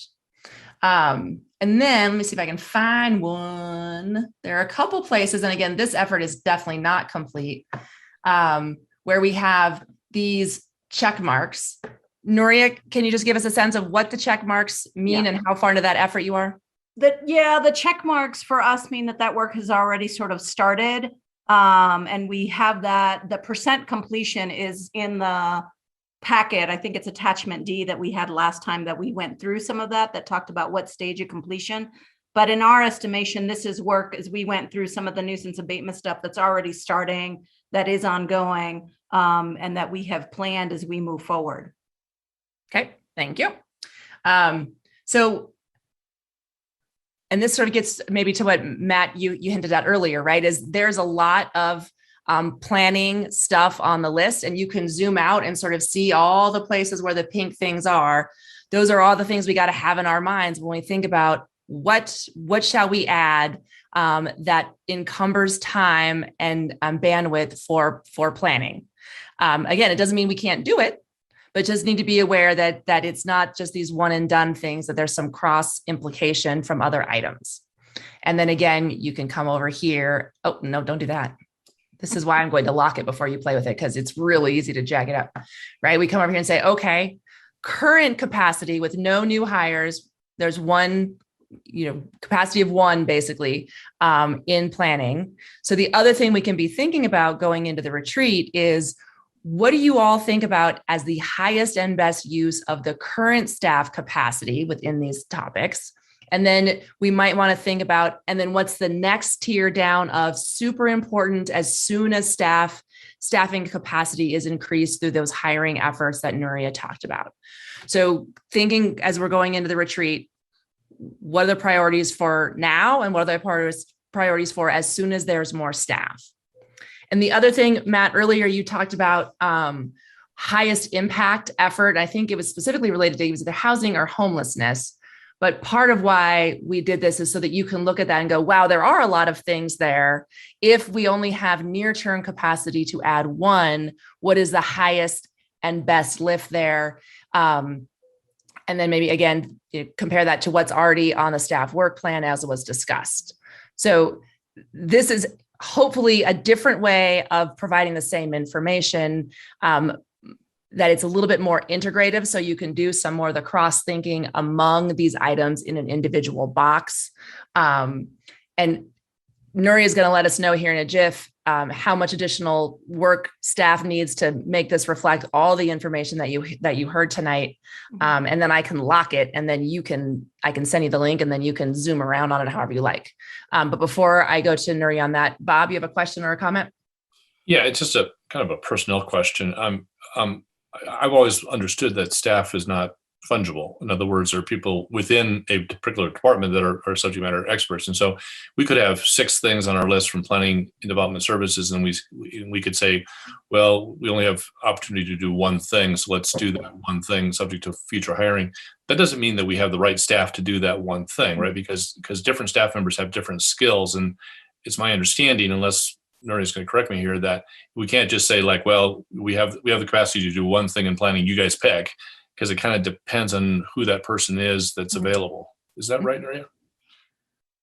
Yeah, I think that's right. I mean, it depends on what the item is, right? I think Kurt had a really great example as he was talking about one of the priorities, that the main person in PDS is the person who is also working on alpine balsam. And so we have to think about, if that's the one that we want to pick that impacts that particular staff member, then we're going to have to think as staff, is there an alternative or not? So you're right. I mean, staff have all unique qualities, but it is, I hope, a good opportunity to sort of hear from you all what I used to use in another city or a consultant used to use in another city. What are your critical items that will move the needle on your topic furthest? Because they all are good. Which is the one that's going to get us to further our mutual collective needs? And then we can match that to who's the staff or what do we need to do by that, right? Mm-hmm. And so on that question, Nuria, would you tell council, don't stress about the specific specialties and unique skills of staff at this time? They should just, again, focus on roughly staff we have now versus future staff? Yeah, I would say that would be the easier part, really, just to know and hone in on the priorities, because then we can really focus if it's liberating existing staff from some of those stuff and seeing if we can shift people around, which sometimes can work and sometimes doesn't. If it's maybe we actually have to hire a particular person with that particular skill because that is the priority chosen, then we can laser focus hiring on that versus sort of hiring equally across the board if we need something that is very specific. So for us, at least our priorities as staff for the retreat would really be to come out with those main priorities, because that kicks off all right, now let's really dig in and see what are the things that we can do. Okay. A couple more clarifying questions for you. When these over here, we have capacity 1 and 2 and 1.5. Is that capacity for new projects, or is that is? So that is capacity for new projects. If you look at your previous packet, again, the departments in brief, we asked departments to just share where they are. But I also think I mentioned at the last meeting that this is a moment in time, right? This is not the capacity they have for the next 2 years. This is as we continue to add resources, finish up projects, scale out what we're doing, then I think we will continue to flex with that and certainly be open to thinking about what the next priority is, whether for existing work or work plan items, right? Cool. And then CMO, IT, HR, finance, and facilities has the same information on 3 different stickies. Does that mean they have the capacity for 6, or all in together they have the capacity for 2? No, it means that there are not enough colors to share out across the thing. There are limitations on the Flipboard. Yep. So where we tried to do, we put them all in green colors because they come up perhaps less often than HHS and CAO. And so we tried where possible on the tags to actually write if it was finance or HR or CMO. Okay, cool. Thank you. And then you indicated that there's some additional information we want to add to this, not just the Transit Village stuff that came up tonight, but some other sort of tweaks that staff is still working on. When do you think we might have a pretty good version of this so I can lock it and send the link to council and they can fiddle with it? Oh, I think by tomorrow. What's missing from this is not the big level high priorities, except for the new one. It's matching and making sure that all the little tags of other people's work are reflected in the priority because they're not finished. And then we had talked about perhaps marking with a check those items that we think are currently already underway and or are part of the work plan, right, as we move that forward. And then the only other thing I'll add about this thing is that there's on the right-hand side a whole bucket of items in these stickies to the very far right. Yep. Those are work items that we submitted as part of our 22 work plan that we're working on this year that perhaps didn't touch upon all the other things that were included in your priorities. So we just wanted to honor staff's work plan work as well and say that that's on there and show that. And those are things that are happening anyway that council does not need to prioritize. Okay. Well, those are things that we proposed for the 2022 work plan, but frankly, depending on the conversation, those may be some of those conversations to have trade-off conversations on. Although for some, for example, we're moving forward on the library district and our racial equity plan work moves forward as we do. So I think that these are conversations that we're having. We're doing budgeting for resilience and figuring out ARPA and CCRS funds that we're coming to council with. A lot of those aren't things, they're just on our work plan, but I can't imagine that you'd have a lot of trade-off conversations about them, but note that they're there. Mm-hmm. Excellent. All right, council, that was a lot. It's really a lot if you look at it like that. But This is meant to inform you, not to discourage you. Again, I duplicated the legend. This is the same information here, just so if you're zoomed in, you don't have to zoom all the way up to the corner. So that's the same information there. Want to know if you have any questions at this time based on this information. It's a lot. We'll let you sit with it for a bit. All right. I'm going to unshare this now. Cool. Okay, so we have a retreat here coming up. I heard a couple of action items happening in the near term. Thing one, staff will continue to work on this and Noria will let me know the minute it's done, and then I will lock it so you can't accidentally do what I always do, which is mess it up. And then I'll send you the link and then you can zoom in and zoom out and gather your own thoughts about all the things. I did also hear that for members of council who felt like staff's summary or response to one of your priority items was a little off the mark based on what you thought you had said. If you heard that, you should feel free to take the initiative and reach out to Nuria to share that. And then staff, where you specifically said, boy, we'd sure like more information about this, would encourage you to reach out to those respective council members so that you can get those questions answered and provide us the best information that we can possibly have going into the retreat. And then council, Friday night, first thing is your introductions of one another. Really looking forward to that. That's my favorite part. And then other than that, your homework is just sort of to think about some of these trade-off questions, highest and best use and impact, and come prepared to dig into these. My vision is we will start with some of these harder items where you have lots of ideas, and we'll start with those. So come prepared, right, on homelessness and housing things first and foremost, because I think we're going to need a fair amount of time on those. And then we'll just carry on and get the work done as things go along. Any questions? All right. I'm around all day tomorrow. If anybody needs anything, give me a shout. Other than that, Nuria, if I can't do anything else for you, I'll hand this meeting over to the mayor. We're good. Hey, Aaron, tag, you're it. All right. Thanks, Heather. Thanks for having me. It was a good discussion. Although I have to say, you did not keep us on track on time, but it was a great discussion. So thank you. I did not have a time allocation. I was just told to get the work done. So were we supposed to be done at 7:15? Because if so, my bad, man. 6:30 actually. So you're really way over schedule. Okay. Right. Thanks so much, Heather. We'll see you on Friday. Take care. Okay, we've got a couple of other items to cover before we wrap up for the night. I think the first one is about meeting nights and when that might change. And I will tag Pam Davis, who's been working on this with a variety of staff. Good evening again, Council, and we do have a few slides to support this presentation. Thank you, Emily. So my name is Pam Davis, Assistant City Manager. My pronouns are she, her, and I am coming back to you with a description of our implementation plan for shifting council meetings from Tuesday nights to Thursday nights as requested during the, I believe it was the November 16th council meeting. It was one of your first discussions.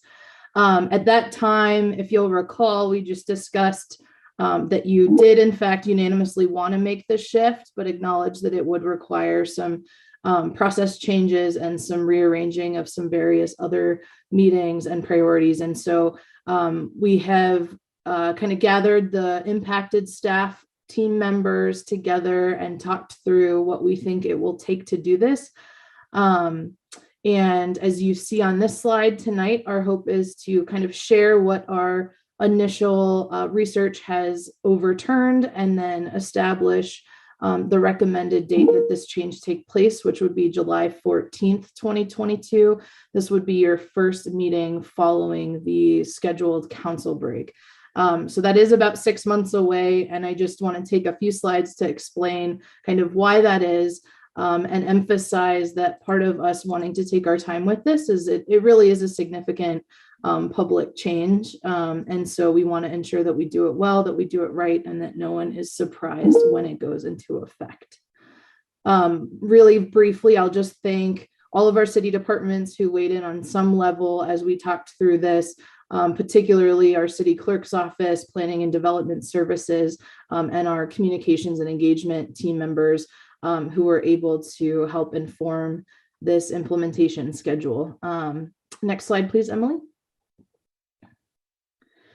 So this next slide here on implementation priorities, it's not all inclusive of the impacts of the schedule shift, but it really addresses sort of the key implementation priorities that are going to require staff to do some work to ensure that things go smoothly.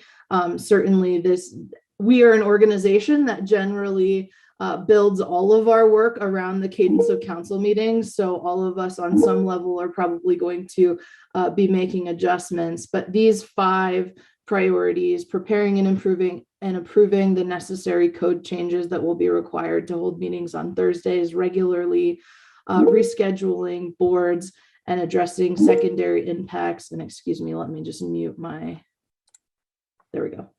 That will stop now. Rescheduling the boards and addressing the impacts of that rescheduling that currently meet on Thursdays. We will need to do some just public communication and change management, both amongst different portions of the community, as well as internally. We have some process changes, and then we did just investigate some of our legal notice requirements to make sure that we can still comply with those. So I'll quickly describe those and share a timeline with you, and then we'll take questions. So next slide, please, Emily. So on the code change front, we have one certain code change, which is the BRC 2-1-2. It specifically states the first and third Tuesdays of the month shall be when regular meetings occur. That we anticipate being a pretty straightforward code change that the city's attorney's office has agreed to make sure that we can accomplish.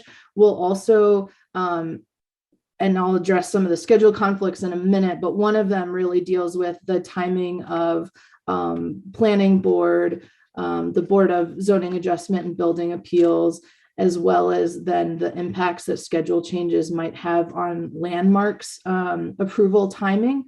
And so within that, once the planning board and BOZA are rescheduled, we'll need to do some additional investigation based on the days of the week that they meet to ensure that within our land use code, all timing related to call-ups and approval deadlines, things like that come to council, that we still meet the time limits within our code. To give you one brief example, landmarks in particular, there's that 14-day period for call-ups. Now when landmark board meets on Wednesdays and we shift council meetings to Thursdays, given the cadence of regular meetings and study sessions, we end up with this sort of slightly awkward timeline where we end up with basically 15 days between the 2 required meetings, and we currently have a 14-day time period. So that's just one example where we might need to adjust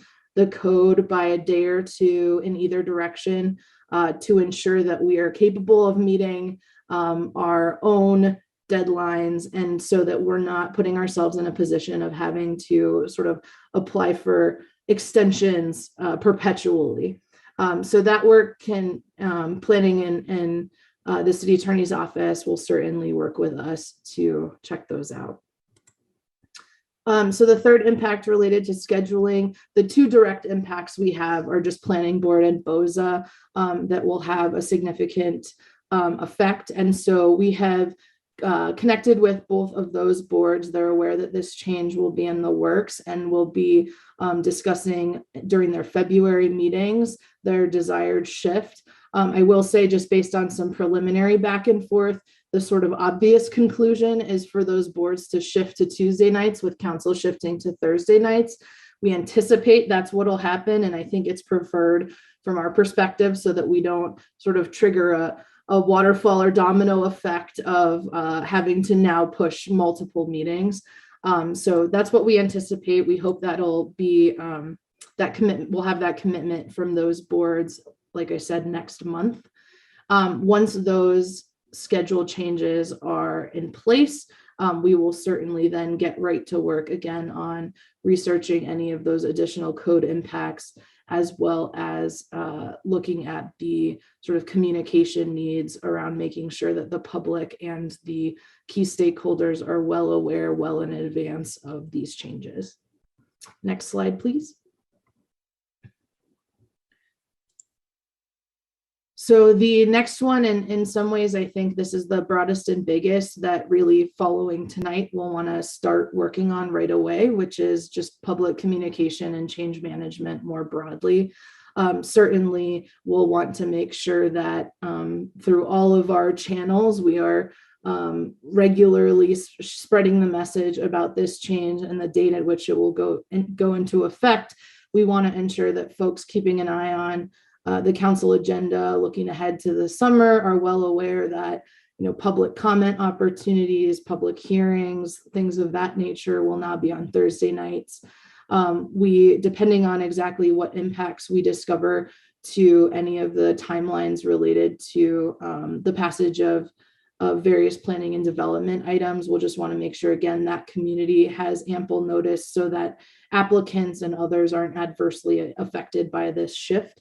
And then finally, things like our communications and engagement department certainly is responsible for helping to provide support for these meetings and ensuring that Channel 8 programming and Boulder News and things like that happen on a weekly basis. And so they'll be doing some shifts to ensure that that can take effect.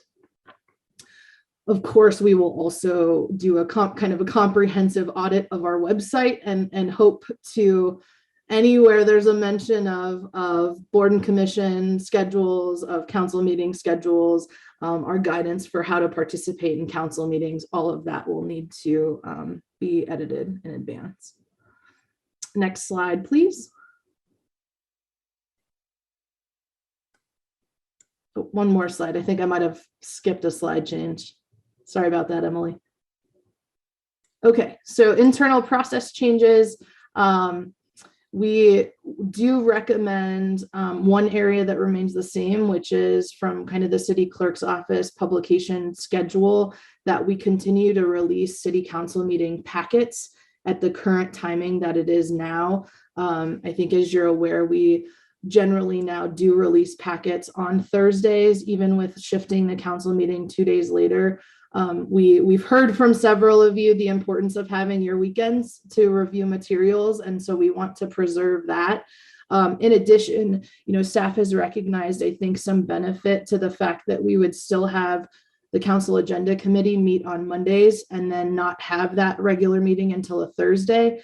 So the impact of some of those sort of last minute agenda additions, or those, when additional questions come up at CAC, it gives us a little bit more time to develop responses for those Thursday meetings. So there are parts of this that we will certainly appreciate once we all adjust to the new timing.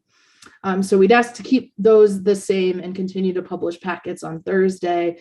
In terms of process changes that will need to occur, I think just internally, staff members who are directly impacted by preparing materials for either council meetings or the impacted boards, their own processes will need to adjust for how that gets done, as well as processes around meeting participation, sign up, internal staff meeting timing for when we, do practice runs of presentations, things like that. We'll be working through all of that.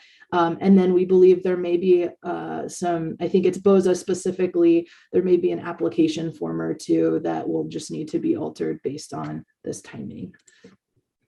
Finally, the great news is we were pretty concerned about the timing of legal notices. We have a 10-day notice requirement in between first readings and second readings, and based on the daily camera sort of schedule for legal notices, but we did reach out to the camera and they will be able to accommodate. It'll be a tight turnaround, but we think that it will be manageable, that the clerk's office will be able to submit legal notices the morning after a Thursday meeting, and those will be in time to make it in the weekend legal notice. So that would still allow us to do first and second readings at a 2-week cadence. Now, we may find occasionally, depending on the complexity of certain items that it would be possible that there would be a need to either pass things by emergency and or simply allow for a month in between first and second reading to accommodate that legal requirement. Again, we think that'll be no or very minimal impact. So last slide, please, Emily. This is the kind of the implementation plan at a glance, and Alexa just heard part of my presentation, so I apologize for that. She's getting in on this. Can you say that again? Sorry. Don't worry about it. The joys of working from home. I apologize, everyone. This last slide, the anticipated timeline. Tonight, assuming you accept our update and want to continue moving forward, as I mentioned, the planning board and BOZA will identify their new meeting times based on that new schedule. We'll finalize that research needed for any further code changes. By late May, we hope to complete the final passage of all ordinance changes so that the change has become official with some ample time before council break to ensure the message continues to get out. I'll also add, we hope to do anything that needs to be codified directly by council. We hope to pass all of those items in a package simultaneously. So that would include any and all code changes, as well as we would go ahead and bring forth an amended 2022 council meeting calendar for you all to approve. Again, eliminating the need to do piecemeal special meeting approval throughout the remainder of the year. And again, July 14th, we would hope to be meeting that Thursday when you come back, and everyone will have a summer break that is 2 days longer than before. So that is the end of my presentation, and I welcome any questions.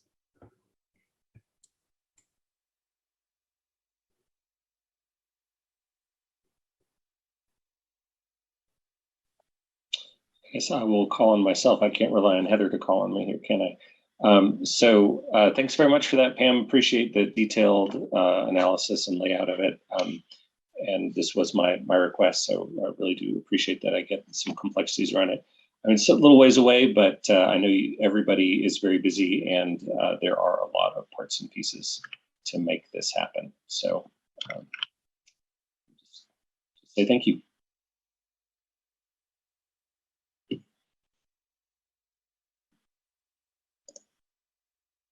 And there's Rachel. I'm just going to ask a question. Does staff need us to give any indication? Like, do you need to reaffirm it said like a check-in and affirmation, that confirmation, something like that. Do we need to do a straw poll or anything is my question. We don't need any formal action tonight. We did get that back in November. So this was really the confirmation that it is possible and when it could be possible for you all. So no action from us, just confirmation your way towards us. All right, thanks. That's great. And I actually will just throw in one other thing, which is I appreciate we still get the packets on Thursday and understand staff would still like to have CAC on Monday, which is fine. I'll just put out there for consideration the possibility of a later in the day, like end of day CAC rather than beginning of day. I do worry sometimes about us sending stuff over the weekend for CAC and people have to do it like Sunday at 8 p.m. or Monday morning at 7:30 a.m. or something like that. So if it would make for a more manageable schedule for staff, maybe a later in the day CAC, just something to think about. Thanks, Aaron. And I saw a couple of colleagues giving their thumbs up. So we'd be happy to kind of roll that into our process change work that we'll be doing and come back. I think it would just be shifting some council rules. So I don't think that would be a heavy lift. And then just ensuring all of council's in agreement when the time comes. Okay. Yeah, if you can think that over and we can talk about it when the time comes. All right, anything else on this item? Okay, seeing none, we'll go to our last item, and Nuri, I'll just turn to you to introduce this one. Great. I appreciate that, Mayor. The last item we have today stems from a tragedy that we had in our community with the passing of Jessica Aldama and her child. As you know, the Boulder County Coroner's Office released the report of the tragic death at the end of November, and you've asked us to come back and share what interactions the city may have had with Miss Aldama in the months before her death, since we were not able to necessarily share that until after the coroner's report was released. I'll turn this over to our city attorney in a moment, who surveyed our departments in order to share out what we've learned so far and what we can legally share, as we are still bound by some of those considerations Boulder County shared forward on medical services and whatnot. But really thinking about all the other interactions that we've had, we're able to share with that here. But I wanted to note too that we just recently this week received a request from some of Ms. Aldama's family members to continue, as I know you have been, to be thoughtful and sensitive as we discuss events surrounding Ms. Aldama's death. And so I just wanted to pass that along here and voice that so that we honor those requests as we move forward. So with that, I'll ask Teresa to take us forward.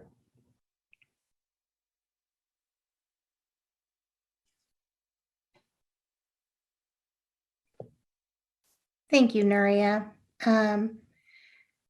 So what I'm going to walk through is just a chronological list of the city's contacts with Ms. Aldama. And the first contact that the city had with her was on September 9th of 2021. And that contact was by the Boulder Police Department, and it was occasioned by a complaint of camping in the Greenway. And so officers contacted Ms. Aldama. They did at that time issue her a citation. That citation was for camping and possession of prohibited items, specifically a tent.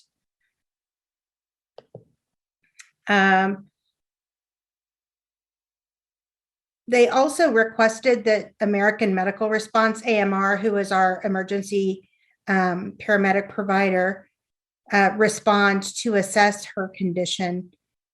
After that assessment, one of the officers transported Jessica to the People's Clinic so that she could receive some care there.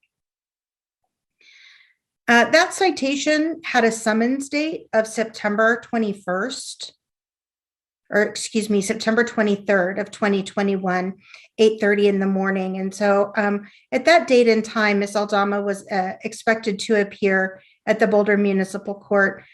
She did not appear for that court appearance. The municipal court did check with the homeless navigators to see whether they'd had any contact with Ms. Aldama out and about in the community. And at that time, the navigator said that they had not encountered her and had not had any contact with her. On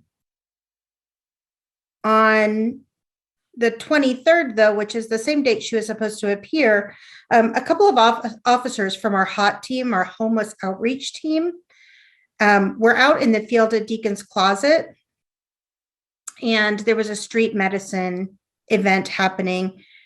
That's where doctors and nurses from the People's Clinic provide medical care to members of our unhoused community. And Ms. Aldama was present at that event.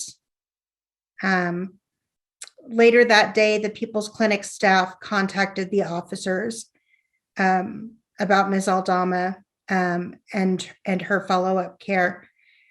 Since that time, the officers had been keeping an eye out for Ms. Aldama as they conducted their hot rounds, but they were unable to find her. Sadly, the next contact was on October 11th, 2021, where officers were called to a tent in the northwest corner at an undeveloped property at 5847 Arapahoe. That tent was back in a densely wooded area. It was adjacent to a small body of water. They weren't visible from the street or the bike path, but the officers did investigate, and inside that tent, they found Miss Aldama deceased. They obviously didn't know who she was at first, but they did identify her. And then unfortunately, while processing the scene, they also identified her premature baby, who was also deceased. There were no other persons inside the tent.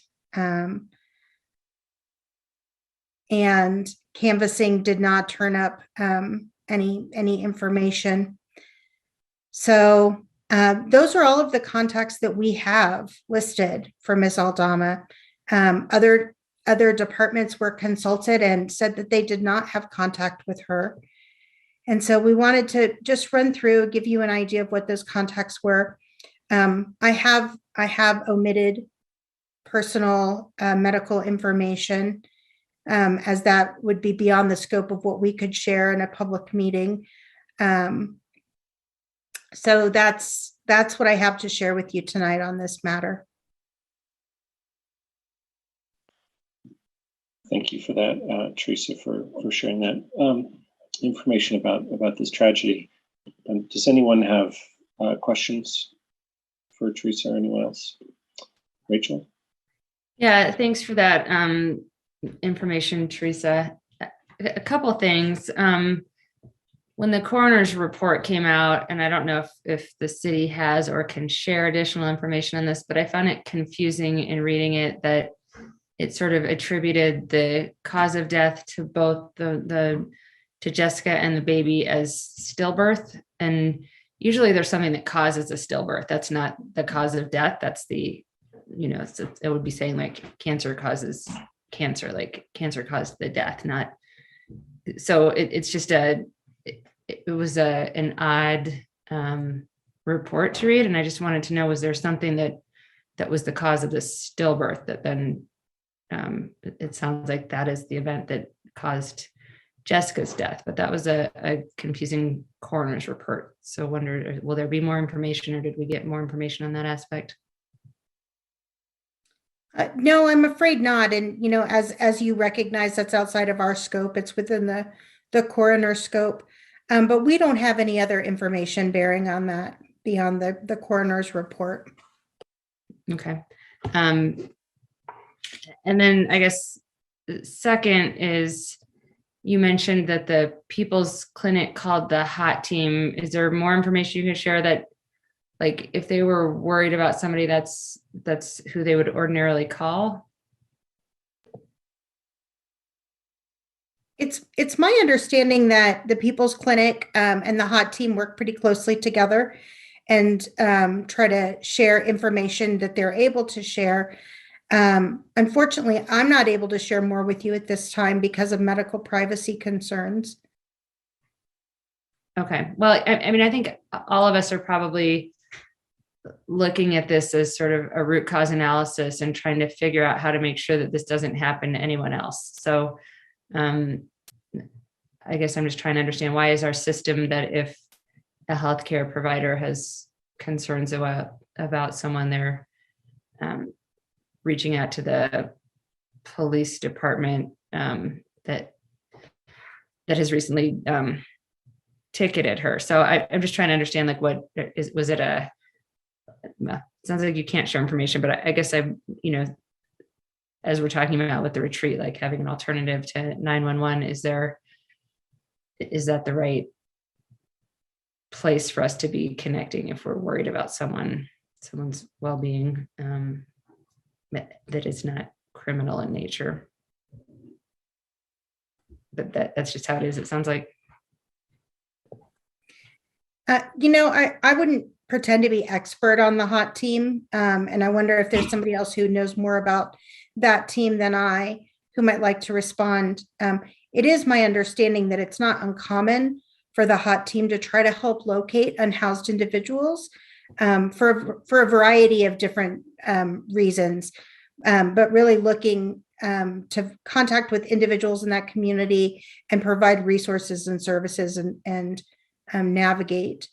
And so I do, my impression is that the homeless outreach team is not typically acting in an enforcement capacity, that they're much more in a coordinated resources capacity. Thanks, Teresa. And I'll add, Rachel, thank you for your question. Obviously, the HOT team is at these medical events, and I think that they needed, and Teresa's right, the HOT team has no enforcement capacity. They are strictly service-driven officers that are well trusted by community events such as the medical providers. And I think that they would probably be the best resource to go to find Jessica, and that's probably what they thought. I wasn't there that day, but talking to Ross and Jenny, they're trusted to actually go out and boots on the ground and find Jessica. Unfortunately, they did not, if that's helpful. Okay, thanks. I think those are all my questions right now.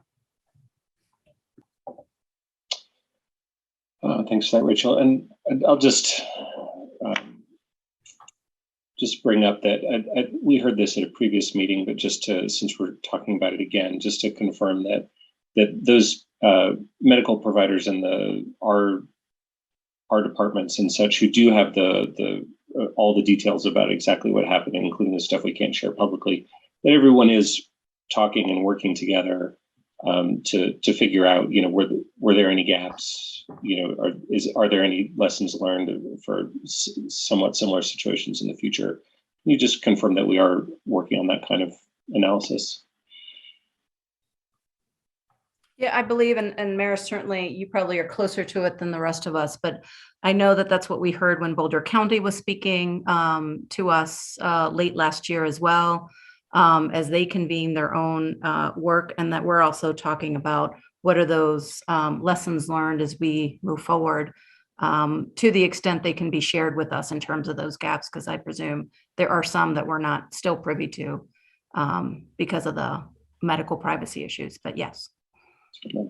Thanks for that. I know we all share the desire to not see a tragedy like this happen again in the future. So I appreciate that. Does anyone else have anything else to say on this topic? Seeing none, I think we can close this item. All right, which I believe then closes the meeting. Alicia, is that correct? That is correct, sir. Okay. Well, thank you everyone for the meeting tonight. And we will see each other on Friday afternoon at 4 to do our retreat. And so I will go ahead and gavel our meeting closed here at 10:49 p.m. Good night, everyone.